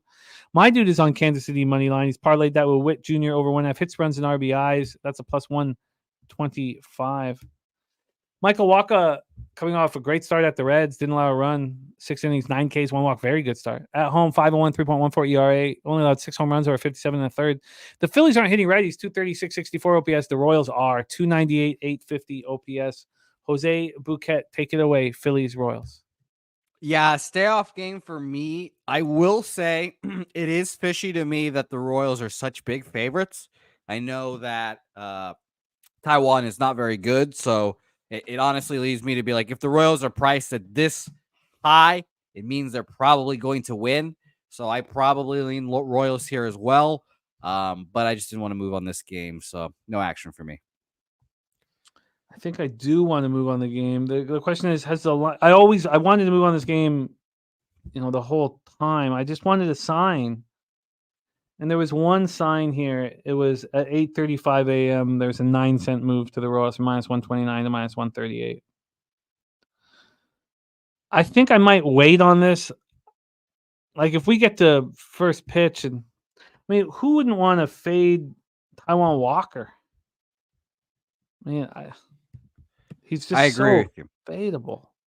I do have to remind you, Jimmy, that I have to depart semi-soonish. Oh yes. Okay. Yes. Okay. We'll speed it up, and then we have the game graphics so that I can take over. Okay. Yeah. And again, for those of you looking for horse racing, it will be $100 horse race on Thursday. We're moving that over to Thursday. Coin says terrible spot for Philadelphia off Atlanta series in KC with the day off yesterday. And Kansas City's hot. I mean, like I said, they've got a really good closer now, and Lucas Ursig, who, by the way, on this program, I said so many times that Ursig was the bridge to Mason Miller, and he was so needed. And when he came out, the fucking bullpen for the A's collapsed, and now he goes straight to the Royals, and he is a great closer for them. Like, honestly, just a great closer. So shout out to Lucas Ursig. And he's like pitching for like the second year in his career. He's pitched for like 3-4 years. He's an outfielder, just throws gas. So shout out to him. And Raymond Reichart, Sam Comer won it. So shout out to Sammy. Raymond, my friend, it was Sammy Comer. Yeah, as Jose just said. 8:10 p.m. Eastern, St. Louis Cardinals 63 and 60. I think I'm moving on the Royals first 5 -1/2, a full game -1. Makes sense to me. I just want to sit with it a little longer, but that's my expectation. 8:10 p.m. Eastern with the St. Louis Cardinals, Minnesota Twins. We're at Target Field, Minneapolis. We have Palante going up against Festa. Festa coming off a nice start at Texas, been pitching well. Twins are raking against righties. Cardinals aren't hitting righties at all. 238, 679 OPS. Palante coming off a really nice start at home. That was against the Dodgers. 7 innings, just 2 earned runs against the Dodgers. That's not easy. He's been good on the road all year. Much better on the road than he's been at home. 3.16 ERA, 221 opponents batting average. Only allowed 3 jacks and 37 innings on the road. But Festa's the real deal. We all think that. Let's come up with the line history here and the weather in Minnesota. Weather-wise in Minnesota, we have up here 79 Fahrenheit, 6.7 miles per hour right to left, stays between 6.7 and 5. Weather is just a non-issue. Totals wise, this is an 8.5 minus 117 to the over. This got up to 9 for a cup of coffee around 10:30 this morning, back at 8.5. We've still had 11 cents of movement towards the over. 11 cents of movement towards the over. On the money line here, we have the Twinkies at minus 143. They opened up at 138, so 5 cents of movement towards the Twinkies. So 5 cents of movement towards the Twinkies and 7 or 8 cents onto the over. When we get to the cash flow, we have 74% of the tickets and 91% of the cash on the Twins. You know, we heard from BJ on the Twins. There's others on the Twins. We'll go over it all. Oh, it was Fat and his vat of lube. 74% of the tickets, 91% cash on the over. And then on the Twins. And then on the total, 76% tickets, 78% cash on the over. Take it away for us. Very, very, very interested in your breakdown. Palante, Festa, Cards, Twins. My first bet of the day, I was on the Twins, mainly because I trust any man with a gigantic vat of lube and that has shagged every woman on the Eastern Seaboard. It's a man you trust. BJ, obviously, as well. Opened up at minus 135, got up to minus 150. It's dropped back down, which is a little nervous, a little worrisome there for me. But I bet this just blind faith off my guys here. This is a straight tale of them. Everyone knows I don't like taking that much juice. But I'll say this. Again, we talked about the Guardians buckling here. Minnesota Twins, 2 games out. Cardinals are kind of done. You know, it's funny. I've pronounced the Mariners, they're done. Wipe them, they're done. I think the Cardinals are right there with them. They bought, they tried, they failed. They're just not good enough. They're not going to make the playoffs. So I think, I just think the Twins at them end up being better, playing for more. I like Festa more than Palante, so Twins. And this is a bet that's based on X's and O's, not market. Yes, this is based on a giant vat of lube, I should say. Yeah. How do you not trust a man with a gallon-sized tub? I tell you, I don't want to go over to his house. I didn't say that. Yeah, Cardinals 5 games out of the wild card. All right, let's roll on Mike Wilkerson looking at the over. And yeah, I'm going to move on. Cardinals, Twinkies, Jose on the Twins. What did you get? I got minus 145. So juicy. Wow. But I'm trusting you guys. Let's move on. 9:40 p.m. Eastern with the Milwaukee Brewers, 73-54, 35-30 on the road. Oakland Athletics, 55-73, 32-33 at home at Oakland Coliseum, Oakland, California. It's funny. I'm going to miss Oakland. That huge foul ground. Of course. Watching the game. I have so many memories of, the Bash brothers and Ricky. And it's a very big historical franchise, several World Series, the Raleigh Fingers, a lot of Hall of Famers. The best sports movie in the last 30 years is based off the A's, even though they didn't mention the big three. But no, I'm going to miss the A's dearly. I mean, just last week or a couple days ago was the last Bay Bridge series. No more Giants A's. Never again will happen. Justin McKelvey looking at Rooker over 1.5 bases, and the Bookie Buster play days in. It's on the Giants. Rooker over 1.5 bases here for Justin. My favorite day. God, it's hard. It's Dave Stewart, I guess. Mine's Jonas Cespedes. Oh wow. Yeah, it's gonna be sad. It's that huge foul ground. I mean, it's such a mess. It's such a mess. You've mentioned the foul ground twice now. It's horrible. It's ridiculous. It's so silly. It's just stupid. 66 Fahrenheit at 10.1 miles per hour to right field. So it's a little warmer than usual out west. Justin McKelvey says Ricky Henderson, Robert Franklin, Ricky Henderson, and Coin saying Oakland being undertrained lately. Michael Lester saying Ricky Henderson. I mean, he's the best baseball player. I mean, maybe Reggie would have something to say about that, but Brewers, A's, Oakland Coliseum in Oakland, California. Aaron Savali going up against JP Sears. Let's get into the line history here. Oh, I imagine this is not full game. Okay. We have the A's at plus 110. They opened up at plus 115, 5 cents of movement towards the Oakland Athletics. On the total, we have it sitting at 7.5 as a pick'em. We have 7 cents of movement towards the over. And when we get to the cash flow here, we have, get up here, we have 82% tickets, 93% cash on the Brewers. So it's not hard for me to back the A's here with this situation. I think enough of it correlates. 87 and 86 on the over. There has been 7 cents of movement to the over. So Savali looked great in that last start. He's always been trustworthy at home, and it didn't matter if we're talking about Cleveland or Tampa or now Milwaukee. But on the road, he's been a gas can in all these cities. And this year, he's 1-3 with a 6.62 ERA and a 290 opponent's batting average on the road. I mean, he's not to be trusted.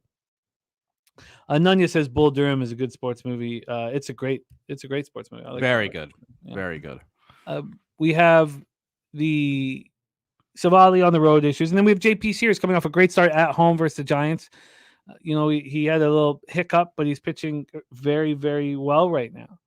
So if we trust Sears, the only question is, are we worried about the Brewers' bats against lefties? Let's see what we got here for the Brewers against lefties. We have them hitting 241 with a 665 OPS, 92 weighted runs. This is probably a perfect spot to back the Oakland A's. Take it away, Jose. But also, Jose, can you touch on the 7th, 8th, and 9th innings? Because I think Mason Miller hadn't pitched in a couple days because the Rays won the first 2 games of the series, so they should all be able to go again. But good God, they don't have a ton of depth in that bullpen. Take it away. No, unfortunately, those guys get traded. Shout out to Lucas Ursig. So Mason Miller 19, Grant Holloman 15, Tyler Ferguson 12, and Michael. I'm not even gonna try to say your name right now, Michael.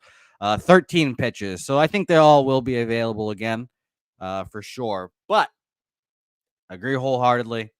Oakland A's, full game money line. And this is, I understand maybe this is sharp trap adjacent to wherever you are, Troy Torrance, shot to you. But I'll say this. I think I'm gonna have to start romanticizing a little bit here at the end of the season with these Oakland A's home games. I really am. I find it interesting. I've heard the stories of players on opposing team, like they asked for dirt. Matt Chapman asked for third base from Oakland, and they gave it to him, by the way. Very cool gesture. So I'll say this. I think the A's will play some inspired ball at home. These are we're dwindling down on these home games for these A's. And you're damn right I'll be on the A's in their last series at Oakland. You're fucking damn right. And I will be on them today. Market obviously helps give me confidence. But yeah, I just think the Oakland A's do their damn thing today. And, quiet as it's kept, Oakland A's offense, really good. Well, really good for them. They can hit the long ball, and that is very important in baseball right now. So, Oakland A's, full game money line. Jim, I'll quickly give you, and that's plus 111, by the way, because I have to now depart here. But I'll quickly give you my last bet of the card, and, Daby Cab can see out the rest because his game is next. But we're on the opposite sides here of Giants Mariners. I am so out on the Mariners. They are a dead team walking. And if Scott Service was a dickhead manager, I would be on them. But he was a beloved manager. His players liked him a lot, was there for a long ass time. 9 years. Yeah, and I think there's gonna be like a mini hangover, I guess. And sure, I hope that the players will feel some responsibility because it is all of their fault, obviously, because the offense did not do dick shit for the last 9 years. But I think that I just don't think the Mariners should be favored by this much against most anyone in baseball, even with their amazing pitching. It only matters if they can get ahead. So give me the Giants full game here. Plus 126 for me. Quickly, market-wise, opened up at minus 154 at BetOnline. Quickly drops to minus 137. Who knows? Maybe if that was a pitching change, I don't know, because I had minus 150 until 8 a.m. this morning, and then at 8:52, it drops from minus 150 to minus 139. Typically, there's a little more of like a little steady decline and not just a big drop. So maybe they Giants changed their pitching. I don't know. They did not. So then, yeah, give me the Giants here. I just think that this Mariners team is a dead team walking. I've already declared you and Daby Cab's division future on the Astros a winner. They're going to win by 6 or 7 games. It's not even going to be fucking close. The Mariners blew a 10-game lead in a division in the fastest way in MLB history. No team has lost a 10-game lead in a division faster than the Seattle Mariners have this year. I'm out on them. They're done. So full game money line, San Francisco Giants.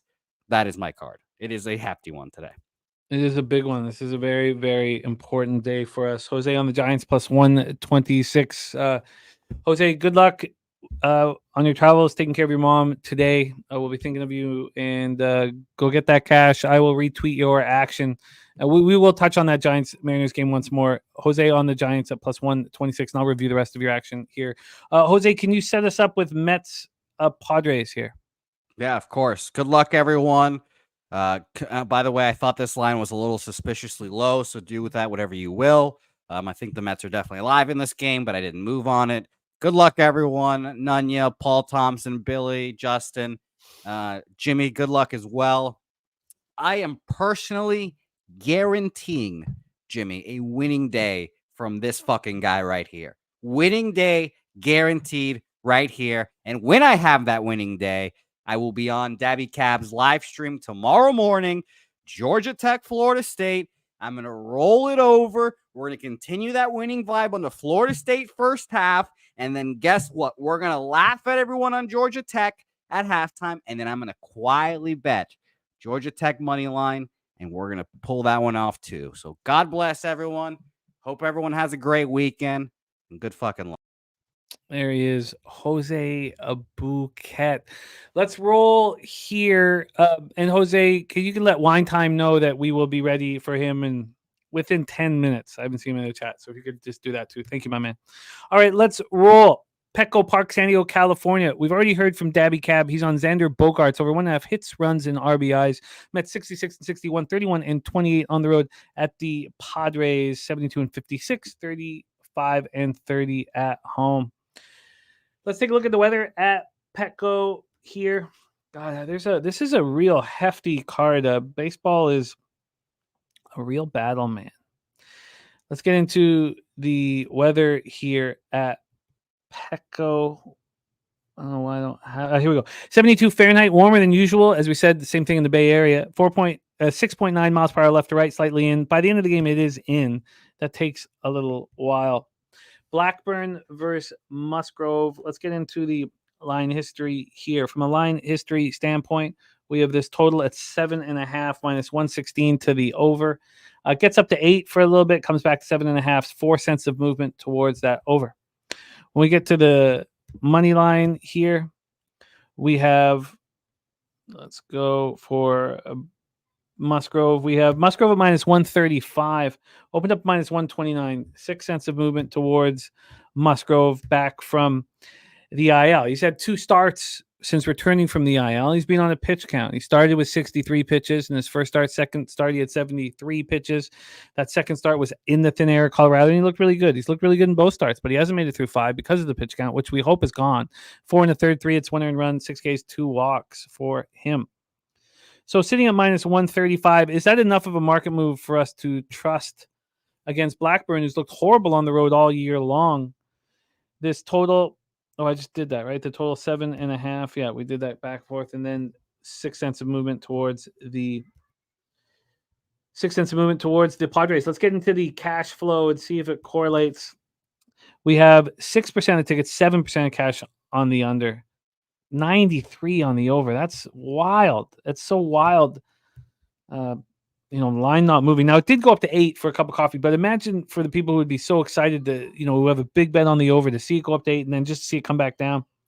Then 75% of tickets and 88% of cash on the Padres. Look, that's not enough market move for me. It's just not enough. I wish it was. It's not. Blackburn 5-3, 4.19 ERA, 1.19 WHIP on the season with both the A's and the Mets. That last start was a thing of beauty. 3-2 loss at home versus the Marlins. 6 innings, 1 earned run, 4 Ks, and 1 walk. But on the road this year, 5.59 ERA, 260 opponents batting average. And Musgrove struggled at home. I don't think that's something that he should worry about. I think we should be looking at Musgrove stats post-IL. And post-IL, he's looked really good. But the Mets are raking 255, 743 OPS. Padres 265, 773 OPS. I don't want to fade Musgrove. And with 88% of the cash on the Padres, I want to see more than 5 cents of movement. And maybe that will come later in the day.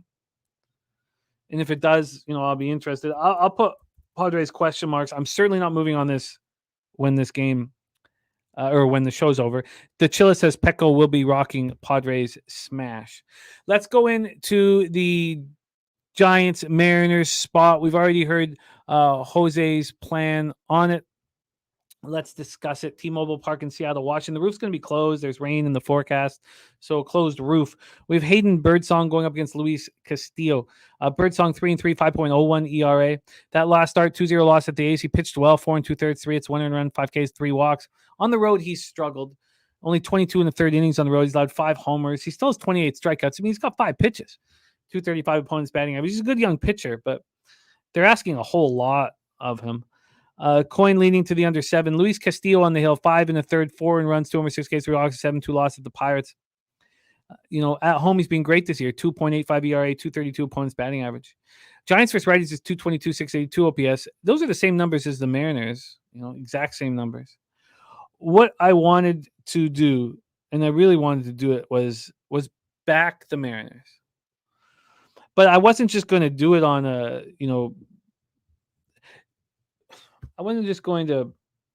I didn't want the Elks when Chris Jones was fired. I thought there were some serious problems here, and they were mainly about McLeod Bethel Thompson starting over Trey Ford. I've told you guys in the past that I wish I had $100,000 in the bank account, and every time there was a new coach or a coach fired, I'd put $5,000 on that team. And I didn't there. And I don't want to here if the market's not going to stick with me. This total opened up at 7.5. It's down to 7. I don't trust Hayden Birdsong on the road. I mean, he's still on the West Coast, so I'm sure he'll have family in the crowd, but I don't want him here. And then the fact that this came way down. I mean, this was minus 150 at Pinnacles, now it's minus 139. You put it all together and I stay off. Robert Franklin on Giants money line says he's with Jose. Can't fuck with these Mariners. Bats. I mean, the bats are the exact same against righties since August 1st. But I hear you. So I'm off this one. Let's move on to our final spot on the board in Major League Baseball. We have college football next with Wine Time Sports. 10:10 p.m. Eastern with the Tampa Bay Rays 64-63, 30-29 on the road at the LA Dodgers 76-52, 41-22 at home. Dodger Stadium in Los Angeles, California. Tyler Alexander 5-3, 5.17 ERA, 1.28 WHIP, 76 2/3, 68 strikeouts. 18 walks and 16 home runs. His last start, he allowed 3 earned runs at home versus the Diamondbacks. The Diamondbacks are hitting hard, and he's been much better on the road than he's been at home. Only thrown 28 1/3 on the road, so sample size is small, but only allowed 3 jacks. Beautiful K to walk ratio, 24-6, 229 opponent's batting average. Going up against Bobby Miller, his first start since a month on the IL, he just did the same old thing. It's a 5-2 loss at the Cardinals. Maybe you could say that Bush is a hard place to pitch, but their sticks aren't scary. 4 2/3. He allows 4 earned runs, 2 homers. Look, I don't trust him. I do not trust him. But the Rays don't hit anybody. 218, 619 OPS. Maybe this is the perfect opportunity for him. And I don't really like Tyler Alexander that much. So, putting it all together, nothing is appealing here. Dodgers versus lefties. Let's grab that for you and see what the Dodgers are doing versus lefties. 274 with a 738 OPS, 109 weighted runs created. Not a ton of power, but enough to scare you off. I don't like Tyler Anderson. I don't like Bobby Miller. Let's move on to the line history here. Dodgers are at minus 190. They opened up at minus 189, so just 1 cent of movement towards the Dodgers. From a total perspective here, we have an 8.5 minus 111 to the over. This opened up at 9 and dropped to 8.5. This Rays bullpen's the real deal, and the Dodgers bullpen isn't very good, but the Rays don't hit, and that's why you see this first 5 at 5. I mean, that's crazy. You have a first 5 at 5 at a pick 'em. There's been 12 cents of movement to the over 5, and then you have a full game. So a first 5 at 5 and a full game at 8.5. When was the last time you saw an 8.5 and a 5? I mean, is this not screaming to you 6 runs scored in the first 5 innings and maybe a 7th run's tacked on late? This is, I mean, that is, God, this makes me really want to bet that over. But 93% of the tickets and 90% of cash are on the over, and the 8.5 is doing nothing. 96% of the tickets and 96% cash on the Dodgers, and it's doing nothing. God, I just don't trust Tyler Alexander. I want to fade Bobby Miller so badly. I want to fade him so badly, but I don't know if we have a situation where we can even do it. There's no chance I want anything to do with the Dodgers. And Tyler Alexander, God, maybe it's a Rays score first situation. Maybe it's just a Rays score first. And then you can get away from all of that and just focus on Bobby Miller getting touched. You look at Tyler Alexander's last 2 starts are at home against really tough teams, Arizona and Baltimore. But, I mean, he hasn't started also. I mean, are we going to get stuck with an opener at some point? When was the last time he started the game? All these spots are coming out of the pen or coming on after an opener. But he's been good. I mean, he's been really good. God, I want to fade Bobby Miller so bad. I mean, when was Alexander getting hit? He was getting hit in in June. I guess May. So he went down to the minors. Since he's come back from the minors, he's pitched excellently. God, this is I've got to fade Bobby Miller. I've got to figure out how to do it. And maybe the best way to do it, and I'll sit with it after, is to take a first 3 Maybe a first 3 plus a half. The Dodgers are minus 200 full game at 365 and minus 200 first 5. That's interesting. I didn't expect that. I thought that maybe first 5 they'd be cheaper, but I guess they have such a big bullpen advantage. So maybe that just is that. The Rays are plus 150 first 3. If I took the Rays first 3 plus a half, that's minus 120. That's pretty interesting. I want to fade Bobby Miller badly. And maybe I do that with the first 3 plus a half and the first 5 plus a half. I certainly don't want 2 units on this game, so I'm going to sit with it. Look, I want to fade. Sorry, I keep repeating myself, but I want to fade Bobby Miller, and I'm going to figure out how to. And I would like to do that with just 1 unit. I do not want 2 units on this Rays team whose sticks are just asleep. My dude here with 2 more plays, Lindor over 1.5 hits, runs, and RBIs, and Edwards for Miami over 1.5 hits, runs, and RBIs. So I'm going to copy and paste that.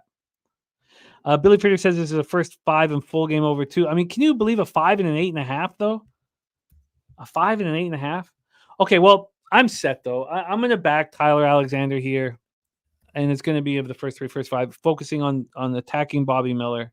And then, but you know what I could also do, and I just want to see what it would be here, because I could also just take the Rays to score first.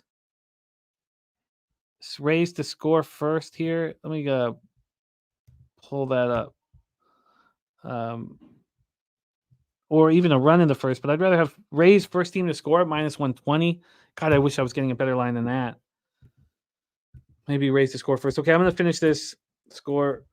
First, I'll finish this after the show. Billy Friedrich said I connected those 2 looks, Dodgers run line and overs, and just bet the Dodgers team total over first 5 and full game. Billy Friedrich says Ohtani crushes Alexander. Yeah, do we want to put?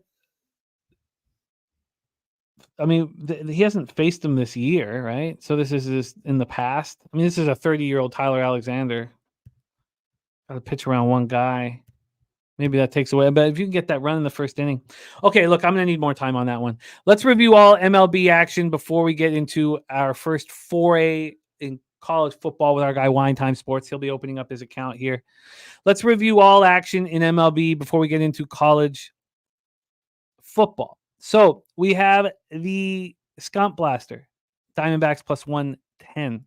We're all going to be on the Diamondbacks too.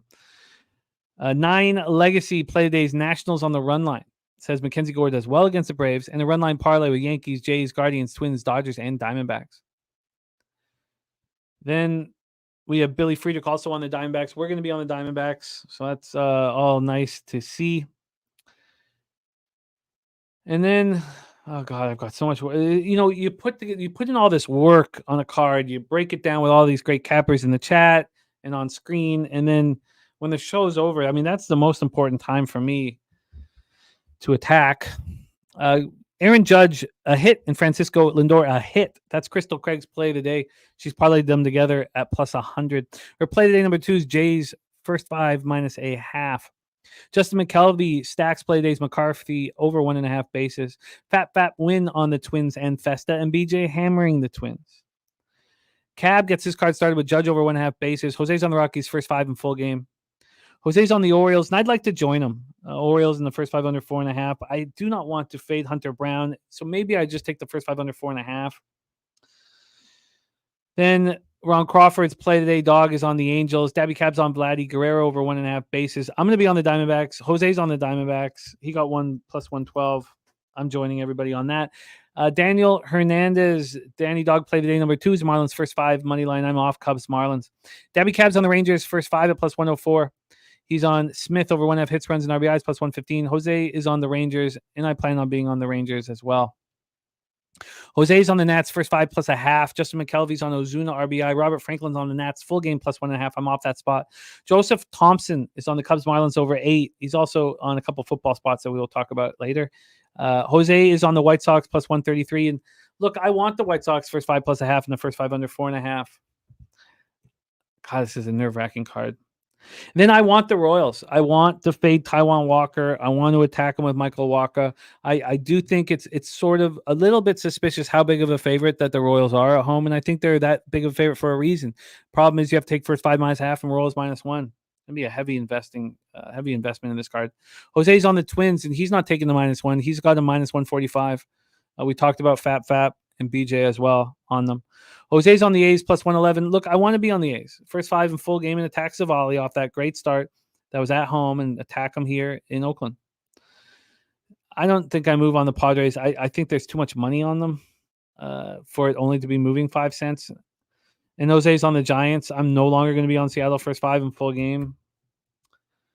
And then I have to attack Bobby Miller and Will. No, Saturated, I didn't bet it. I didn't bet that over, unfortunately. So I'm 5-1 now in NFL. I took my first L of the year. Okay, there you go. That is MLB for today. Let me get this all set up for us. So let me move this off. I don't have Jose here, and we're going to be cutting this out. So let's move this here. Oh, no, that's what I should do. Sorry, I'm talking too much here. Let me just move this off of that and get this off here. And then here we go. Okay. It is time to talk college football. Week 0 is here, but we are attacking week 1 on today's show. We're going to get ahead of the market. Action Network has put out cash flows as well. They weren't available for us until now. So that will help our cap. We are also welcoming to open up his account, his 2024 college account here on Betting with the Bag, coming to us from Los Angeles, California. Please welcome our friend Wine Time Sports to the show. Wine Time, how are you, my guy? Jimmy the Bag, my guy. Good to see you. Good to be here. Blessed to be here. Ready to talk some college football with you, my guy. Let's get that cash, my friend. We have 2 games that we are attacking on the week 1 college football slate. And the first one is a big one. We have Miami Hurricanes. This is the best Miami Hurricane squad we have seen in a long, long time. Miami Hurricanes versus the Florida Gators. It is a make or break year for Billy Napier and this Florida Gators squad. Let's get after it right now and set this one up. Saturday, August 31st, 3:30 p.m. Eastern, Ben Hill Griffin Stadium in Gainesville, Florida. Let's get into the line history and the cash flow and hear how our guy Wine Time Sports is opening up his account. For those of you guys watching this for the first time, all of the cappers on our show will be tracked. The one thing that we can guarantee is honesty and transparency. Let's get into our August 31st spot here, line-wise. We have these Hurricanes right now at Pinnacle at -3 at -111. This opened up at 2.5 at -111. That was on August 20th. A little bit of juice. And then the following day, the 21st, on Wednesday, this moved to -3. Then there was a slight move against that. The Gators started getting juiced. That stopped. Right now, Miami at -3 at -111, a half-point move towards them.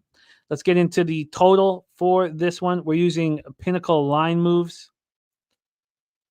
For the total, we are sitting here with these Hurricanes and Gators at 54.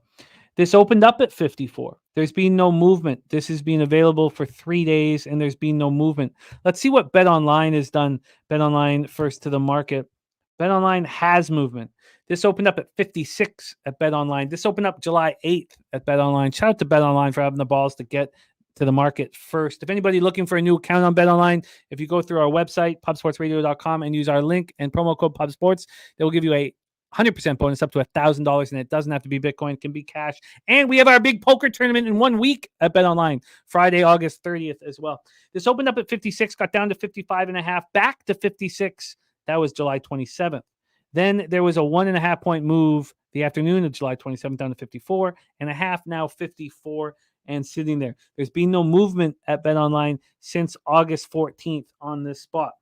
Let's get to the cash flow here for this one. Finally, get the look at cash flow in college football. We've been waiting for this to be available, and it is now available. So let's go over to 3:30 p.m. on Saturday and see what we are dealing with. We have 33% of the tickets and 35% of the cash on the Hurricanes. I'm surprised at that. I thought that would be more of a public spot. 67 and 65 on the Gators. Total wise, it's a coin flip, 50-50. Just 4,412 tickets in at this point. 50% of tickets, 55% of the cash on the under, and we've seen that drop. Here we go. Crystal Ball's chance, hired in 2022, and this is the best roster he has had. This is the best roster we've seen in a long time. Also, offensive coordinator Shannon Dawson in the second season, Lance Guidry in his second season, offensive coordinator, defensive coordinator in their second season, ready to roll here. And Cam Ward comes over. Washington State transfer, 3,736 yards, 25 touchdowns and 7 picks. He also had 8 rushing touchdowns, which really doesn't have a lot to do with his athleticism, but has to do with his smarts. Cam Ward comes over. Could this team make the college football playoff, the Hurricanes? In Florida, Napier better step up, and it's not going to be easy. Now, Graham Mertz is a possible NFL draft pick. Could be a high draft pick if he has a big year, but this defense was ransacked in the transfer portal. Let's hear how our guy Winetime is opening up his 2024 account on our show. Take it away, Winetime. Hurricanes, Gators in Gainesville, Florida. Yes, sir. Shout out to everyone in the chat right here. I see Mexican Elvis in there. I see Nunya, Betting Pros, Coin Nunya, Justin McKelvey, all my guys right there. Shout out to you guys. But yeah, getting into this game right here. I got in a little bit early. For everyone out there, when you're betting college football, betting NFL, it's best to always get in early. The lines are going to always move. They're never going to stay the same when they come out. Try to attack them early. So it's nice that we're able to do this so we can advance. But yeah, talking about this Miami program, it's a team that I've been actually super high on going into this season. I've been paying attention a lot to Cam Ward into their fall camp, their spring camp. I watched their spring game. Cam Ward looked nothing short but spectacular out there. Cam Ward is coming over from the Pac-12, what I know pretty well, actually. Played very well at Washington State for what he had around him. Didn't have necessarily a good offensive line or even a lot of weapons. He had Josh Kelly, who actually also transferred out, but didn't really have a lot to work with there, but he still put up numbers. He was still able to get some wins, keep them into games most of the time. If he had a little bit more protection, I think they would have been a lot more successful. Coming over Miami, he's got a lot better of an offensive line. A lot of these guys are experienced. From what I've seen in fall camp, the defensive line have really been getting after it. You look at this defensive line from Miami, it's one of the best defensive lines in the nation. Start with Ruben Bain, coming off 7.5 sacks last year as a freshman, true freshman for Miami. Physical specimen. This guy's going to be a first-round draft choice once he's available. He's still got another 2 years to play, though. Then they grab a guy over from Tennessee who could have probably gone day 2 in the NFL draft, if we're being completely honest. Tyler Barron, I believe his name is, coming over from the SEC. Had 7.5 sacks there at Tennessee. A lot of QB hurries. These guys are going to be rushed coming off the edge. They've been giving this Miami offensive line a lot of trouble. Cam Ward a lot of trouble. So they've been it's been ironing, it's been sharpening iron. And I think it's only made this offensive line better for Cam Ward around him. But yeah, they are going to be playing here in the Swamp, one of the most intense places to play in college football. It's going to be sold out. Same time, Miami is playing there. 2 Florida teams. I do see a lot of fans coming out there from Miami. A lot of fans out there have a lot of high hopes for this team, as they should. This is probably the most talented team I've personally ever seen them have on paper. You look at who they got in the transfer portal other than Cameron Ward. They go after Sam Brown from Houston, one of the better receivers in the American Conference last year. You watch that tape against Texas. He ran some good routes, and he went by a lot of defenders. He's going to be good at in the ACC. And then, one of the biggest components, too, they grabbed Damian Martinez, another Pac-12 guy, running back from Oregon State, just a big-time bruiser. This guy's 6'2", 235. You don't want to tackle this guy more than 20 times in a game, and I think this guy's going to be pounding the rock a lot of the time. They bring back sophomore Mark Fletcher, sophomore running back, another bruiser, 6'2", 220. These two guys are going to be hard to tackle. They're going to give Florida a lot of trouble. Florida struggled last year. had one of the worst run stopping defenses in the nation. I believe they were 113, and it was an average of 5.2 yards a carry. Crazy. These two guys are both averaging 4 to 5 yards a carry. And if Florida, I just think the keys to this game for Miami is really going to be to run the football here, because if you run with those two guys, you're going to wear out this Florida defense early. It's the first day. I would think everyone's is well conditioned, but it's tough to tackle two running backs that are 220, 230, big dudes that have played big time college football already. So I think if they're able to pound the rock, they're going to be able to win this game. I am on Miami money line in this one. Still want to break down a couple other things, but I forgot to mention Xavier Restrepo, another dynamic receiver. Last year had, I believe, 900 yards for them. He's going to go in the NFL draft. It's just Cam Ward's never had this much talent around him offensively. And if this offensive line can be just, I think he's going to have a lot of success. I have Miami over 9 wins, -140, over 9.5, +140. Little pregame, little futures in there already that I already threw in there. I have them going to the college football playoff. That's their expectations going into this year. Cam Ward could have gone to the NFL, came back here. He wants to win. He wants to go to the college football playoff championship. Mario Cristobal, he hasn't really gotten over that hump. This is his chance. If he doesn't do it this year, this might be it for him too. Billy Napier, I think it's done for him. You look at their total wins this year, over 4.5, a little bit juice. Books don't think they're going to win 5 games. And if they do, it's probably going to be about 5. And that's unacceptable for the Florida program. So I think both these coaches are going to be on the hot seat going into this year. But I just think Miami has the edge athletically wise on the defensive side. They have the better quarterback. They do have some young corners out there. They have a young sophomore corner who's coming in, but I've heard a lot of good things about him from fall camp. So that's going to be interesting to see too. Because Graham Mertz, when he had time to throw last year, he was able to chuck it. He was able to throw it all over the field when he had time. But again, this defensive line is going to be getting after him a lot. So I'm on Miami in this one. I got -130, whatever the best line you can get right now. I'm not going to mess around with the 2.5 in this one. I got 2 units on this.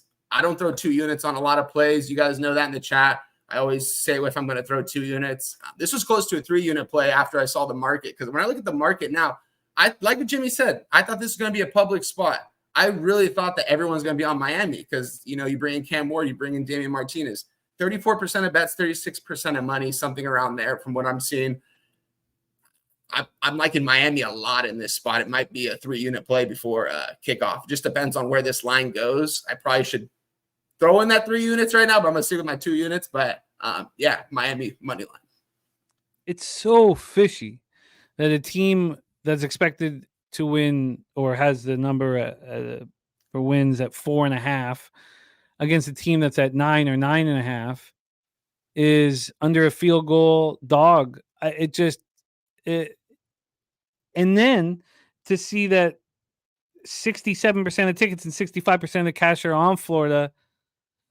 I mean, is it the fact that the Swamp is such a tough place to play in Gainesville? Is that the only reason? What could there be another reason that this would? Because you set this line up under a field goal, you think that the public's going to be all over the Hurricanes. 100%. Yeah, that's what I'm confused about. I thought when I saw that's one thing I was worried about was the market going into this one. Like you said, I think it might just be the Swamp. That's what I'm hearing from everyone. All my OGs and stuff have all told me, don't bet against Florida in the Swamp. Don't take Miami. But it's just from a talent level perspective. I think this is going to be a mismatch everywhere you look at it on the field. Cameron Ward's going to be the best player out there. Damian Martinez is going to be the best running back out there. They've got the better receivers. They've got the better defensive line. It all adds up. So I'm shocked that the public is on Florida, but it's got to be because of the Swamps. Wine Time Sports getting his account started here with us on Miami moneyline -130. He's tweeted out all of his action. He tweeted this out yesterday at Wine Time Sports is his handle on X. We move on. Next up for us, game 2 on Saturday, 7 p.m. Eastern. We have the UNLV Rebels at the Houston Cougars in Houston, Texas, TDECU Stadium. Let's take a look at the line history for this one. We'll start with the total for Rebels Cougars, two teams seemingly moving in very different directions. We have the total at 54.5. That's where this opened at Pinnacle. This opened at Pinnacle on the 20th of August. So we're on the 23rd right now. There's been no movement. 54.5. We go over to Bet Online, who of course got this total out earlier. It's also at 54 there, but it opened up at 56.5 and it moved up to 57. It was at 57 on the 10th of August. Then on the 16th of August, a 3-point move to the under, and it kept going. This got down to 53.5. That's a 3-point move. That's a sharp, giant, extreme 3-point move to the under back on the 16th. Let's get into the line history of the point spread. We have, move back here. We have the Houston Cougars as 1.5-point favorites. They opened up right there, 1.5-point favorites, and there's been no movement at Pinnacle. Over at Bet Online, there has been movement. This opened up with the Cougars as 3-point favorites. This is back on May 24th. Then on June 1st, it moves to 3.5. June 20th, it moves to 3. July 25th to 2.5. August 17th to 2. August 18th to 1.5. So we've seen a real move towards UNLV. Let's get into the cash flow then for UNLV Houston and see what the mark or the books and the public is moving on. 92% of the tickets, 92% of the cash on Houston. Wow. Only 8% of it now. There's only 1,898 tickets in, but certainly would make you want to bet UNLV right now. And if you watched last year's football, you'd want to bet UNLV right now. And now, of course, we have to hear who's at quarterback for UNLV, and we'll talk about that. 73% tickets, 74% cash on the under. So, Barry Odom's first season as head coach was an enormous success, a huge success. And Brendan Marion's offense, 34.4 points per game. But, wine time, who is going to be at quarterback? You have Haj Malik Williams transferring from FCS Campbell, dual threat. You have Cameron Friel, who was QB3 last season, understands the system. And you have grad transfer Matthew Sluka, Patriot League Player of the Year at FCS Holy Cross. So that's there's question marks around quarterback. There are not question marks in the high-profile positions. You got Jaden Thomas, 503 yards rushing, 12 touchdowns as a freshman last year. He's ready to blossom. You have a Ricky White, the third, 1,483 yards receiving. So you have playmakers around who will be at quarterback. Coin in the house says Houston, 10 returning starters, UNLV 11. Billy Friedrich says Friday, October 4th, I'll be betting UNLV at home for Syracuse as soon as the line drops. Let's talk about Houston. Willie Fritz, their new coach, has a lot of cleaning up to do around this Cougars team that's been plummeting the last couple of years. So Donovan Smith, 3,000 yards, 22 touchdowns in his first season with Houston, is expected to be good to go from the labrum surgery in the offseason, but he did lose his best two receivers. Sheil Wood comes over, new defensive coordinator to clean up the mess. We saw what he could do at Troy a couple years ago when they had a top 20 defense, and this defense was horrific last year. Take it away for us, wine time. Rebels, Cougars in Houston. Yeah, Jimmy. Looking at this game initially, without reading the marker or anything, I capped this game. I looked at both these teams deeply. It's funny. Actually, one of the times I came on here live with you last year, we talked about Houston, and I talked about Donovan Smith. This guy returns. This guy's 6'5", 235. He's got an NFL stature. Really good quarterback size out there. Durable. He talked a lot about putting on a little bit more weight this offseason to keep him a little more durable because he's going to be taking he's going to be taking hits. He's going to be running with the football. Surprised he stayed, honestly, but he's very talented. This kid's got every tool in the shed. If you look back at the Texas game last year, I mentioned with Sam Brown, these two really kept him close with that Texas game. They had the ball with a minute left, and I thought they got the first down. It ended up getting overturned, not getting a first down. They didn't get it, but you look at that tape, man. Donovan Smith showed some flashes of some NFL-type quarterback play. He wasn't consistent enough throughout the season. I only saw it a couple games, but he's got the tools to be successful. I think bringing in Willie Fritz, Willie Fritz is a run-first type of coach. It's kind of how he's always been. I think Donovan Smith, though, is going to excel in this. He's got to limit the interceptions. He threw a good amount of interceptions last year. I think he's got to limit those, make a lot more smarter decisions. But kid's ultra talented. He's probably the most talented kid on the field in this one, honestly. I'm not going to lie. And Willie Fritz coming over from Tulane started a culture over there, really turned that program around the last couple of years, brought him from nothing to, winning 10 games and being nationally ranked. So coming over to Houston, it's a different conference, but I expect him to bring his similar values to Houston. They need something. They need to revive them. They need people in the stands. I was looking at this first game. Tickets are going for $3 right now. They need people in the stands there. You look at the team, though, he brought in a lot of good transfers from not a lot of Power 4 schools necessarily. He did bring in a Georgia wide receiver who was a return specialist for Georgia last year. I believe he actually was second team in the SEC for kick specialists. He's going to be out there at receiver. He's going to be returning kicks. Pretty dynamic kid. They also grabbed a kid from Tulsa, had 600 yards last year. Kind of like a Sam Brown who left, kind of like that, not as talented and not as big, but his route running is polished. He can go out there and run any route you ask him to. I expect him and they've had some good connections here in the fall camp from what I've seen. You look over the UNLV side, you asked who the starting quarterback was. There a lot of research these last couple of days. They still haven't announced it.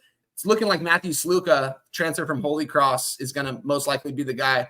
Watching his tape, when he's got time to throw, he's got a pretty good arm. It is at the FCS level, but I saw him making some pretty good big-time throws. And also he can take off and run. Both of these quarterbacks are dual threats. The other guy is the transfer from Campbell. His name is Malik Williams, I think. But they're both dynamic with their legs. Malik Williams is a little more dynamic on the ground, but Matthew Sluka can chuck it. It's a step up in competition, though, coming to the Big 12. So it's going to be interesting to see. It's going to be a good first game. I think Houston, I took Houston in this one. I gave it out 1 unit play. I like Houston in this spot. I didn't like it when I saw 92% of the money was on them and 92% of the bets. That really threw me off, considering that UNLV had a really successful year last year. And Houston, 4-8. I know they're bringing in Willie Fritz. I just thought maybe people were going to think he needs some time, which he is going to need time. This Houston team isn't going to go to a bowl game by any means. I have them going, I think, 5-7 or 4-8. But I look at the quarterback play, and I think it's going to be a big step up for Donovan Smith. I think he's much more talented than the guy over on Holy Cross. He hasn't played any FBS football yet. We have seen some FCS guys come to this level and play well. You could prove me wrong. We'll see. I'm taking Houston in this one. Looking at the market, though, it did have me a little skeptical on it with all the money on it. But, I like this Houston team. They've got a guy, Willie Fritz brought over this edge rusher, 3-year starter since he was a freshman. His name is Keith Cooper. 5 sacks last year. This guy's 6'5", 285. Physical specimen out there. A lot of strength. I know he's coming from a lower conference, not the Power 4 conference, but he's got the strength to compete in the Big 12, I believe, especially going against UNLV, not even a Power 4. They're Mountain West. I expect him to have a really good game in this one. Watch out for Keith Cooper, really good edge rusher. And he brought in a lot of experienced guys, not necessarily from the Power 4 level, like I said, but he's got guys in there that have played a lot of snaps together. So I like Houston money line in this one, -125. I took it. We'll see how the market goes. If it starts going more towards UNLV with all the money on Houston, it's going to scare me. But as of right now, I'm on Houston.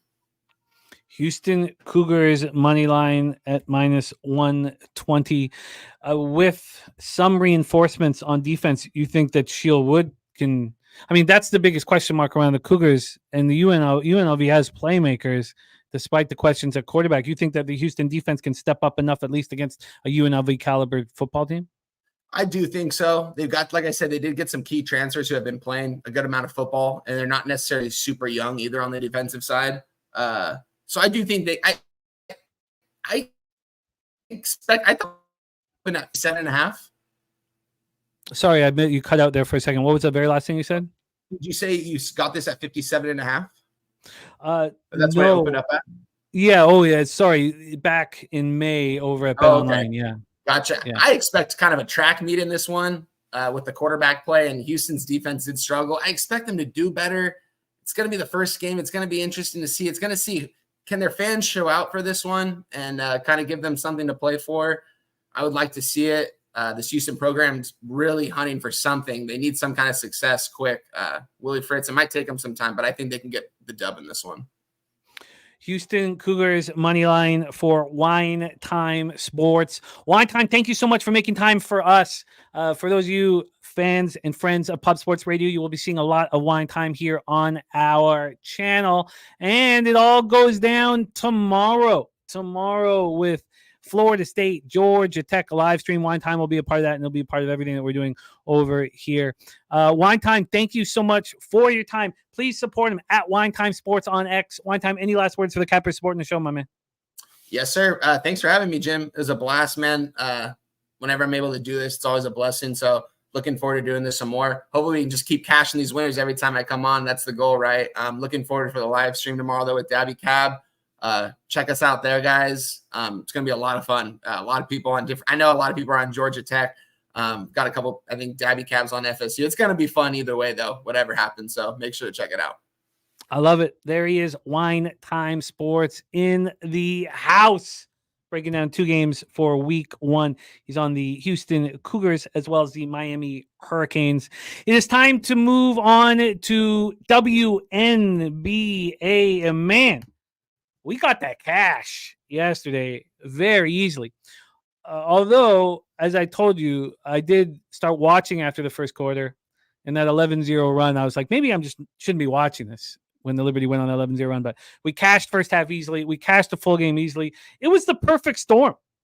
It was the perfect storm yesterday. You had the star player returning for the Liberty. You had same teams playing 2 days after the favorite dominated, were forced to be accountable due to not having their best player there. It was just absolutely perfect. Nuki says, what are your numbers on your shirt related to? It's just a little, like a Breaking Bad version of Peter Loshak. That's all. Breaking Bad version. That's all it is. All it is. New Quirker, my friend. It is time to talk WNBA, and it was a very important double up last night. Let's see if we can find some more. Please welcome from South Jersey, also star of the Locker Room podcast and all things MMA, but also NBA and WNBA and college basketball. Please welcome from South Jersey, Mr. Billy Brisbane to the show. Brizzy, how are you? I'm doing good. It feels like, like when you smoke weed as a kid and then you have that one friend that doesn't smoke weed and then he finally hits the weed and then he texts you in the text message, dude, I got stoned last night. I feel like that's you, WNBA. I'm glad you got some double up cash on the Liberty game. Yeah, well, a lot of it was your initial thoughts on the Wings coming out of the break. And I know that Dallas didn't show it at first, but it was just a perfect storm in every sport. That's just the perfect storm. You can explain everything that happened. It was wonderful. So I needed it bad. And we are back to business here, my friend. Let's get this all set up and let's get our first game on the board. We have the Phoenix Mercury on the road, 15-14, 6-10 on the road at the Atlanta Dream. We're at the Gateway Center in College Park, Georgia. The Dream playing very well off the break, 10-17 overall, 6-8 at home. And they've won all 3 games, and all 3 games have come at home. And here is another one. They beat Seattle at home to get started 83-81. They beat Connecticut 82-70, and they beat this very Phoenix Mercury team 2 days ago. So a similar situation than what we just dealt with. The Atlanta Dream take out the Mercury 72-63. Brizzy was on our show for it, and he gave us Gray over 14.5 points, and he broke down what Taurasi's issues were going to be defending the perimeter. And I said, well, we should take her under 14.5 points, and Brizzy vouched for that. I didn't do it. The confidence, I guess, after last night is starting to build, but Taurasi went 1 of 6. No rebounds, 3 turnovers, was a -16. That was a game worst, and scored 3 points. So it would have been a thing of beauty had we moved on it.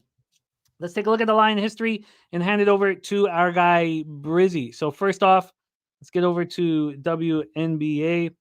And we will use BetOnline line moves. Of course, BetOnline first to the market, and we respect that very, very much. We have Phoenix right now -1.5 and -110. They opened up -2.5.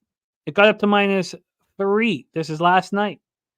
And then at 9:54 a.m., there was a big move towards the Atlanta Dream. We've had 1 point of movement here. On the total, we are show it. We are sitting here at 162.5 at BetOnline. It's opened up 163.5. So we have a 1 point move towards the under. We have a 1.5 point move away from the Phoenix Mercury towards the Atlanta Dream. Let's take a look at the cash flow and see if we got something that correlates or brings us more confidence. Cash flow wise, 75% of the tickets are on the Mercury on the spread, and this line's moving away from them. There is no help for the total, no tickets in cash, but there is on the money line. Mercury is 67% of tickets and 92% of cash on the money line. This is fascinating. So badly do I want to take the team that loses and loses by margin in game one, but with all the public on them, why is the line moving away from them? Take it away, Brizzy. Mercury Dream Gateway Center.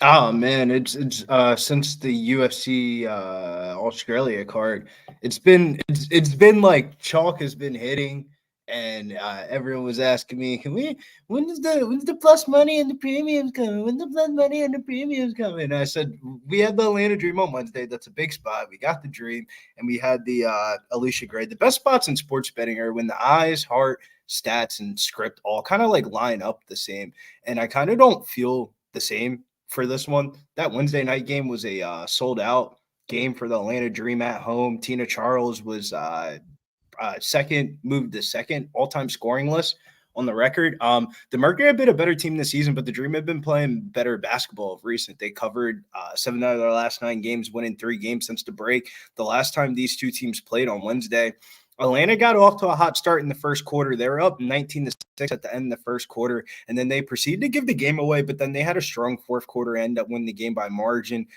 Like I said, Tina Charles, she had a vintage game of 12 points, 17 rebounds, and she moved to second all-time scoring on the WNBA list behind Diana Taurasi. Usually in these reduced travel scenarios, we see more defensive intensity with both teams knowing their opponent, but there was a lot of weird results for the Mercury with Sophie Cunningham getting hurt early in the game. Monique Billings was in a lot of foul trouble. She just came over to the team. They couldn't hit a three-pointer. They shot 1 for 13 from the three-point line in the first half. I think we get a more concerted effort tonight. The 63 points scored by the Mercury was the fewest amount of points that the Dream have given up so far this season. I think it's all going to start in the offensive end with the Mercury tonight. Defensively, they've been bad on the road, giving up 83.3 points per game. That's why we're kind of on the Dream in the last one. But the Mercury now a couple days in Atlanta after putting up their third lowest total of the year. I think the same could be said about the Dream as well. They shot 25 of 73 field goal wise and shot 9 for 31 from the 3-point line with only 16 free throws. I like the over in this one, over 162.5 at -110, bet 365. Over 162.5 at -110 for Brizzy. This doesn't correlate for me. I'm going to have to stay off of it. It's too bad. I love when teams face each other twice in the same barn, or even home and homes. I love them. I love them both. Can't roll with this one, but Brizzy has made moves. The next spot on the board for us is Chicago Sky at the Connecticut Sun. We're at Mohegan Sun Arena in Connecticut, casino that Brizzy knows very well. Sky 11-16, 7-7 on the road. Sun 20-7, 11-3 at home. Let's take a look at the situation here. The Sky coming off 5 days off, or I guess 4 days completely off. They last played on the 18th at Phoenix, 86-68 victory. The Connecticut Sun have had 2 days off. They last played at home versus the Sparks, beating them 69-61. So the Sky were in a spot where they played 3 games in 4 nights out the break, lost both matchups with Phoenix, and beat a weak Sparks team in LA barely by 4 points. So let's take a look at the line history here for this one. We have the total at 154.5. That's minus 110 to the over. This opened up 155.5, dropped a point to 154.5. On the spread, we have the Chicago Sky 11-point dogs, opened up 8.5-point dogs. So this opened up at 8:26 p.m. last night. 11 minutes later, it's 9.5. An hour and 12 minutes after that, it's 10. Midnight is 10.5. This got up to 11.5, so we've had a half point of buyback, but a clear move towards the Connecticut Sun. And again, just a 1-point move to the under on the total. Let's take a look at the cash flow and see what is correlating here. We have, let's get over to the spread. We have 57% of the tickets on the Sky. This line's moving heavily against them. We don't know the cash flow. Total-wise, though, just 20% of tickets on the over and 87% of the cash. Public on the under. Line moving a point to the under. Take it away for us here, Brizzy. We also have Ron Crawford, WNBA play of the day on the Chicago Sky at plus 11. Take it away, Brizzy. Sky, Sun, in Mohegan Sun Arena. Yeah, these are one of those games where my eyes kind of aren't matching up what the stats are saying behind the paywall. So I feel like the Sky just haven't looked good since the Mabry trade. We've been talking about that literally on the show. Anytime that we talk about the Sky, I talk about how I am not high on their end of season run this year. Like there's a lot of teams behind them that could definitely make a run for that 8 seed. And a lot of the trades that they made are going to be good for them in the future, but not for right now. And it's just the Sun just aren't a team that I'm looking to lay this amount of points with. It's usually a trap. They covered 6 of their last 10 games, but they're 0-5 ATS in their last 5 when laying 9 or more points. When it comes to the total, the Sun have been one of the best defensive teams, and while the Sky's offense has been a lot of isolation basketball, their offensive efficiency has just gone the other direction since Mabry left. So, and this game's played. I always talk about this when we talk about the Mohegan Sun. This game is literally played at a casino on a Friday night. Everybody just got paid. You can literally like throw a piece of gum from outside the casino and like hit the arena. Like it's ridiculous. Like I can't imagine what the ticket count is probably going to be by the end of this day on that game. And I just always look to fade what the public is on in a Mohegan Sun basketball game, especially on a Friday night. Mabry, she gets the revenge game spot scenario. I mean, how motivated is she really going to be? She asked for the trade to get out of Chicago, so she kind of saw what was coming and she was trying to play for a winning team.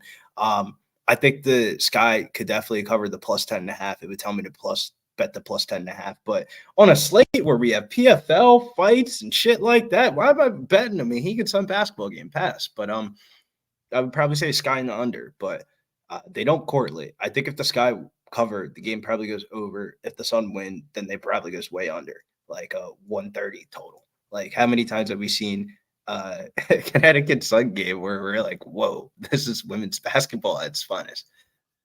Chicago Sky, Connecticut Sun, no action from Brizzy. Big move towards the Sky. Ron Crawford getting it at 11. We don't have a banner for this next one, but we are talking 7:30 p.m. Eastern. Los Angeles Sparks 6-22, 2-12 on the road at the Washington Mystics 6-22, 3-11 at home. We're at their Entertainment and Sports Center in Washington, D.C. Take a look at the situation here. No worries. Take a look at the situation here. We have the Sparks in the throes and the Mystics in throes of enormous losing streaks. Who can get out of all of this losing?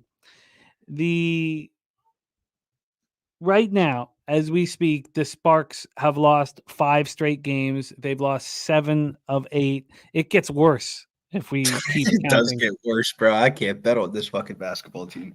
They are not playing well. And thankfully, the same can be said about the Washington Mystics, who are 6-22.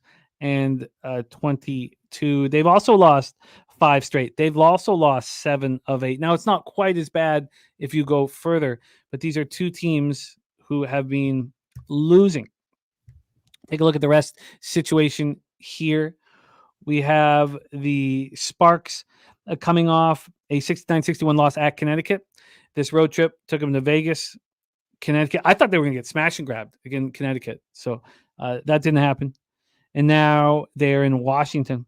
The Mystics have lost 2 straight at home. They lost a home and home with the Lynx, and then they lost at home to Seattle, 83-77. So we have 2 losing basketball teams here. Let's go over the line history with this one. We have the total at 164 minus 115 to the over. This opened up at 161s all the way up to 164. So a big move towards the over. On the spread, we have Los Angeles as 4.5-point dogs. This opened up as 5-point dogs. Then they became 6-point dogs. So this opened up 8:26 p.m. 11 minutes later, they're 6-point dogs. Then back to 5.5, then up to 6. This move down to 4.5 happened this morning at 10:57 a.m. A 1.5-point move back to the Sparks. So there's been a 0.5-point move to the Sparks, a big move to the over. Why don't we take a look at the cash flow and see if it correlates there? With the cash flow, we have 77% of tickets on the under. Wow. 3-point move to the over. On the spread, we have 75% of tickets on the Sparks, and now it has moved towards them. Take it away for us here, Brizzy. Sparks, Mystics, Entertainment and Sports Arena in Washington, D.C. Man, we talked about this the last time that the Sparks were on the show, and I didn't get too deep into the story, but I was in on them for a little bit, man. Yeah, I was talking to you about how TikTok is where it's at for the WNBA, and you can like literally watch these girls' lives, and like Rickea Jackson was just getting trolled in the comment section. She was the number 13th overall pick, Tennessee All-SEC Player of the Year.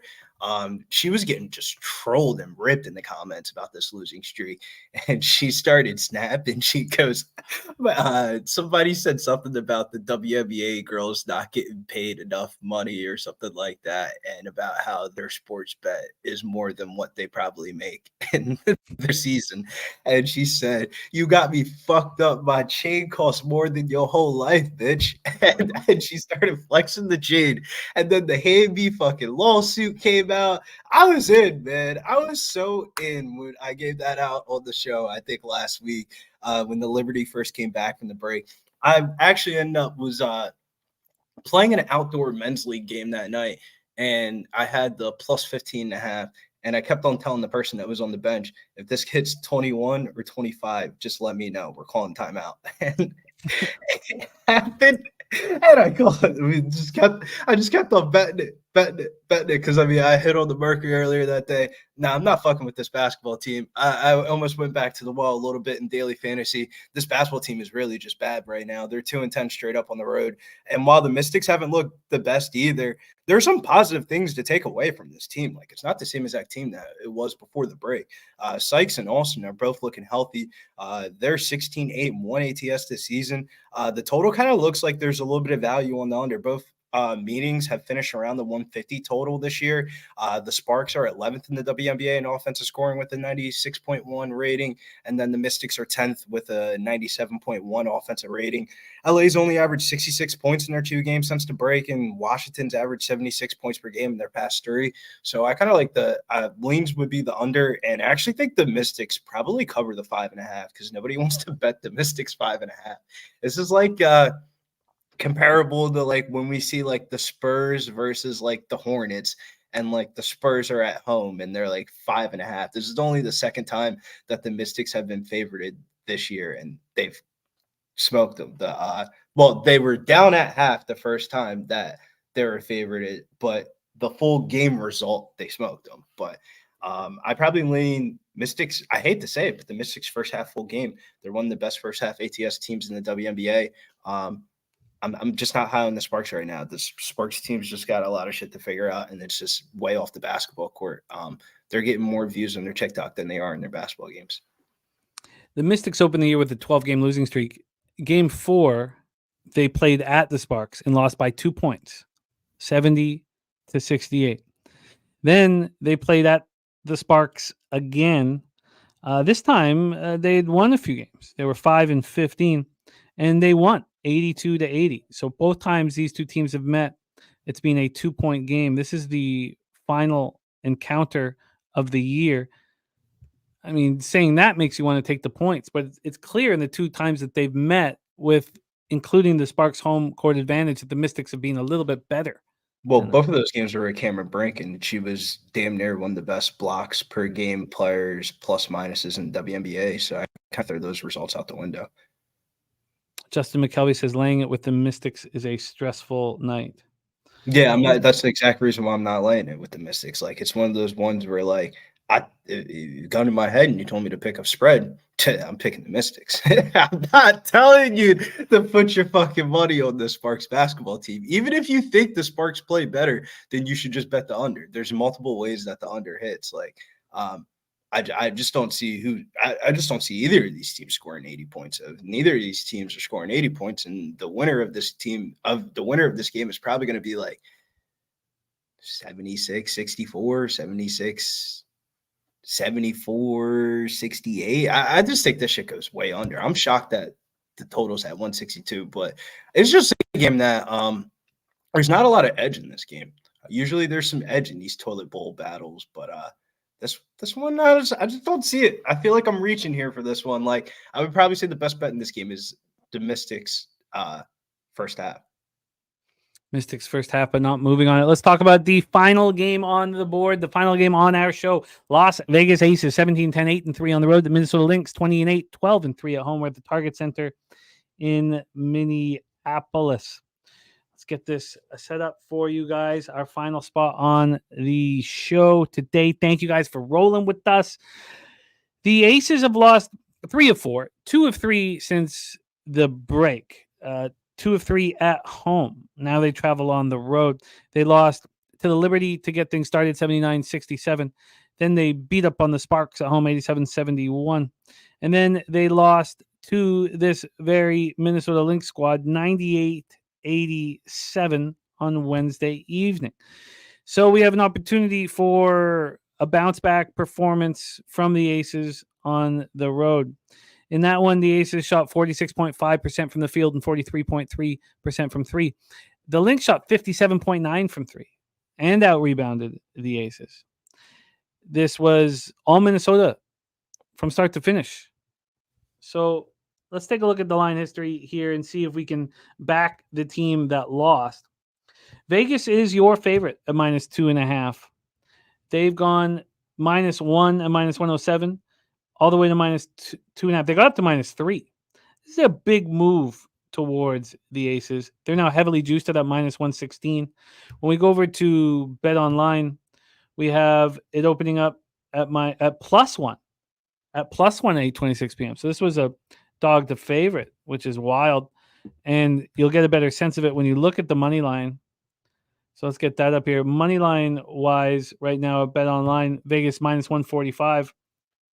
Oh, wow. Even, I guess the money line came out after the spread.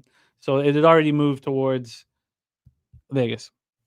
Okay, so let's take a look at the cash flow here for this one. 75% of the tickets on the Aces line moving towards them. From a total standpoint, 70% of the tickets and 93% of cash is on the under. It's a lot of money on that under. What has it done again here? We're at 167. This opened up at 168. You know, I often say familiarity breeds contempt, but two teams have to not like each other and they have to be good. And both are covered here with this 1 point move to the under.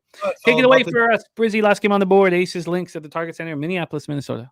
What you just said is literally how I felt about the Dream Mercury game. I mean, both of the teams are literally fighting for a seed. I think that's just going to be way more competitive. They're not going to have 6 points scored between those two teams. But we'll combine a couple of breakdowns for this one.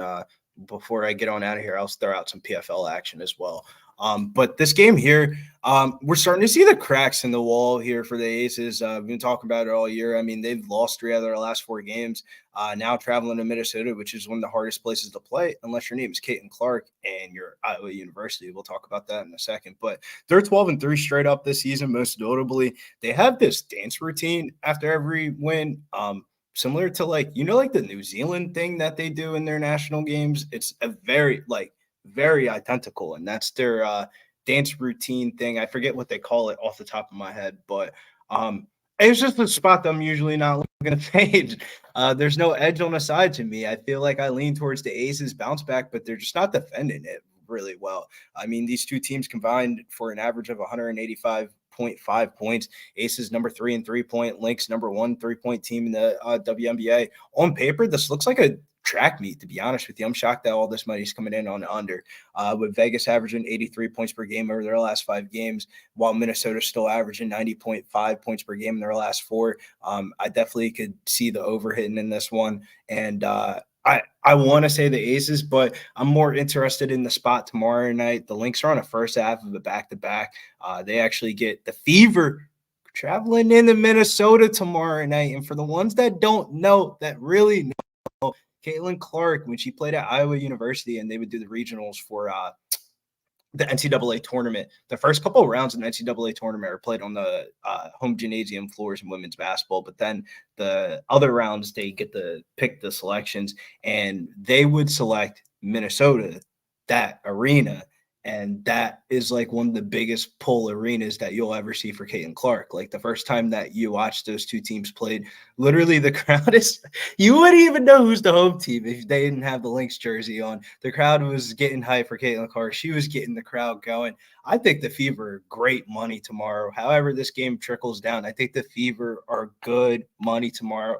I actually hope the Lynx win this game tonight so we can get on the Fever tomorrow night. But my favorite player prop of the day comes in this game. There's a lot of value in props in this game, but my favorite one of the day is going to be Chelsea Gray, over 4.5 assists at -158 at FanDuel Sportsbook. She's gone over her assist prop line in 6 out of her last 8 games and 11 out of her last 16 games since returning from injury. Asia, she finally had a down game in her last game, but if she gets back going, I think that's going to help out Chelsea Gray a lot. She's been averaging 6.7 assists in her last 10 road games. I think she goes way over that assist prop, and I wouldn't even mind a double-double sprinkle because I think she could definitely get the 8 to 10 assists is where the projection was. But yeah, combine the breakdowns in one game, and we'll talk about some PFL before we get on out of here. Give you guys a couple winners because I only have 2 bets on the WNBA slate today. Player prop Chelsea Gray, 4.5 assists, and then the over in Phoenix Mercury, Elena Dream. Are you surprised Vegas is a favorite here? No, it's Vegas. I mean, when people think of the WNBA, they think of Vegas. They don't think that the Minnesota Lynx are. It's kind of, they're honestly a doppelganger of the Timberwolves. How their season kind of went in the NBA season.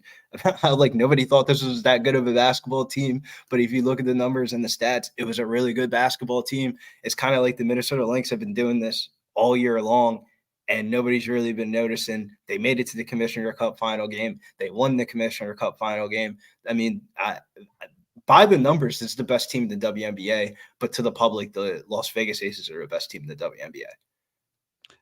The Lynx shoot 60 from the field, 58 from 3. I mean, can we fade them based on not expecting them to shoot anywhere like that, especially on the first half of a back-to-back? They just have so many options that it's very hard to stop so many options. They added Batisha Hines-Allen from the Washington Mystics, like probably like one of their only good players that were playing when everybody was all hurt and banged up. She's like playing like sparingly minutes. Dorka Juzag is coming off the bench. Like this team's got so many fucking options. It's just like, yeah, you could stop. And Napisha Collier has a bad day, but like then there's everybody else. Yeah, Bridget Carlton, you can go 1 for 7. They'll swing it to somebody else. Diamond Miller was a top 5 pick last year, and she's only playing like 15 minutes a game, and she comes off the bench. Like that just shows like how deep this roster is really. Like, and then you look at the Aces. They got girls like I love Kate Money Martin. Don't get me wrong, she's hot, and she was the best. She was the hottest girl on the Iowa team. Everybody talked about Caitlin Clark, and it was Kate Money Martin. But I mean, like Kate Money Martin went to the WNBA draft to support Caitlin Clark, and she got drafted by the Aces. And now she's playing a valuable role in the rotational minutes. Like the Aces team is not deep. We talked about the Hamby lawsuit and stuff like that. They basically let Hamby walk for nothing, and she's one of the best WNBA bigs right now in the WNBA, and she was like a bench player on that team. So I feel like they lost a lot of depth, and watching them play, I thought Chelsea Gray was kind of like the answer that they needed. But to be honest with you, they need to do something else. The Gabby Williams going over to the Seattle Storm is like, man, that was the signing that they needed. Gabby Williams was the girl that was leading the French national basketball team in the Olympics. She ended up signing back into the WNBA to the Seattle Storm. That like everyone's getting better, and the Aces haven't gotten better. So it's just like I'm done betting on this Aces team. I'm going back to Aces games and overs. Let me ask you this final question. We're sitting at a sports book together. I pull out $1,000. I say, Brizzy, go bet a side in Lynx Aces. We'll split the profits 50-50. Are you on the Lynx plus 2.5 or are you on the Aces minus 2.5? Aces. But I would also advise the person, can you spend that $1,000 on this PFL event? Because I got some winners on this card if you really want to make some money. All right, let's talk PFL with Brizzy. Again, 2 moves for him. Gray over 4.5 assists. Over 162.5 in Phoenix, Atlanta. And Ron Crawford play days on the sky. I'm interested in the Aces. I may look to... Say what? I said I'm with you, but I really like that Fever spot tomorrow night. The Fever, fire me up some Caitlin Clark action, especially at. Can you imagine if the Lynx win this game and they're plus 2.5 at home? This line is going to be 6.5 for the Fever tomorrow night, and I'm all in at that point. You buy when it's low. You don't want to buy while the stock's high. And how the fuck are the Aces laying points on the road in this game? I'm so cool. It's like, in theory, you should be on the Aces, but then I'm not a number guy, but the actual number makes no sense where it's like, yeah, they probably win the game, but am I really laying minus 140 with this? Nah, fuck that. No. The bookies can have their edge, but that's not where the edge is at. If you're betting the game, I would probably bet the over before I bet the Aces. I feel you, man. It was a fun breakdown still. Shout out to Goran and Koski, the dono. We love you, Goran. Okay, PFL time to close things out. Brizzy, PFL this evening. Take it away. Yeah, we got PFL in Washington, D.C. You gotta be conscientious of what book you're playing these regional scene events at. The lines that I'm providing are from Bet365. That's usually where I play a lot of my regional scene events at. And first fight of the night, the big talk of town right now is this PFL Africa. They're trying to get into Africa before UFC, hence the Francis Ngannou, Brendan Vieira fight that's coming this fall. That's going to be in Africa. But the first couple of fights of the night are featuring African products that they're trying to get basically highlight reels for this event. And the first fight of the night is Shido Machine. He's the AFL lightweight champion. He's 5'8", and he has a BJJ black belt. 6 out of his 8 wins are inside a distance. He has a 48-18 combined opponent record. The dude that he's fighting is named Tyler Hill. Granted, he'll have a height advantage, but his durability is a concern. He's been finished 8 out of 8 of his losses. The writing's all over the wall. Shido Boris is probably going to find a submission or a ground and pound knockout within the first 5 minutes of the fight. So Shido Boris to win and under 1.5 rounds at minus 175. He's a minus 600 favorite. So when you see the 175 prop, there is a little bit of value on it. The other one that is also on the prelims is I know a lot of people that are on Enrique Barzola, but I'm just not with it. I'm backing Tyler Diamond, man. Diamonds make pressure make diamonds, and I'm on Tyler Diamond again. He's being lined as an underdog for the 3rd time this season. Nobody believes in Tyler Diamond and his skills, but man, his only losses in the organization for PFL have been to back-to-back former champions. The dude that he lost to was Brandon Loughnane. He's like minus 400 in the main event. The other dude was Molbek Kubialov. That was Khabib's training partner. Those are fights that he's not going to win, but training out of Uriah Faber's camp, I think he's going to have a step up on Enrique Barzola. Enrique Barzola is coming over from Bellator. He hasn't looked that good. He's gone 2-4 over his last 6 fights. To be honest with you, he fought at bantamweight his whole entire career, but PFL does not have a bantamweight division. They only have featherweight, so he had to move up a weight class. Older guy moving up a weight class, and he hasn't looked that good. I like Tyler Diamond plus 110, underdog money. That's on the prelims as well. And then the other fight of the night is actually the co-main event, Magomed Umalatov. He's fighting Neiman Gracie. The price tag is absolutely fucking ridiculous. Minus 40,000 on the money line, minus 12,000 on DraftKings, minus 1,800 on FanDuel. And the craziest part is he's going to win the fight, and it's going to go over 1.5 rounds, minus 143. That's how you get good value on it. Neiman Gracie, he's the times that he loses, he's rarely has gotten knocked out. He usually loses by decision. All of his losses are by decision.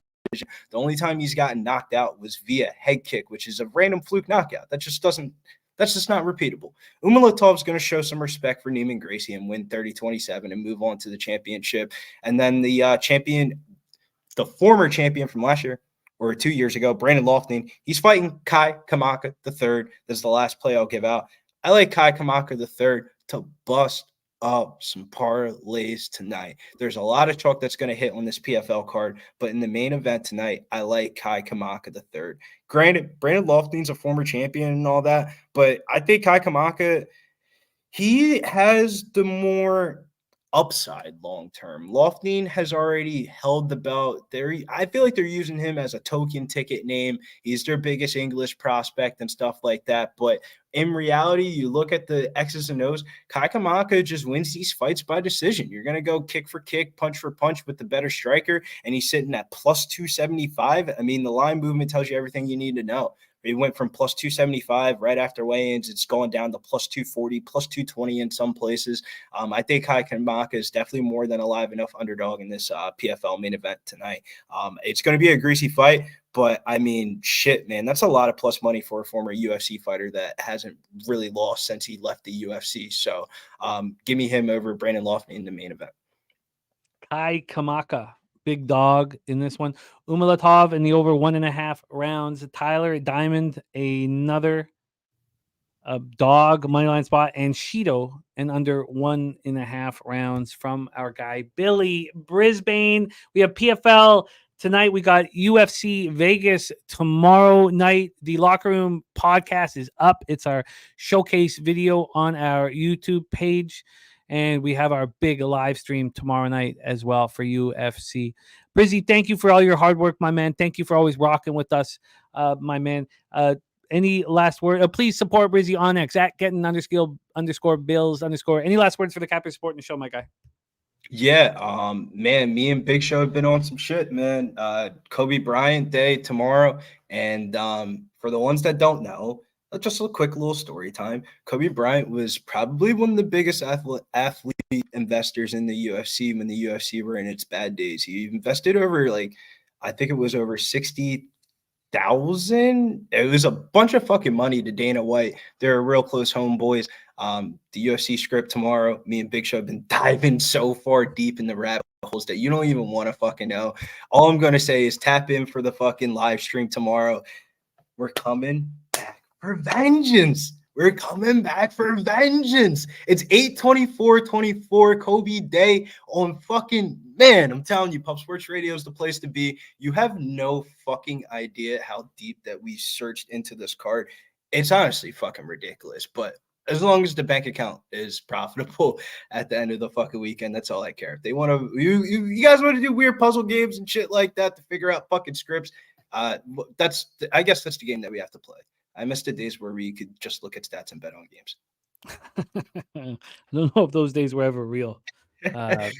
Brizzy, my man, thank you for all of your hard work. Brizzy in the house. Big Show Picks also in the chat. Brizzy, you're the man. Get that cash, and thank you for rocking with us, my guy. Let's get it. Shouts to all the cappers. Good luck this weekend. There he is, Billy Brisbane, star of the Locker Room podcast. That is our show for today. Let's do a final review of all action. All action. Skunt Blaster on the Diamondbacks. I plan on betting that right now. Kong's Clips, Robert Valentin, and Con Ofley together at plus 150. He's also the smash play today, Zachary Reese and Chao Braulio parlay. Minus 110. 9 legacies on the play day with the Nationals on the run line. Says Mackenzie Core does well against these Braves. In CFL, I'm on the under 47.5 in Hamilton, Winnipeg. Please tell me that's not at 48.5. I know it went up to 48. 49? Fuck. Ugh. Orange juice to the over? Thought my cap was sound. Thought it was sound. That is very, very disappointing. Ugh. Then I'm on the, and again, I'm less than a unit from the black here on the season. I'm on Ottawa Red Blacks plus 104. Crystal Craig, thank you. We love capping with you. Then I think I'm going to move on the under in Edmonton, Montreal, but God, I couldn't have been worse timing with that under. Pig Milk play today is also Diamondbacks money line. Robert Franklin's on the Jaguars -7. I am on the Jaguars -7. Let's see that being 8 now. No, 7.5 though. Not the giant move that we've seen with the 9 in the Niners Raiders game. Look, I like the under in the Dolphins Bucks and the over in the Niners Raiders. I expect to get there. Nuke Worker says King's plate looks very chalky to me today. I don't know. I mean, a lot of us are cutting my boy Prince out, so we'll see. I'm looking forward to bet that race. I got so much action to get in first. I got to get all these bets in and then pour myself a drink. We got futures from our guy Billy Friedrich here. Crystal Craig play today. Judge and Lindor hit parlay at even money. She's also on the Jays first 5 -1/2. Stacks play today. Stacks is McCarthy over 1.5 bases at +110. And we have Fat Win and BJ both on the Minnesota Twins. Both on the Twins. Jacksonville -8 at Circle Westgate. That makes me feel better, Coin. God, I hate that. I really, really, really hate that Ticats Winnipeg total went against me. Not that I just God, I hate that. It just bothers me. Reds Pirates, no action for us. Daby Cab gets his card started with Judge over 1.5 bases -130. Jose's on the Rockies first 5 in full game +240 and 266 respectively. Jose's on the Orioles +105. I expect to get there. And on the first 5 under 4.5. Ron Crawford play today dog is the Angels +181. Cabby is on Guerrero over 1.5 bases. Going to be on the Diamondbacks with the boys. Jose's on them too. Danny dog play today's Marlins first 5 money line. I cashed. That's number 2. Where's number 1? I have it somewhere. Daby Cab's on the Rangers first 5 money line. Smith over 1.5 hits, runs, and RBIs. Jose's on the Rangers, and I expect to be on them as well. Jose's on the Nats first 5 +0.5. Justin McKelvey's on Ozuna RBI, and Robert Franklin on Nats +1.5. Joseph Thompson play today is the Cubs Marlins over 8. He's also on Jags Falcons first half over 18.5, and Raiders 49ers first half over 16.5. Jose's on the White Sox +133. Look, I want the first 5 under, and I want the White Sox first 5 +0.5. It's going to take me some time to get there. And then I want Royals first 5 -0.5 and Royals -1. God, it makes me nervous saying all this out loud. Jose's on the Twins at -145. He's on the A's money line. I want the A's first 5 in full game. Justin McKelvey on Rooker over 1.5 bases. Daby Cab's on Bogarts over 1.5 hits, runs, and RBIs. Jose's on the Giants at +126. And I expect to be on the I need to figure out how to fade Bobby Miller, and that's what I'll be doing here when the show's over. Probably first. I'd love to do it with 1 unit, but it feels like a possible 2-unit spot. You know, maybe Rays to score first in the first 3 +0.5, but then it's kind of all my eggs in one basket. Maybe first 3 +0.5, first 5 +0.5, waiting for Bobby Miller to explode. Wine Time gave us the Miami Hurricanes money line and Houston Cougars money line. Brizzy's on the over 162.5 in Mercury Dream. Ron Crawford play day in WNBA is Chicago +11. He's on Chelsea Gray over 4.5 assists. Brizzy. And I have some interest in the Aces. Then Shido in the under 1.5 rounds. Tyler Diamond at +110. Umalatov in the over 1.5 rounds. And Kai Kamaka. And that's a big dog spot there. We have a sponsor that we're very excited about for our big Cappers contest. And that's going to make it more appealing for everyone to be in the Cappers contest because we're adding 1,500 American. Adding 1,500 American, and it's a weekly thing that we'll be doing here, and we'll tell you guys more about it. And we're very thankful to be rolling with Harbor Acres Cottages in Nova Scotia. So we'll be talking about them throughout the season. We're excited that they're going to be joining us. Very excited. Poker tournament a week from today, Friday, August 30th. And $100 horse race on Thursday because we didn't have one today. So we're really, really excited about everything going on here. Of course, tomorrow is a huge day for us. Not only do we have our big UFC show, but we also have our first college football show of the year.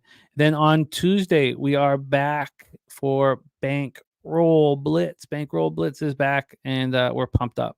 Very, very pumped up about it. The Futures episode, our first Tuesday, that is coming up here in a few days, and we're pumped up. And every Tuesday from then on.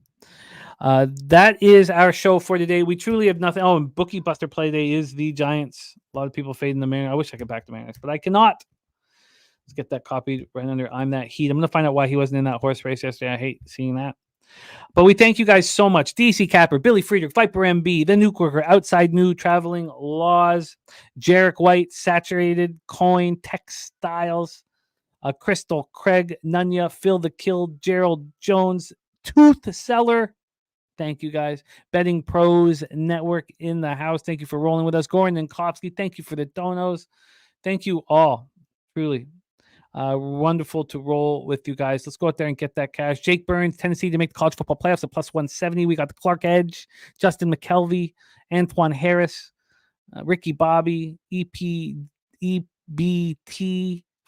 Just a great group. Very, very thankful to rock with you guys. Ryan Kozlowski, all of you guys. A huge few weeks ahead of us with football here. So we do the work. We put our lives on the line with our action, and we have won every day this week, and it was very important for me to do that. Rocking the Loshak shirt, going for the sweep of the week. And good God, do I need it? Good God, do I hope I'm wearing this shirt on Wednesday, because Tuesday is the Peter Loshak show. Tuesday night is our football show, and I'll be back on Wednesday.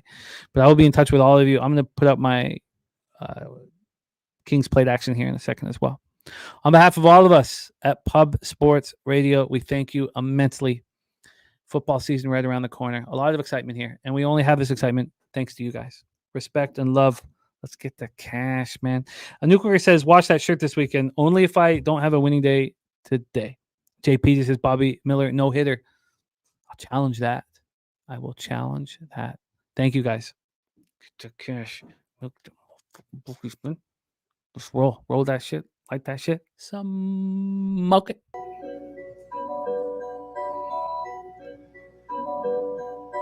Pub Sports Radio's the crew, that's a fact. We all about bread, making bank accounts fat. Who the hell is that? LJ from the H, I stack green like Boston. Shout out to Nasty Nate from down south, where we ride on slab. 420 highway smoking with that boy Daby Cab. Swing by Dallas with them Cowboy fans so we can smoke out J Money, cause you know that's our mans. Us against the bookies, put money in our pockets. Fly out to Vegas, meet up with Ski Profit. Hit the sports books, we got money to stack. Can't forget them college picks with that boy Conor Mack.